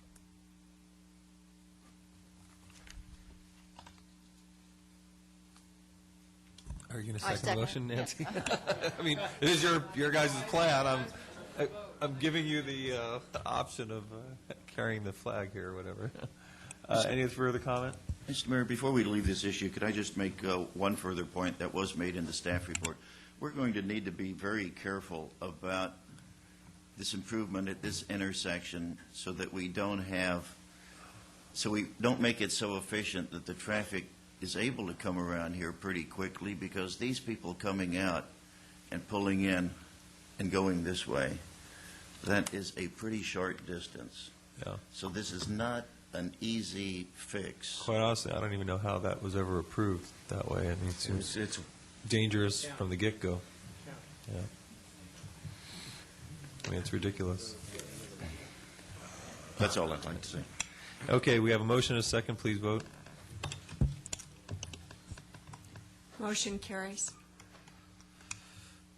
Our next agenda item, number 20, subject is the TOT incentive program for the Crystal Cove Historic District. Dave, are you giving the staff report on this? Mr. Mayor and council members, this is an item that is fairly thoroughly explained, I hope, in your staff report. And for the folks at home, it's a proposal to consider allocating the transient occupancy tax generated at the Crystal Cove Historic District, which is on our southeasternmost part of the city, and returning it to the Crystal Cove Alliance, which is a nonprofit firm that operates the cottages and is charged with renovating the remaining cottages that are not renovated, to allow them to use that revenue, which is roughly about $90,000 a year at this point, to put that back into the projects, including using that to match grant funds and private donations, so that more of the cottages can come online faster. And that's at least the goal of the incentive program. And again, I think the staff report is fairly self-explanatory. Let me note that Laura Davik with the Alliance is here, as is Dan G. and Rich Roselle with California State Parks. They're in the audience behind us, waiting a long time here. Councilwoman Gardner? I support this. It's a sort of an irony, because I wanted those cottages out of there. I just wanted a beach. But taking a tour of what they have done, this is an opportunity for people to live on the beach the way we used to live on the beach before we became the Gold Coast, before we became the gold standard, before we became whatever we are with all these multi-million-dollar beautiful houses. It was just a place to live. You like the beach, and lots of characters there, and they've done a wonderful job. They haven't done a Disney job on it. They've done a wonderful job that you feel like you're in the 50s, and when this was just a small, slow-poke beach town. And the opportunity for people to do this for you can have a family of 4 for $160 a night. I mean, you can't go to a Motel 6 in some, I won't mention Inland City because I don't want a bunch of emails from their council members, but you can't do that nowadays. So this is a really great bargain. And I think that if we do this, there's some other things that might benefit us. The Coastal Commission, I think in our packet at least, there's a letter from Peter Douglas. He's very enthusiastic about this project, and by supporting it in this way, you never can read the Coastal Commission, but maybe we get some extra brownie points too on some, might pay off sometime down the road when we want something from the Coastal Commission. So I'm hoping that we'll support this. Mr. Mayor, I think I'm the only one that's had the opportunity to spend 4 nights at Crystal Cove. I did so in the middle of January, and Laura gave me a tour of some of the facilities they have, and a lot of their wishes to expand the site. But you can actually get a family of 9 but you're not supposed to hear that. 4 grandchildren and their parents were an interesting experience for 4 nights, and it was right on the beach, and you literally do move back in time to the 30s and 40s, but there is a little Disneyland. You walk in and you expect to get this gas stove, and there's a little sign above it that says this is for appearances purposes only, and and they have a microwave that's covered up. But at any rate, I highly support this also, and I would move the recommended item and hope that we can get a second, because I think this is a great expenditure, and the sooner we can get more units restored, the more we'll be able to get to restore more units. I second that motion. Councilman Curry? Sorry, Selitz? Sorry. It's late. It's getting late. Well, I'm not in favor of this, and it has nothing to do with Crystal Cove. I think it's a fine project. I just think it's bad policy to take our TOT revenue and pour it into one project. It sets a precedence. We have other historic properties in the city that could possibly be asking for similar treatment, the Balboa Inn, the Doryman, can name any number of properties. And who knows where that might take us eventually. And I think that if we want to support Crystal Cove, that we ought to do it on an annual basis. I don't like the idea of getting into a long-term contract on it. And it should compete in the budget with other projects. There's a lot of needs in the city. $90,000, although it doesn't sound like a lot, I took a look at the list of all of the projects that didn't get funded in last year's budget, and there's a lot of things that are needed, just basic things, whether it's curbs and gutters and streets, bulkheads, seawalls, things of that nature. And so, this should compete against other projects on an annual basis, and in those years that we have the funds to support it, we can support it. In those years that we don't, we use that money for other purposes that it was intended to, and not to give it back to any one project. So I'm not in favor of this. I think if we want to contribute to Crystal Cove, we should put it into consideration in all the other projects we have coming up in our budget this year, and let it compete heads up against other needs in the city. Thank you. Councilman Henn? I just want to make sure I understand. All $90,000 here has not formerly gone for this purpose. It's gone into the general TOT revenues of the city. Is that correct? So and that includes the CDB portion of it, right? Well, this has only been open since June. All right, so but we haven't gotten 90,000 yet. Okay, but in any event, the entire 90 is what we're talking about here. It's not some portion. Correct. It's the entire 90,000. Whatever is earned at TOT, which is estimated to be 90,000 on an annual basis, will be rebated back in the form, some form or another. Councilwoman Gardner? Daigle.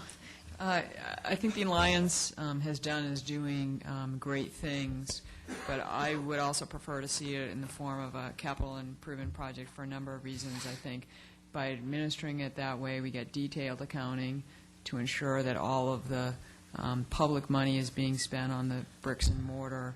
And then also, while it's a great project, it is a project in every sense, and I believe that it should be evaluated and funded, as are all of the other projects in our community. I guess I'll weigh in here as well. I also took a tour of the premises, compliments of Laura. She was a very gracious host and gave me the red carpet treatment there. And I went there kind of skeptical about the whole project, and I left thinking, well, gee, this is kind of a neat place and someplace that maybe I'll try and rent a cottage on February or whatever the next, March 1st, I guess it is the next time. You've got to rent them in 6 months in advance. But I also have reservations about this.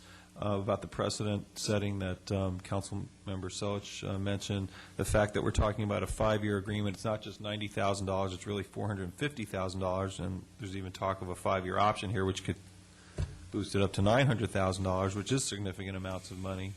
I know in my district, there's plenty of projects that I'd like to fund, and certainly this would need to compete, at least on an annual basis, with other projects. If the council's desire is to move forward with this, I certainly would like to see the agreement come back to us. This authorizes the city manager to execute an agreement based upon a term sheet which is attached, but I think there's a lot of other terms that we need to think about. You know, who's going to hold this money? How long do we have to, do they have to spend the money? I mean, what my understanding is that this is another $20 million or more to complete this project, and the funding is not in place. We'd probably be the first to offer some kind of guaranteed funding for the next phases of the project. So I'd be concerned about that. Also, I understand that there's a master plan being developed, but it's not quite ready yet, and I certainly would like to see that. Don't worry, Laura, you'll get your chance. I'd certainly like to see that before we were going to allocate money towards this. But, you know, again, it gets back to I really just don't support the request as presented. I would like to see it on an annual grant basis. So that's just my opinion on it. Is there anyone else before I open up to Laura? Come on up, Laura. Honorable Mayor and council members, we greatly appreciate your entertaining the idea of becoming a part of this project, which we feel is really become a broad-based community project. It's become a model for the new state park system. It's a public-private partnership between a lot of people in the community and state parks. So we greatly appreciate your considering this. With me tonight is Dan G., our chairman, and Dan is overseeing the master restoration plan and can answer a lot of questions regarding that. Where we are on that is that we do have a completed plan. It has been estimated at $20 million, and the restoration, as we envision it, will take place in 2 additional phases. The remaining phase, completing the lower level of the historic district, is estimated about $5 million. That includes the Outdoor Educational Commons, which is this wonderful educational venue, as well as the House Museum, and some operational support. The big chunk is still the North Beach area, which we will call Phase 3, and that includes 17 cottages, which will then go into the overnight component. I'm sure you might have some financial questions that Dan might be better served at answering than myself. Also, Rich Rosell is here to answer additional questions. We welcome the opportunity to discuss this in any way we can. We're very aggressively trying to get this project completed. We'd like to see it completed as soon as possible. Each day that goes by, it becomes a little bit more of a task for us because more historic fabric is lost. So if you have any questions, I'm here to answer them, and I'm sure Dan is as well. And thank you for your consideration, and we look forward to working with you in any way we can. Thank you. Thank you, Laura. Anybody have any questions of Laura? Or I have one question. If we were to contribute the $90,000 a year, how long would it be before you would end up spending it? We would actually put those funds to use immediately. Dan, why don't you come up and explain a little bit about the planning that we have underway at this point and architectural engineering. Thank you. Again, I'm Dan G., Chairman, Crystal Cove Alliance.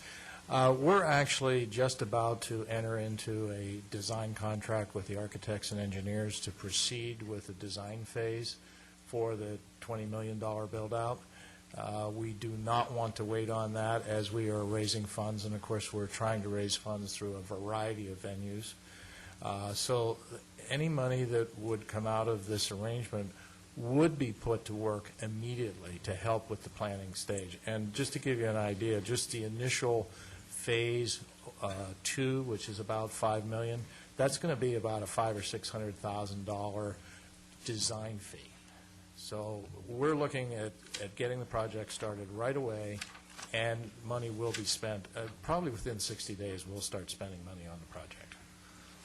Well, as I'm reading this term sheet, it says here, the funds are only to be used to restore those cottages that are not restored to date and which will be placed in the rental pool, not for the I think the $5 million, isn't that for the, more the community, the educational activities and those buildings? Phase 3 is really the cottage, the rental cottages. Yeah. So this money wouldn't even be, as it's set up in this term sheet, applicable to that project. Thank you for reminding me. I'm not as familiar with it as maybe I should be, but if that's what it says, then I stand corrected. But the project will start it as I stated. So the money could be put in a trust fund to wait till, those 17 cottages begin their design phase, which could start in 6 to 12 months. It really depends on other sources of funding, which I don't know if Rich wants to comment on or not, but he's here representing the state of California, and we're trying to obtain funds through Proposition 84 to get that part of the project started. Are you willing to speak on that?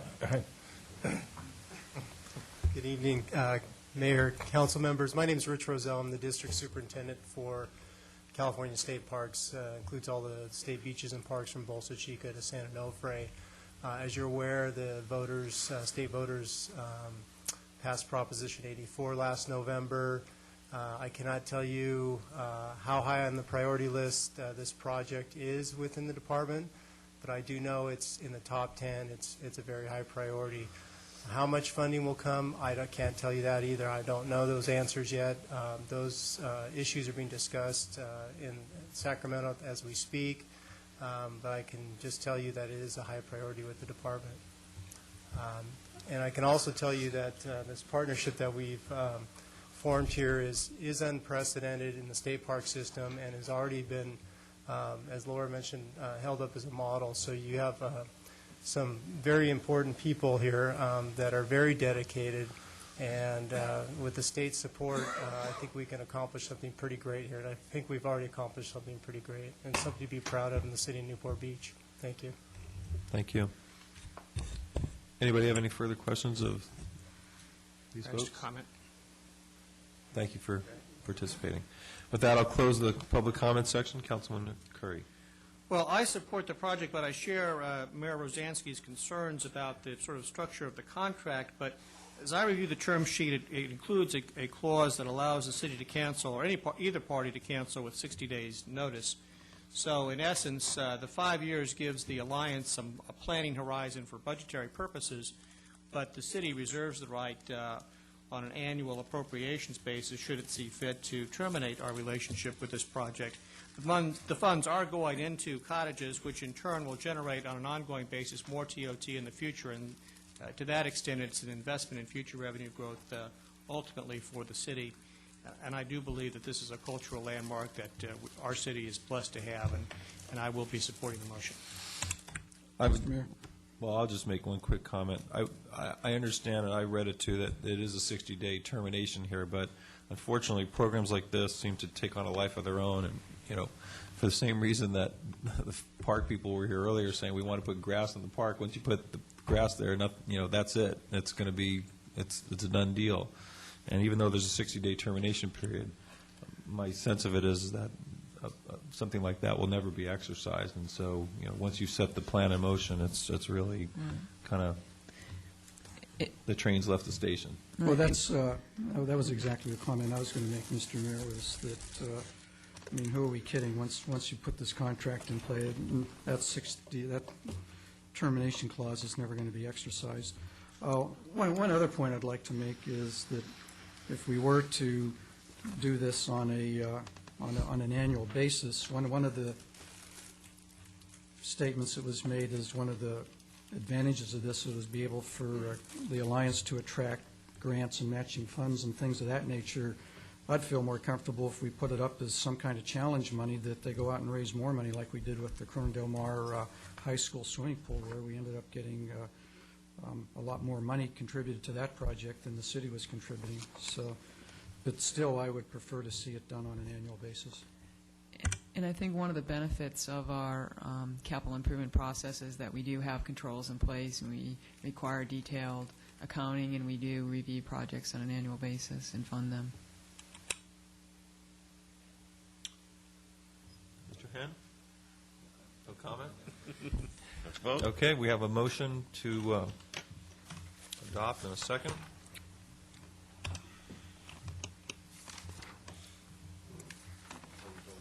Yes. With council members Henn, Selich, Rosansky, and Daigle voting no, the motion fails. It is a worthwhile project. My hat's off to you for the things that you've done there. Certainly, I think most of us have said we might consider it on an annual grant basis, so if you'd like to proceed on that basis, I encourage you to speak with Assistant City Manager Kiff and Councilmember Gardner about that. Thank you for coming tonight. Well, that almost concludes our meeting tonight, but City Clerk asked me if I wanted to adjourn in the memory of Sid Sofer, and I said, sure, why not? You know, I didn't know Sid, and I was involved in City Council when Sid was around. I hear he's quite a character, and some people might call him a community activist. Others might call him a gadfly at the City Council.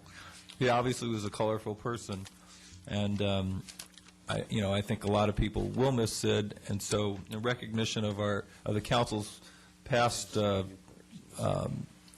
battles or parrying or whatever with a worthwhile opponent, we will adjourn in the memory of Sid Sofer. Thank you. Good evening. I actually knew Sid. You're going to admit to that, huh? Yeah, I knew that. Okay. Well, my wife and I, when we got married in 1966, lived across the street, 19th to 20th Street. And we had some wonderful experiences in Sid's Blue Beat. And I then came to work for the city and watched him use the city's law library to file his Supreme Court case against Costa Mesa. I had a number of run-ins with him when I dared to ask him to provide improvements in front of his property. And but it was always and I had to sit through planning commission meetings where he punished the planning commission for not voting in favor of a request, because he would come down and comment on, take his full 5 minutes on every item of the agenda.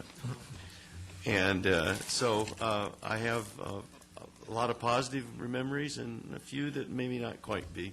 But Sid was a person that could always, when he was commenting on those various different issues, he tied in to the point, and there was always a little humorous dig at the very last to where you had a smile when he sat down.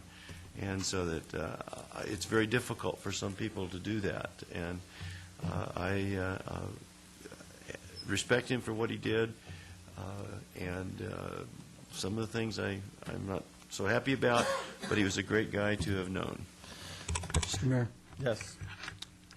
I can't say that I knew Sid, but I can say that as a young man, one evening I was personally escorted by him and another unusually large man out of his restaurant. And he was a character. He made a hell of a linguine and clam sauce there, too. We're adjourned.